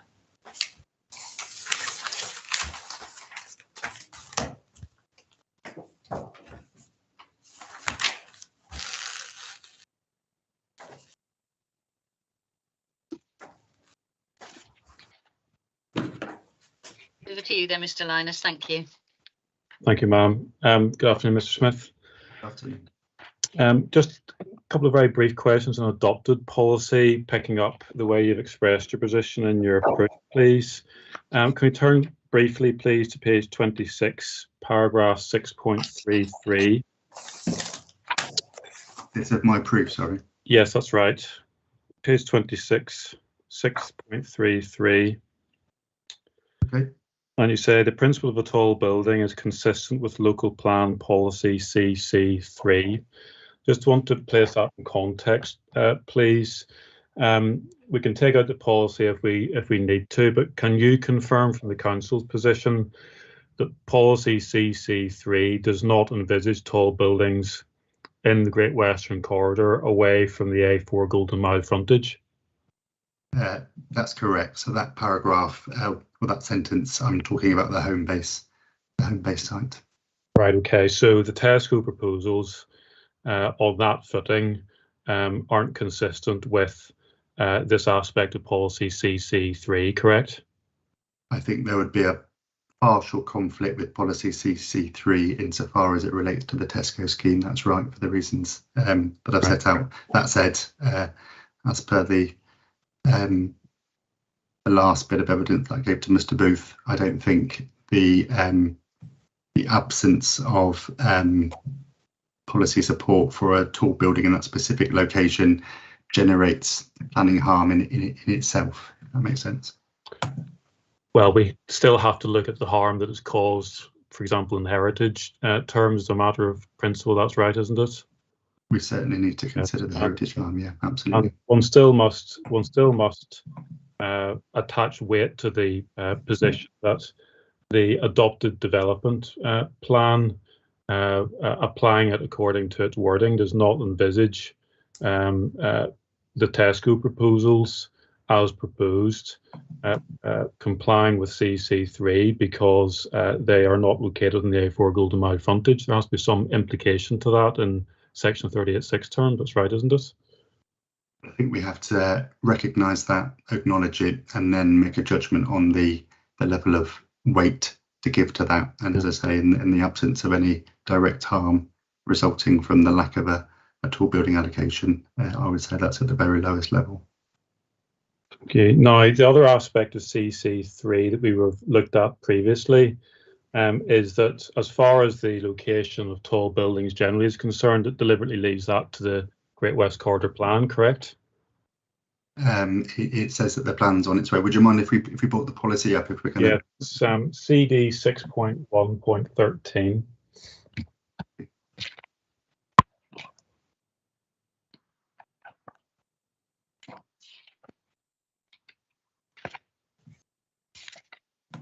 I'm sorry, apologies. It's I think that was right. I think that's right, I think. yes, sir. Yes, that's right. Yeah, so part D of we will achieve this by, it says, supporting tall buildings along sections of the A4 Golden Mile frontage. Specific sites will be identified in the Great West Corridor Plan. Thank you very much. So again, confirm the position from the part of the council. Locations have not yet been identified in any adopted plans, so one cannot claim the support of CC3 in that respect, correct? The emerging plan, of course, is not adopted. I think it's I think it's probably agreed that it's relevant. The sites have been identified, but it's not adopted policy at the time of us speaking now. Thank you. Now, as far as emerging policy is concerned, let's move on to that, please. You said in your evidence earlier that there's considerable change being expected with growth plan for the area. Again, just to confirm the position, your evidence is that limited weight should be given to emerging policy which deals with change in the area, correct? The opportunity area policy is adopted policy. I say that limited weight should be afforded to the emerging policy. Yes. Yeah. So the form that any change within the area is going to take has yet to be established plainly. That's right, isn't it?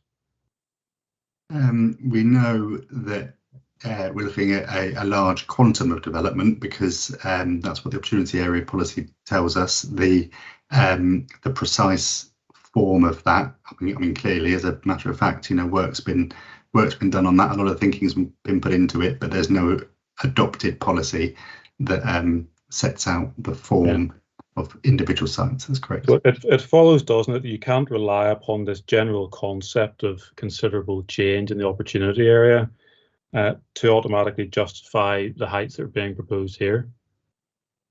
Well, I would never seek to do that. I think, and my evidence is that a balanced and objective assessment of the appeal schemes against the extant development plan, even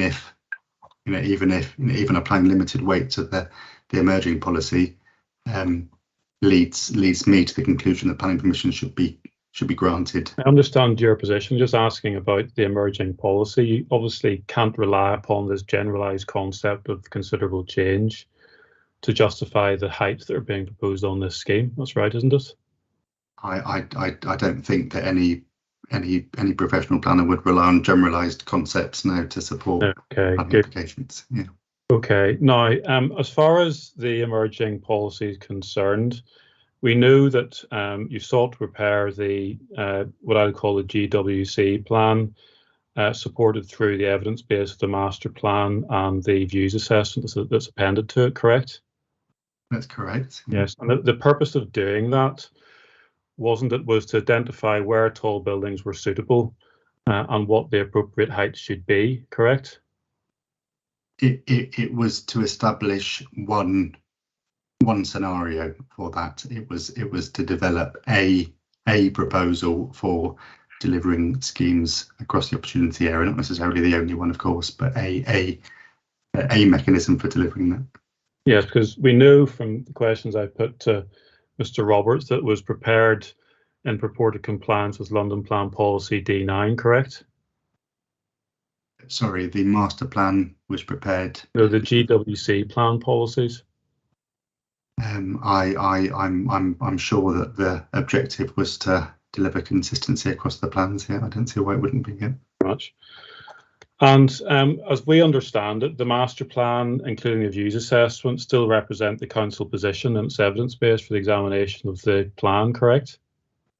As far as I'm aware, that, as I say, I mean, it is a version of the delivery of the opportunity area, and the master plan feeds into the site allocations policies, for example, which specifically reference the heights as being indicative and open to change subject to justification.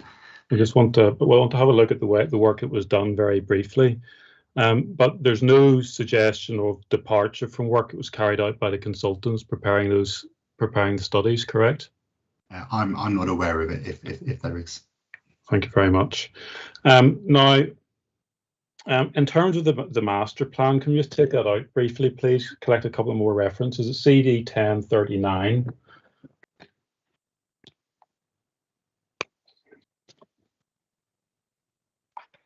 And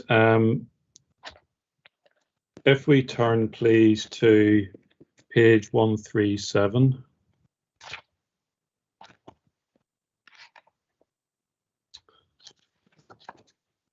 You can just want to have a look at the approach that was taken.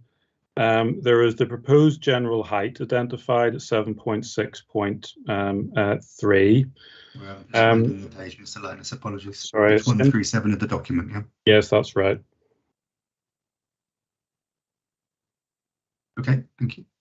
Thank you. Proposed general height 7.6.3. Then if one goes over the pages to 139, it then sets out more particular heights for shoulder heights relating to different parts of the west area within which these sites fall, correct? It does, yeah. Yes, and then over at page 145, this is the section dealing with tall buildings. There is a reference to tall buildings testing at 7.7.4, and it says in the final paragraph, the assessment cannot aim to be the level of a comprehensive heritage townscape visual impact assessment required as part of an EIA, shadows the approaches and principle applies their methodology, but remains at a higher strategic level that is deemed appropriate to the evidence and guidance it aims to provide. You see that? See that, yep. Yeah, so for the purposes of setting policy, the approach required was considered to be sufficient, correct? So I think I'm losing you slightly, Mr. Linus. I'm sorry. Yeah, so for the yes, the approach that was being applied was stated to be adequate for the purposes of addressing the plan-led approach that London Plan Policy required, correct? Because there's reference to the London Plan Policy in these paragraphs. Yes. Says Thank you. Plan. Yes. Thank you. So put this way. That was his answer to your question. I think he was just seeking clarification. Yes, yeah, if one looks at 774, the final paragraph refers to the work being done, remaining at a higher strategic level is deemed appropriate to the evidence and guidance it aims to provide. If one looks up to the first paragraph, it says new London Plan Policy, tall buildings should be part of a plan-led approach, and local authorities should identify in development plans locations where tall buildings are appropriate in principle and indicate general building heights would be appropriate. Okay, so clearly the purpose of the master plan and the work that was being done by the council was to identify where tall buildings were suitable and the general heights that were regarded as appropriate, correct? I think that the master plan seeks to identify sites that could or should be suitable for tall buildings. Yeah, I think that's fair. It says and indicates building heights that would be appropriate. That's what it was seeking to do. That's right, isn't it? Say general. Sorry, did you use the word general earlier on? Yes, but we can look at policy D9 as it turned out in due course. Again, the whole purpose of this work that being carried out by the council was to try and identify heights in locations that were suitable for tall buildings that should be regarded as appropriate. That was the purpose of this document, wasn't it? I don't think it's as straightforward as that. I think that what the master plan does is it says we've tested these heights and we think they are okay. But if you want to pursue a scheme that is different to that, then you need to test it and provide the evidence and the information, and that's how it's reflected in the site allocations policy. So I don't think that it's possible for a master plan document to test in detail every possible height for every single scheme. It's tested the ones that are reflected and said, yeah, we think these are okay. That doesn't mean to say that others aren't okay. We just want to see how that comment needs to be seen in context. If one goes over to page 150, please. Appropriate heights for each tested location are shown in figure 722 and 723. Tall buildings proposals in identified locations would not normally be expected to be higher than the appropriate height. Do you see that? First paragraph in 150.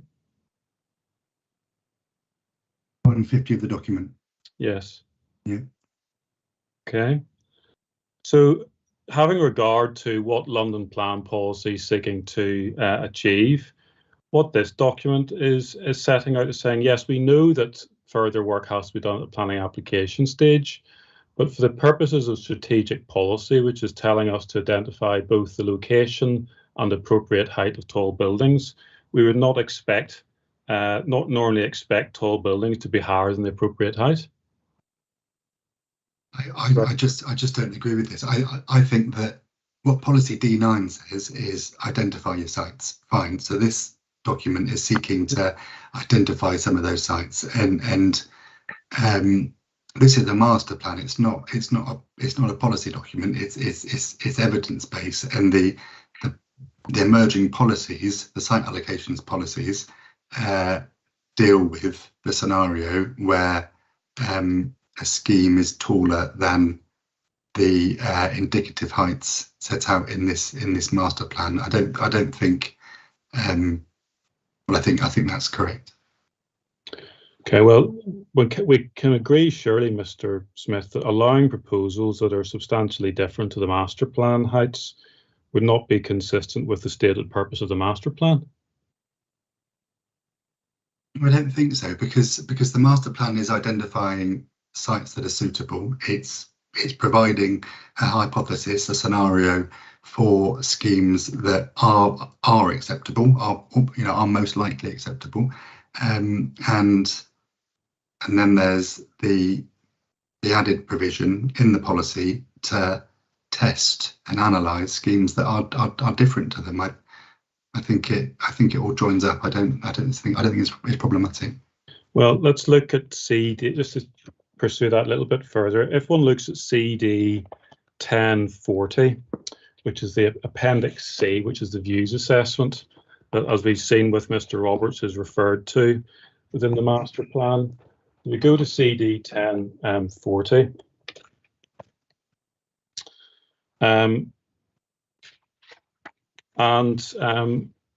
This is the views assessment that was carried out, and it identifies there. If we can turn to page 32, please.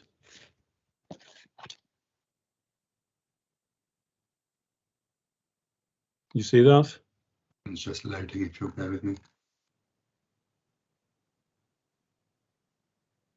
Okay. Thank you. And we can see the work that was done as reflected in the master plan. We have a base option impact matrix, and if one looks along the top, you see Tesco as the site name, and then if you read further along, there's Homebase. Just having to zoom in a second. Yes, it's not that easy to read.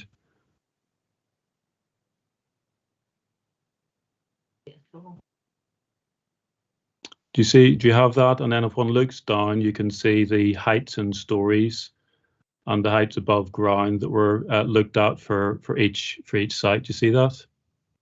Yeah. Yeah. Okay, so that was the base option. Don't need to look through that, but it's effectively a scoring applied in the views assessment at that base option at those heights. Now, if we move on to the next page, there's an increased height option impact matrix. And again, a similar approach is followed, but at particular viewpoints or points on the plan, there's a series of heights in stories measured, again for Tesco, again for Homebase, which are higher than the base option. Do you see that? Yeah, I think so. I'm needing to sort of zoom in and zoom out again, but I'm happy to take your word for it. Yeah, so we can see, for example, in Tesco, the height in stories was a mixture of 15 to 17 stories. Sorry, from 12 to 17 stories, and Homebase was 15 to 17 stories. You see that? Yes. Okay. And then what happened after that was they had applied the increased height option, and then on the page after that, they identified appropriate heights impact matrix. Do you see that on page 34?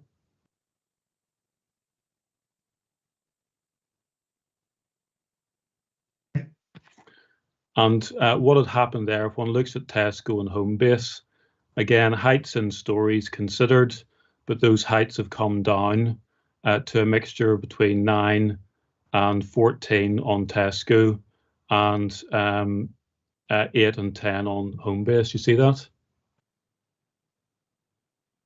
I'm losing you slightly, but I'm happy to take your word for that. Yes. Okay, well, it's just the heights I'm reading in stories under that table.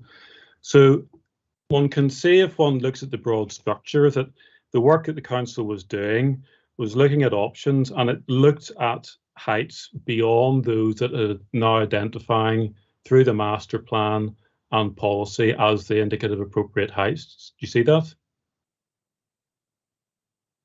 By looking at I think the difficulty is I am not a heritage expert. I'm not a views expert, and I'm not finding it very easy to analyse this information. So Okay. What I can say is that both planning applications were supported by very comprehensive environmental statements, TBIAs, heritage analysis that have resulted in the heritage evidence that's before the inquiry, and I think that would be more useful to you than my. I can certainly ask Mr. Froden about it, but I'm just looking at the approach that you're taking to the policy, bearing in mind the work that the council's done. I mean, if you can't answer the question, then don't. I'll put it to Mr. Froneman. But insofar as the council had looked at increased height options in the views assessment, which looked at heights at up to between 15 to 17 stories in Tesco and 15 to 17 stories in Homebase, the overall approach was that after looking at those increased heights, it deliberately settled on lower heights as being appropriate for the purposes of crafting its policy. I think, if you'll forgive me, I think the council clearly reached a view that planning permission should be granted for these.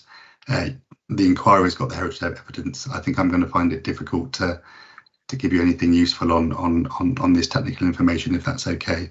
Well, I mean, it's not really about technical information, but anyway, just I'll ask these questions of Mr. Froneman if I need to. But just while we're in this document, again, this is a question of approach. If one looks over to page 105 of this document, one can see there that some of the views that have been assessed related to Sion Park. See that?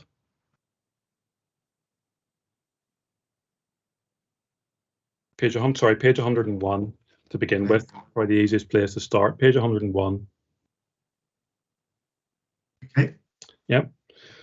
And it's looked at SP1, SP2. I'll be asking Mr. Froneman about these views, but if one looks on to page 104, there one can see that there's the base height scenario considered, additional height scenario considered, and then appropriate height scenario considered. Do you see that? See that? Yes, and we can see the heights that were considered as part of the additional height before coming down to the appropriate height scenario that we looked at earlier. But if one looks at the justification on page 105, it said the impact of buildings in the west and in the centre and the significance of the setting has to be judged in the context of the significant regeneration benefits that development will deliver in this part of the corridor, in line with the requirements of the New London Plan. Okay, and then the third column, in this context and on balance, it's found that the height of tall buildings in the west and centre is appropriate and the harm to heritage asset significance can be justified. Okay, so clearly what was happening there in the context of the views assessment that's part of the council's evidence base was that a balanced judgment was being reached by the council on what an appropriate height of tall buildings should be. And they had rejected, in doing so, an additional height scenario beyond what was fixed upon as the appropriate height. That's right, isn't it?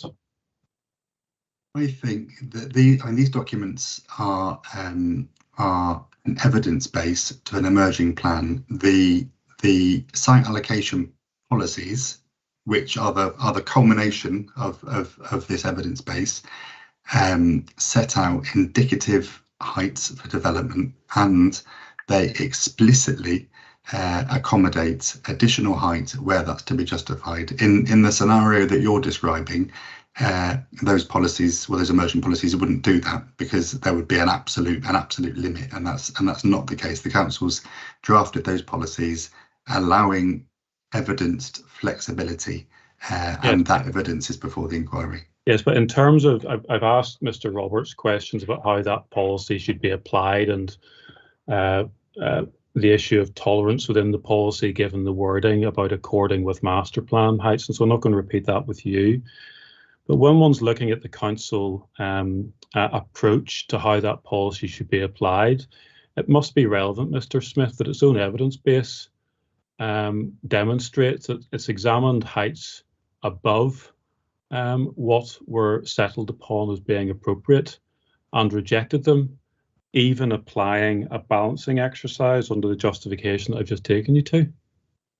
You would not, I would not expect a master planning exercise for a large area to be able to go into the same level of forensic detail that planning applications supported by environmental assessment, environmental statements would do. So I'm asking you about the work that the council has done. It's produced this as part of its evidence base. It's not seeking to rely upon it. And the evidence base shows a judgment being reached by its appointed consultants, which it is advancing through its examination, which demonstrates that having looked at an additional height scenario at heights beyond the appropriate heights that have now been fixed upon, that it expressly rejected an additional height scenario, having regard to a balancing exercise, which was undertaken on page 105, as I've indicated. That's the position, isn't it, Mr. Smith? Council has not reached that view, because the council has drafted the policies that accommodate the more detailed analysis. So the council has not reached that view. And as I say, I think in the scenario you're describing, that flexibility or that scope to be able to demonstrate appropriateness of additional height would not be in those policies, and it is. Okay, well, when one judges the compliance with that emerging policy, it must be relevant, Mr. Smith, to have regard to the work that the council itself carried out through its views assessment process. To accept that as a proposition, wouldn't you? Well, I think that the policy does that. So the policy sets the indicative heights, or the emerging policy, sorry, sets the indicative heights, which are the result of this work that we've been talking about. And then it says, however, ... So I think the policy does recognise this work that's been done. Now, just final few questions, please. The planning balance. Now, we've heard what you had to say about Mr. Froneman's assessment and the new position we've just heard today, and the conclusion that's being now advanced that generally you're looking at the low end of less than substantial, correct? Very generally across heritage assets. Yes, across heritage assets, the lower end of less than substantial. I think the best way of summarising is just with reference to my table at 6.49 to avoid any. Okay. Now we know that officers advised differently to members. That's right, isn't it? This is advised differently to members on what? Sorry. Heritage harm, the extent of heritage harm. The committee report, sorry, advised differently to Mr. Froneman's. Yes, I understand that there are some differences between the council's internal heritage advice and Mr. Frodeman's conclusions. I can't speak to those, of course, but I understand that's the case. But just to be absolutely clear, again, if we need to take out the document, we can. But at paragraph 8.238, at CD 5.2 for your note, it says overall the development would cause a moderate level of less than substantial harm to heritage with a cumulative impact. Sorry, might I just jump in? I didn't quite get the reference, and I'm sorry, Mr. Booth. 8.238. 8.238 of a committee report at the CD. CD 5.2. Yeah. Thank you very much. The development would cause a moderate level of less than substantial harm to heritage, with the cumulative impact being a little more, but still in the moderate range and not close to substantial harm. Okay. So cumulative harm being a little bit more than moderate, albeit still within the broader moderate range. Again, just to put the point to you, Mr. Smith, the conclusions that you have expressed in your evidence are based on Mr. Froman's assessment. What they don't say anything about is the striking of the balance in circumstances where the council officers' approach or even the HE approach is followed. That's right, isn't it? That is correct. The committee, obviously, I wasn't the author of the committee report, but a council planner completed that committee report where that balance was undertaken. But no, you're right. My evidence relates to Mr. Frodeman's positions. So it doesn't relate to circumstances where harm is judged to be higher. Mine relates to Mr. Frodeman's conclusions. That's okay, correct. Thank you very much. And again, finally, please, as far as the approach to this area is concerned and the delivery of housing within it. I think we've heard from Mr. Roberts already, picking up on a point he raised in his proof, that London is effectively treated as a single housing market for the purposes of strategic policy, correct? Correct. Thank you. And just to be clear on this, if one takes out London Plan policy and go to CD 6.2.5 and go to paragraph 4.1.2.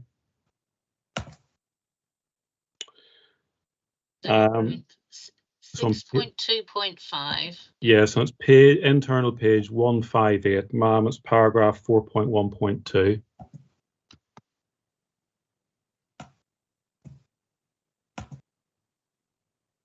.1.2. Yes. It's at the bottom of that page 158, ma'am.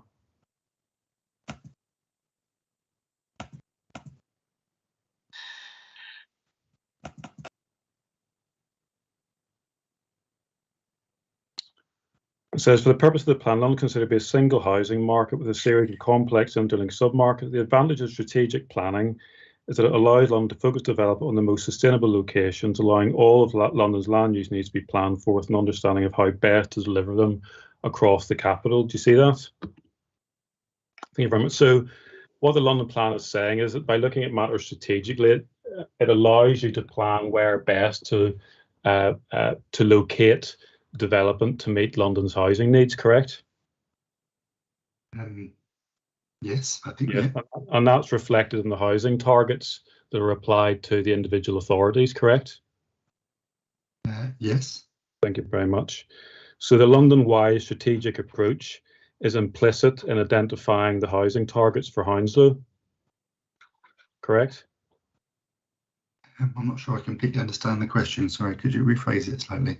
The strategic approach that the London plan says it takes is followed through and implied by the housing target that is being derived for Hounslow.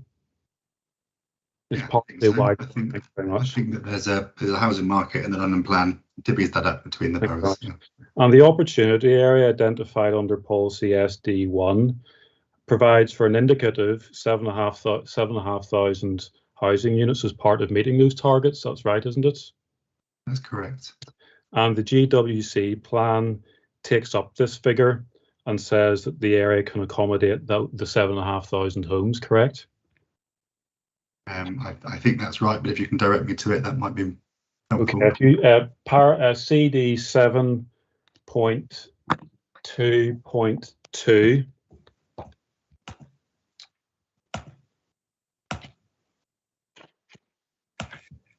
and if you go to paragraph 422,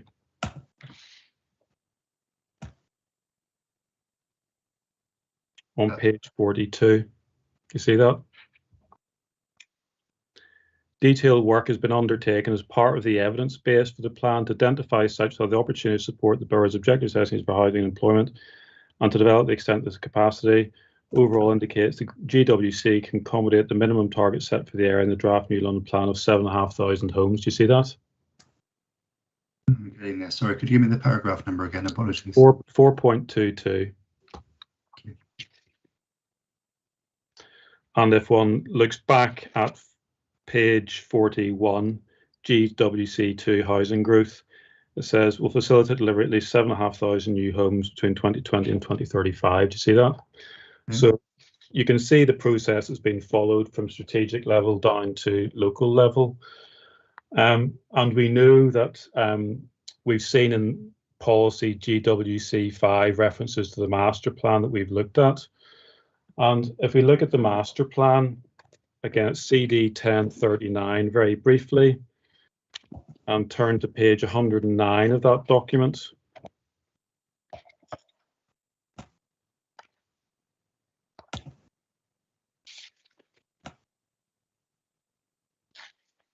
No. 109, you see development capacity 7.1.1.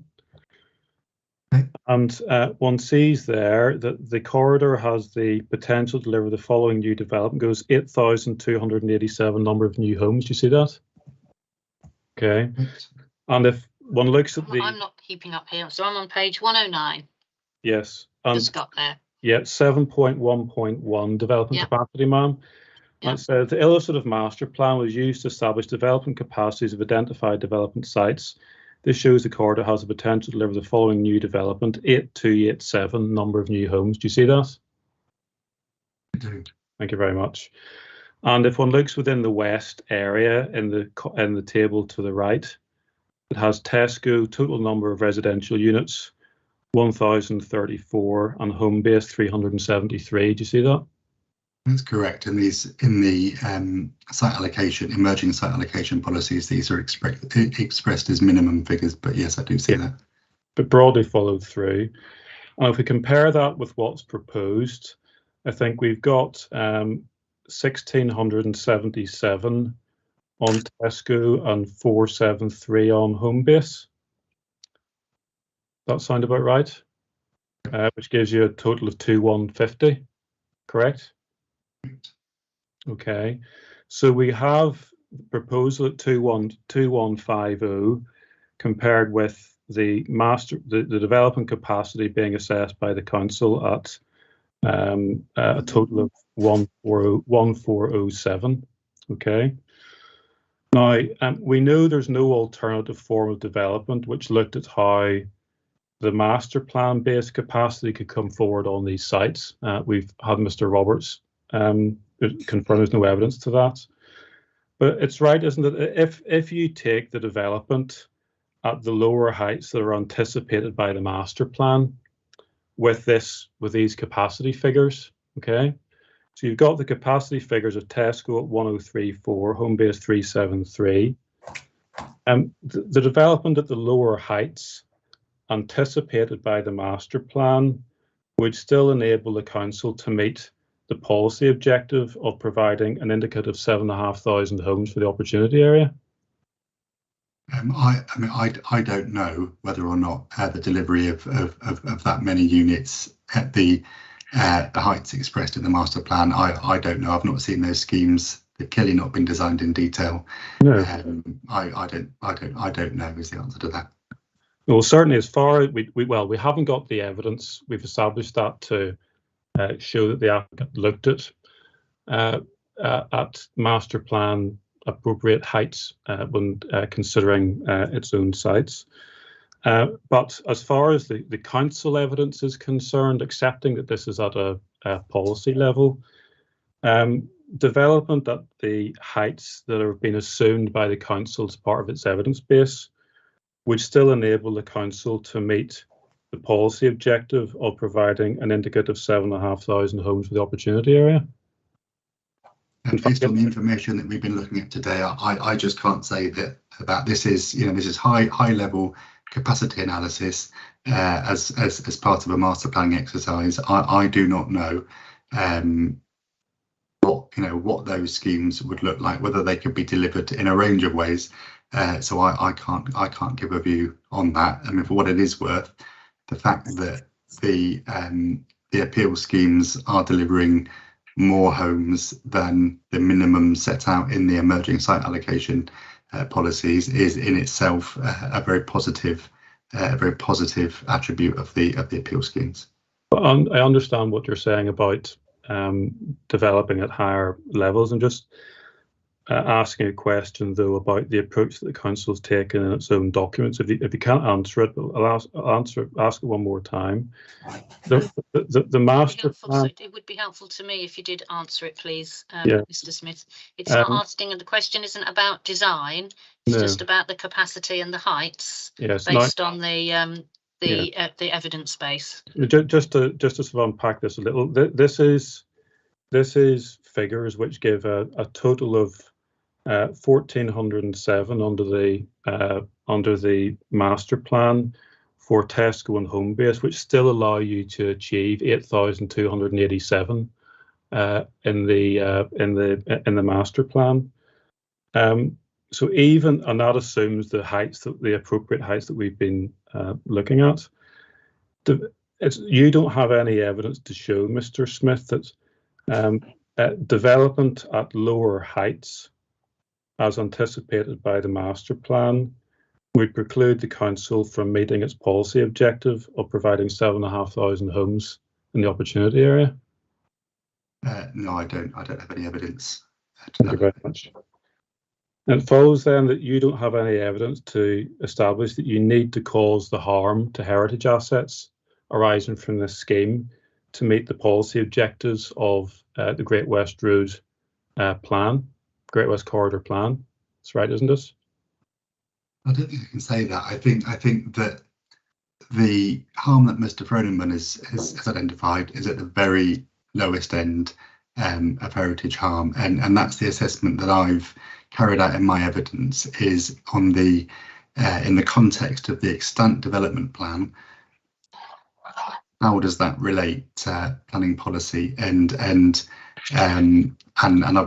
reached that judgment in my evidence. So have I considered other hypothetical schemes?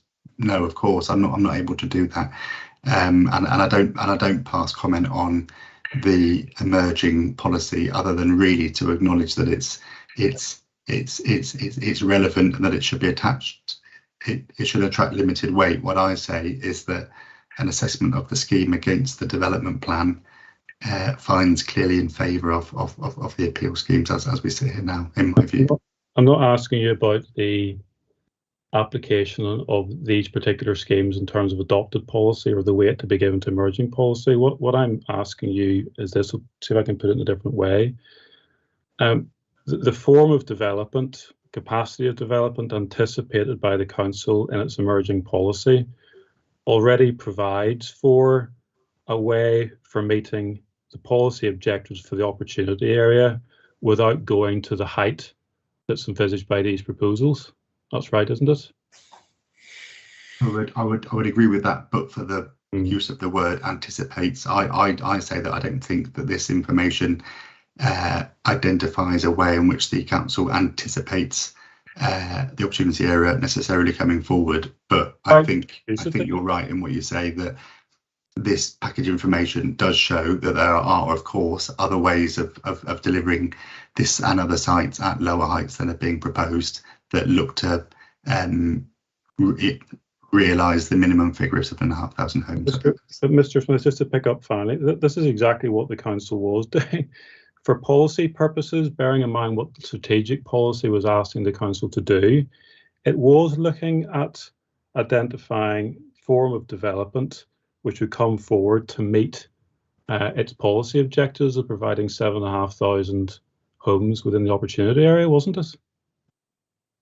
Yeah, and I think there are two different things here. I think that we've got the master plan, which is showing a way in which at least 7,500 homes could be delivered across the master plan to give weight and credibility to the plan. But that, I think that's different than saying, and the council is saying, the only way to deliver these schemes is in strict accordance with this master plan. I don't think the emerging policy says that. No, I'm sorry, Mr. Smith. I don't want to labour the point. It's not the point I was getting at. What is happening here is that the council has identified that it can deliver its policy objectives for the opportunity area, including the delivery of 7,500 homes, without going to the height that is envisaged by these proposals. That's right, isn't it? Yes, I think that this information shows that there is a way of delivering the minimum requirement of 7,500 at heights lower. Yes, I think that's fair. Thank you very much. Thank you, ma'am. Those are my questions. Thank you. Does Ogra have any questions for Mr. Smith? Yes. Thank you, ma'am. There's just, in the interest of not repeating the evidence that's already been heard and picking up some of the points that have been, there's just one point we'd like to make to come back to Mr. Smith on, and that's on the issue of PTALs, and specifically in relation to the Mayor's transport strategy and the London plan. So if we could perhaps just look at that specific point. You were asked by Mr. Booth on this point earlier, Mr. Smith, and we looked at the PTALs of the site. Now you'll recall that this site has a very low PTAL level. Roughly, I think in the committee report it stated as 2. I think towards the station it may slightly, towards Cyan Lane station it may slightly rise to 3, but I think on the eastern end of the side it leads as low as I think 1 or 1B. So it has a pretty low PTAL level throughout. Now you state in your proof at paragraph 6.10 that the London plan states that if London is to meet the challenges of the future, all parts of London will need to embrace and manage change. And then you define what is an opportunity area in paragraph 6.10. And in the last line of that paragraph, you state that the plan defines opportunity areas as significant locations with development capacity to accommodate new housing, commercial development and infrastructure of all types linked to existing or potential improvements in public transport connectivity and capacity. At the Transport Roundtable session, which I think you were present at, there was quite some discussion and debate about the potential planned improvements in public transport. And obviously we went through a large amount of detail on that. And we know that since the pandemic, certainly train operating companies have had to reduce the level of service, and we know that levels of usage are nowhere near the pre-COVID levels. There is probably only at about 60%. We've had information from South Western Railway that confirms that they're only at 60% of levels. So we're in a scenario where public transport, on present projections, where service levels on the railways at least are not going to be improving. In fact, they're actually lower than they were when this application went through was approved by the council's planning committee. Notwithstanding that, you do go on in your proof to quote the London plan policy, and you state that the London plan requires development to be assessed against current and future levels of public transport accessibility, as well as considering shorter term mitigation measures to ensure that any impacts on public transport network can be mitigated. What evidence have you got that led you to your conclusion that the information submitted to the committee was comprehensive and robust? In terms of transport impacts in particular? In terms of planned transport improvements to meet the London Plan criteria for opportunity area status and the levels of development to be achieved. Yeah. Well, I guess I mean the first point is that the opportunity area status is already there. So the Great West Road is an opportunity area, and that's defined by the London Plan. So any analysis and assessment that had to be carried out before that award was given, if you like, has been done. And as you say, we talked at length and in detail at the roundtable sessions around a range of potential future transport improvements, and people gave their various opinions on those.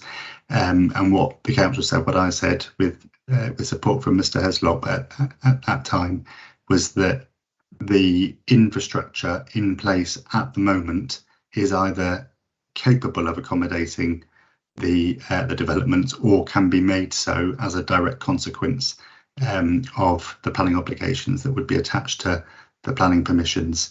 So I quite recognise, Mr. West, that you disagree with that and your colleagues disagree with that, but that was the council's position then, and it is now, and that, you know, reaching that judgment was informed, of course, and as we discussed, with reference to the expert involvement of TfL and South West Rail, etc.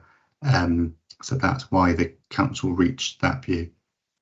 We don't disagree with the fact that the opportunity area status is there. I'm just trying to establish to what extent the level of density proposed is able to meet the criteria in the opportunity area assessment. But with regard to your point about the council being able to, through the development fund, steps to mitigate and improve public transport, yes, that may well be the case in respect of bus routes, and yes, that may be the case in respect of bus stops, although, as you've heard in this particular case, the bus stop is actually moving further away from the site, making connectivity and accessibility worse rather than better. But in terms of the larger scale improvements that are really required to improve the PTAL levels from 2 to 3 to 4, you would require some large scale railway investment, and we discussed these in details. We know that large-scale railway investment was originally planned. We knew that we've talked about the West London line and potential new service to Hounslow, but we know there's no funding for that. We've looked at all the proposals for the Southall shuttle along the Great West Road and the which would link up the Crossrail station at Southall. We know there's no funding for that. So leaving that aside, we're only left with some small scale mitigations, are we not? These planning applications need to mitigate their impacts. Basically, that's the nub of it, isn't it? And what they do is, through detailed analysis, through the transport assessments, and through dialogue with others, they demonstrate that the impacts that they would have on the public transport network would be mitigated. So aside from that, I hear your point about wider public transport initiatives, but the evidence that's before the inquiry is that these development proposals do not necessitate them. So there may come a time, in a hypothetical scenario, there may come a time where further development, bearing in mind that the opportunity area as a whole is as we've discussed, for at least 7,500 houses or homes, there may come a time where the delivery of schemes reflecting that generate a need for more wide-ranging public transport improvements, and you know, that bridge will be crossed. But as we sit here now, these planning applications do not necessitate mitigation beyond that which is secured.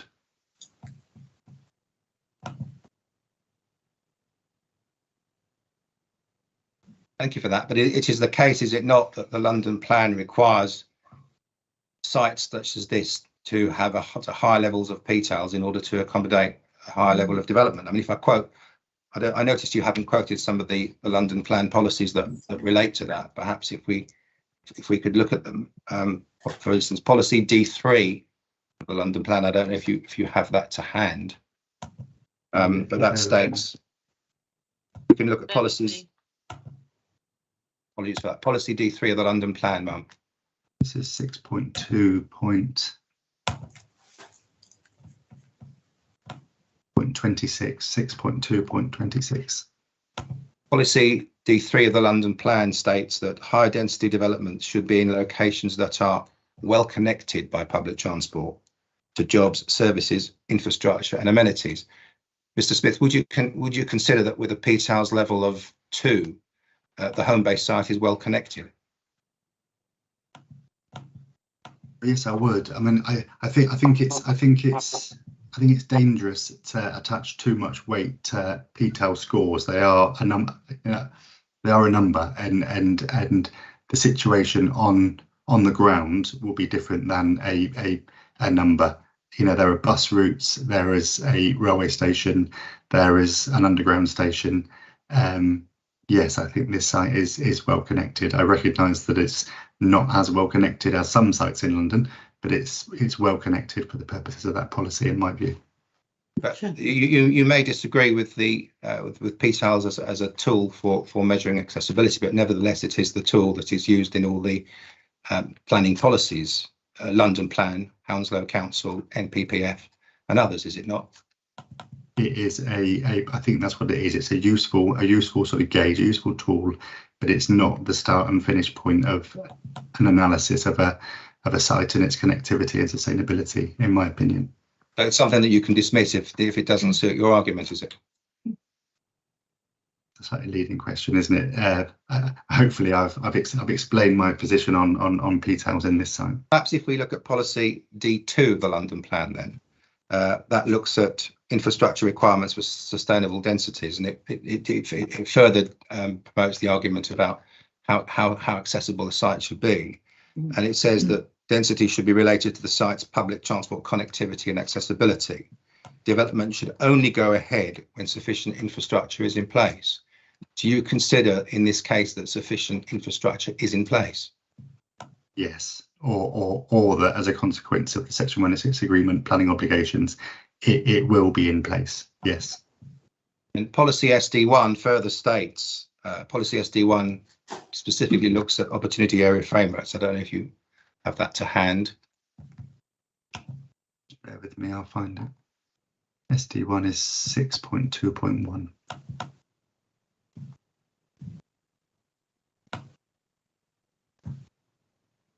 Okay. I've got that, Mr. West. And policy SD1 states the Great West Road Corridor Opportunity Area enabling infrastructure is classified as nascent, i.e. not yet planned. This includes the mooted Southall Rail Link and West London Orbital. So if it's described as nascent, so I have a problem pronouncing that word, nascent, then do you feel that it actually meets the requirements of the London Plan policy SD1? As I said, the opportunity area is in place. It's there. It's a designation, and I think in terms of transport improvements or transport infrastructure, I think it's the point we touched on earlier on, where there is a difference between the opportunity area as a whole and the impacts that will have on the public transport network. There's a difference between that and the specific effects of the appeal developments, which are naturally for much lesser development than the opportunity as a whole. And as I say, yes, my view is clearly that the infrastructure is in place or will be in place through the legal agreement to ensure that this development is sound and those impacts are sound. So the council not negotiate funding to improve the large scale improvements, contributions to railway stations, contributions to Southall Shuttle, contributions to the West London line. The Great West Corridor Local Plan actually states as an objective, I think, that there should be funding made available through developments to facilitate these improvements, to improve the PTALs generally on all the sites on the Great West Road Corridor. But why in this particular case did the council not seek to negotiate funding as part of its Section 106 and SIL requirements to improve public transport generally in the area? Because there's legislation in place that very clearly tells the council that it can only seek to secure contributions where they meet relevant tests. And you will have seen, Mr. West, you'd have seen the SIL compliance schedule perhaps that was submitted to the inspector, and where a development doesn't generate an impact that needs to be mitigated, the council isn't entitled to seek a contribution towards it. It wouldn't be SIL compliant, basically. So in terms of Section 106, it's certainly the case that funding should be made available for mitigation, and you've said that, and that actually has happened. But if that's the case for SIL, then how is the council going to secure the long-term improvements that it has in its SIL infrastructure development plan? Yeah, so the infrastructure delivery plan will need to set out a number of measures that are going to be in place, whether those are through SIL itself or through contributions that would be secured from other developments or other means of funding. But yeah, the plan will need to explain and set out how wider infrastructure, if it's required, will be delivered. But what we're looking at here are these two specific planning applications and the impacts of them, and we've talked about that.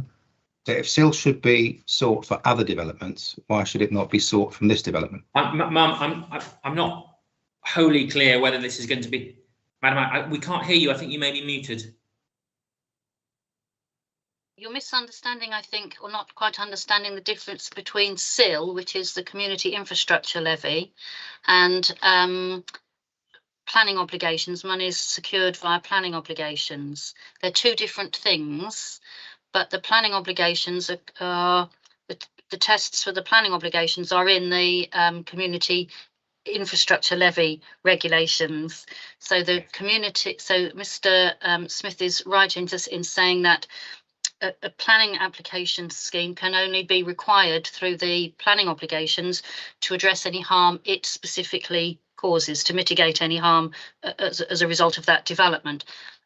There may be other larger infrastructure schemes throughout the borough as a whole that individual schemes wouldn't necessarily contribute to through the planning obligations. That's where you have the infrastructure levy that yes, covers those larger schemes. Does that help? I'm grateful for that, madam, but the council will have received SIL funding through the application, will it not? I don't know what the council's had for SIL. So my point is, how does that SIL funding get spent on improved infrastructure for the area generally? I think if you don't mind, Mr. West, I think that's probably a more general question for the local planning authority or the council, rather than me perhaps today, as given the scope of what so you don't have a view on that really in relation to this development is I think what I'm trying to get at. Well, insofar as the impacts of this development or these developments on local infrastructure, my evidence is that the impacts would be acceptable and or mitigated. So that can be parked. And then there's your question about how SIL's getting spent, and I think that's probably a wider question for the council rather than for me today, if that's okay. The reason why I raise it, Mum, is, as you'll be aware, the local community is very concerned about the impact of development generally, hence our evidence to this inquiry. And I think it is important that we try and establish through the planning system what mechanisms are available to enable the council to improve the infrastructure in the area generally for the benefit of everyone. I'm grateful for your clarification on the Section 106 and SIL. And on that basis, I have no further questions. Thank you. Thank you very much. Does that conclude any questions from Ogra?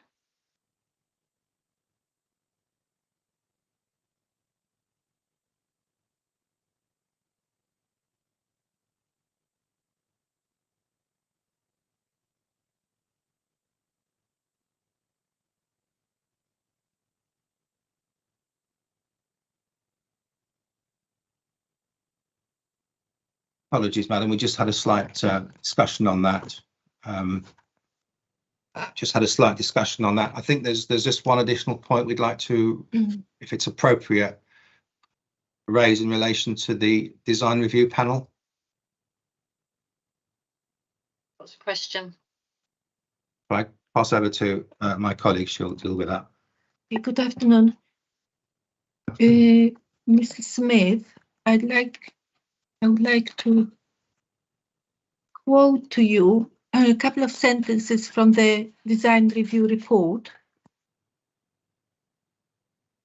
You have the First reference. Yes. Reference. So the document is CD 312. That's for Homebase site. And there is, in the summary, in the conclusion, the design review said, we are still concerned that the footprint of Tesco is compromising your ability to provide public realm that is good enough in character or scale for this quantum of new housing.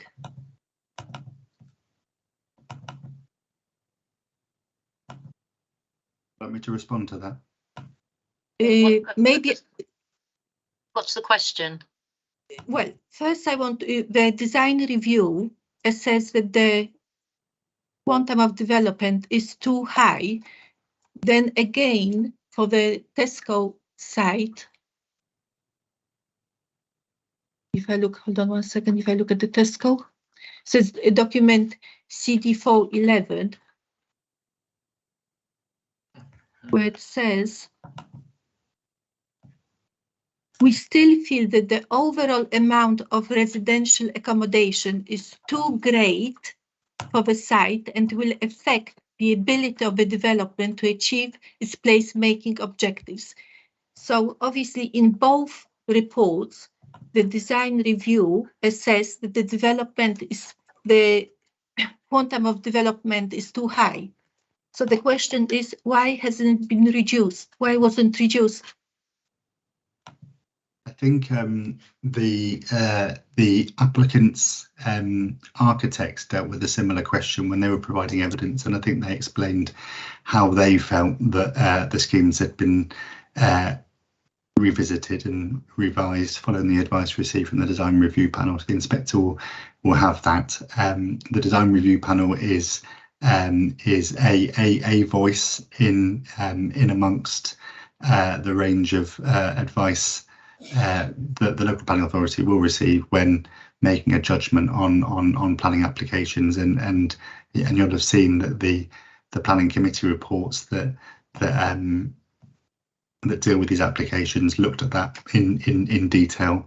We've got a roundtable session coming up to deal with or to talk about character and appearance, where no doubt we can look at some of the detail of that. But in summary, the overall conclusion that the council reached and that I've reached in my evidence is that the design of the scheme is of a high quality, and I recognise that in some ways my view is different to the one that you've expressed from that letter. Thank you. Okay, Ma'am, that concludes the questioning for Milford today. Thank you very much. I've just got a couple of questions still left. Your paragraph 310, this might be a question for the heritage witnesses, but hopefully you'll be able to answer it. 310 refers to Homebase as a non-designated heritage asset. I've seen references to it, that a request gone in to have it listed that was turned away, but it's referred to as a non-designated heritage asset. Is it on the council's HER as a non-designated asset, or is it just referred to as that for the purposes of this inquiry? I would need to take that question away if that's okay, Ma'am. Apologies. Okay. Right, thank you. Bear with me while I just back through my list.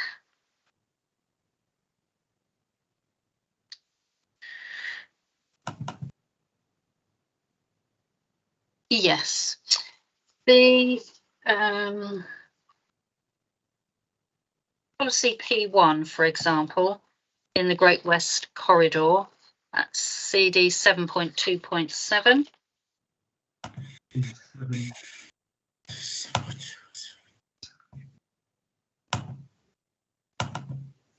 And then it's page 91 of the document itself. There's a plan, figure 5.4.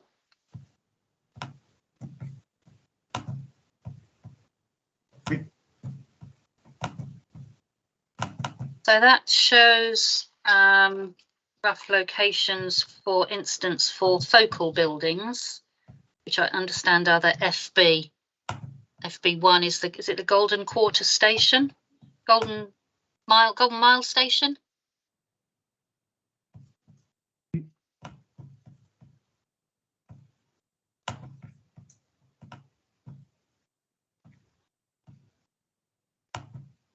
Yeah, this is a plan that I've not provided sort of detailed analysis of. I'm sorry to say. I got it printed out, so just this one, so it was a bit easier to read. So my understanding is that so that's a focal building, a point for a focal building there by the station. Sure. And then we look at the policy itself, draft policy, sorry. Part R. 3 says focal buildings and local high points. So focal buildings, those focal buildings are up to 70 metres AOD. Yeah. So it's my understanding that the buildings on the Homebase site and the Tesco's site are, I had them all written down somewhere. Where are they? Around that height, 72 to 78 metres AOD. Okay. And neither of those sites are allocated as focal buildings, locations for focal buildings. So is the question, so what I want sorry, to understand is the relationship. So I thought you're still looking at the policy. The developments proposed would then be of a height similar to, greater than, the indicative heights for focal buildings, and on sites that aren't indicated as being for focal buildings. Just your views on that. The approach that I've taken in my evidence, Ma'am, is that we need to look at these proposals in the context of the current of the development plan as it is. That said, if we've got one eye on the emerging context, then the either the policy you did tell me position, that it was the emerging plan was a relevant consideration. well, I think it's absolutely relevant. It continues to be emerging. There is, I'm not advocating this, but there's potentially scope for the detail of the emerging plan to change. There's scope for the approach to hypothetical future planning applications to adjust and respond. So I think there would remain scope for either the policy or schemes on the ground to adjust to these in the world where we're looking at the emerging plan. Okay. If that makes sense. Suppose it stays as is. So my question is, how do you see the heights proposed, which would be the same as and taller in parts, to the focal buildings, the heights for focal buildings identified in the emerging plan? Well, I think that any assessment of future planning applications, should the appeal schemes be allowed, would need to carry out their analysis of townscape and design and heritage in the context of these schemes being in place, and so I think the detailed analysis of what made up future schemes would need to be looked at. So do you see these as being focal buildings then? Do you think we could reserve this point for the character and appearance round table? Okay. Yep. Thank you.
ma'am.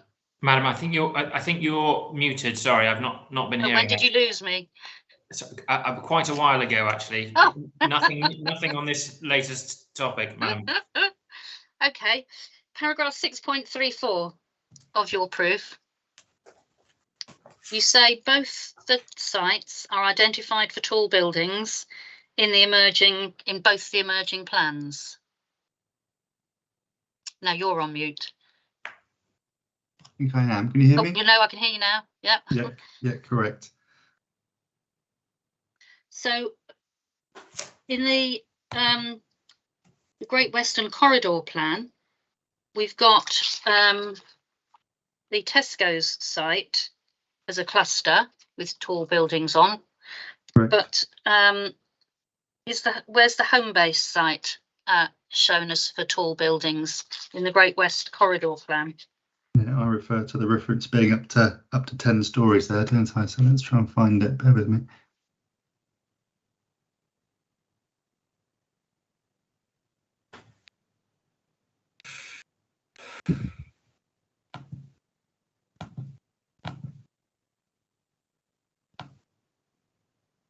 You just need to bear with me a minute. Yeah, that's fine.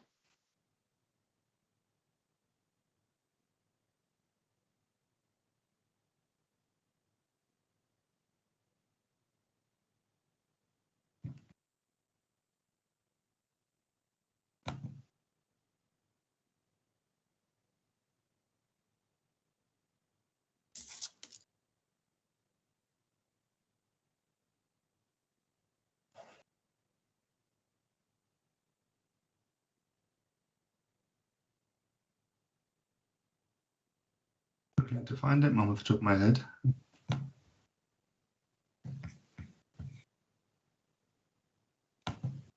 I think it's likely to be in the analysis work that we're looking at with Mr. Linus.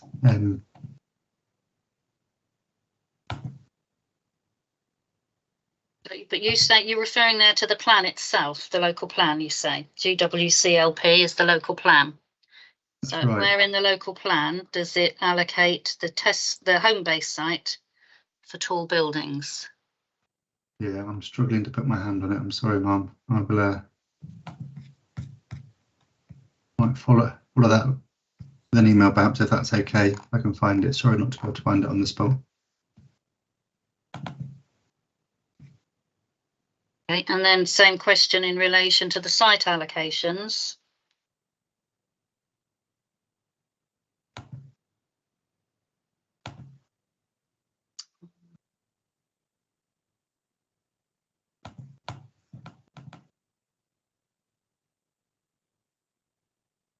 Looking at Homebase one, CD 7.1.2.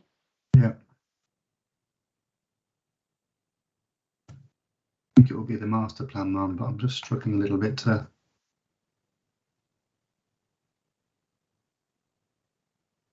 get to it quickly. I'm sorry.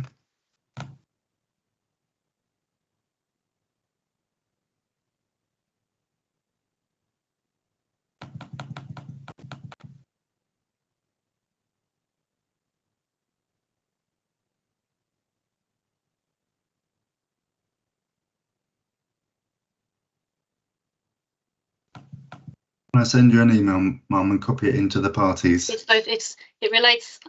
The only thing I could find was that the Tesco site is allocated as the cluster, shown as the cluster in the Great West Corridor.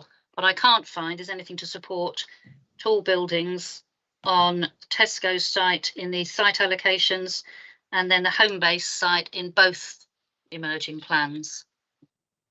Will allow me just to send you an email and copy the other parties in on that, if that'd be okay. I think I'm going to be floundering otherwise. Okay, thank you.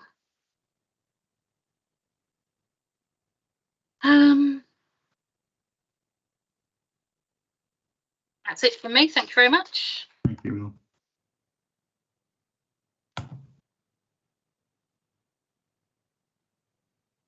Anything in re-examination, Mr. Booth? No, madam.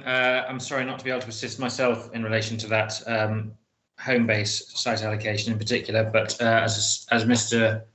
Smith has said he will come back to the inquiry to all parties, but nothing in re-exam from me. Yep. Madam. Okay. Thank you very much. Thank you, Mr. Smith. Thank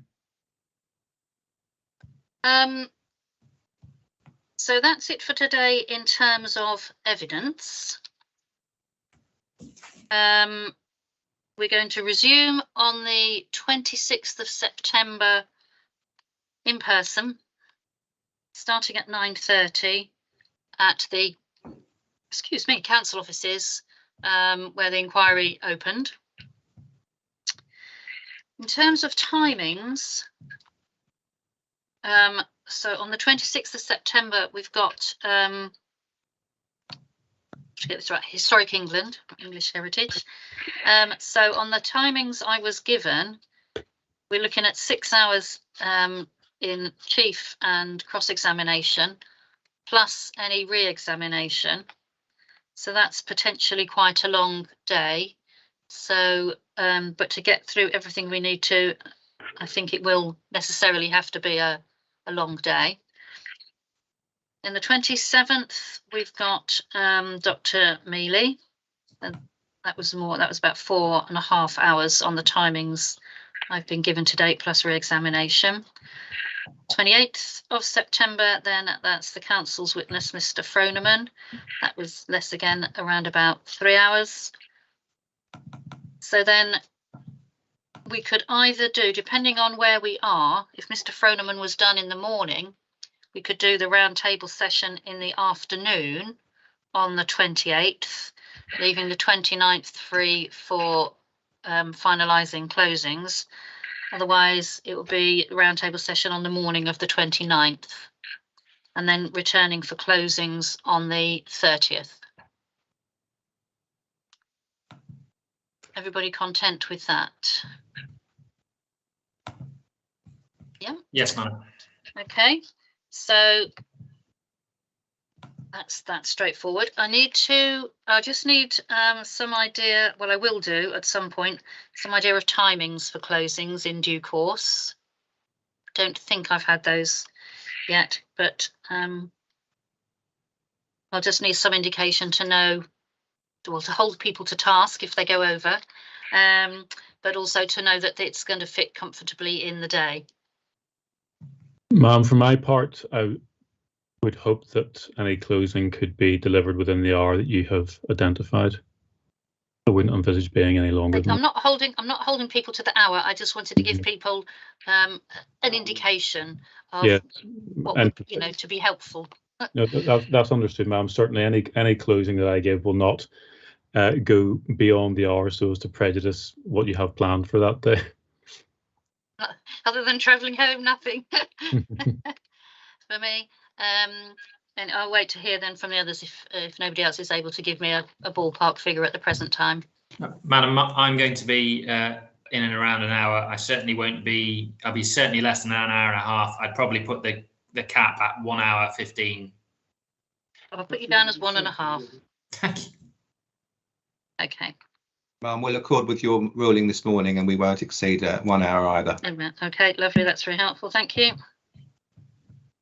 A little bit more difficult for me, ma'am, as you'll appreciate, but I mean, I'll aim to be an hour and a half, no longer than an hour and a half, but it's with call-ins, obviously it's slightly more difficult because of, the need to make sure you've at least made all your points, even if briefly. So it might be slightly longer, but I hope not too much longer.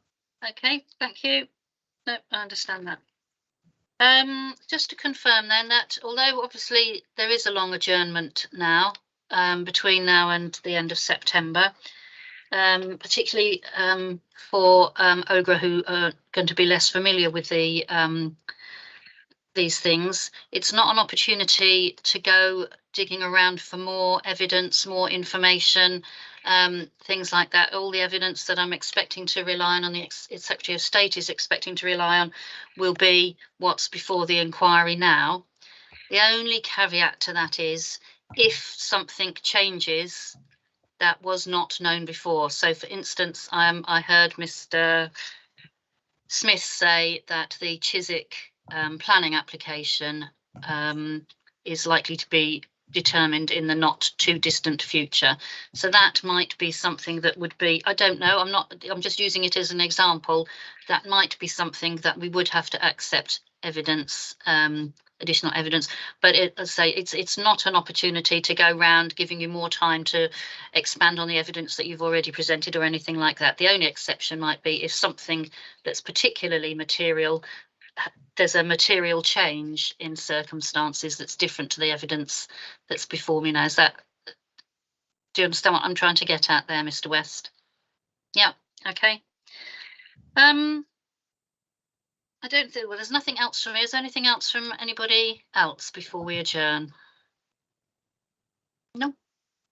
No, ma'am, thank you. Okay, so we'll adjourn then to resume on the 26th of September at the Hounslow Council offices at 9:30. Thank you, ma'am. Okay. Thank you, ma'am. No, there is one more thing.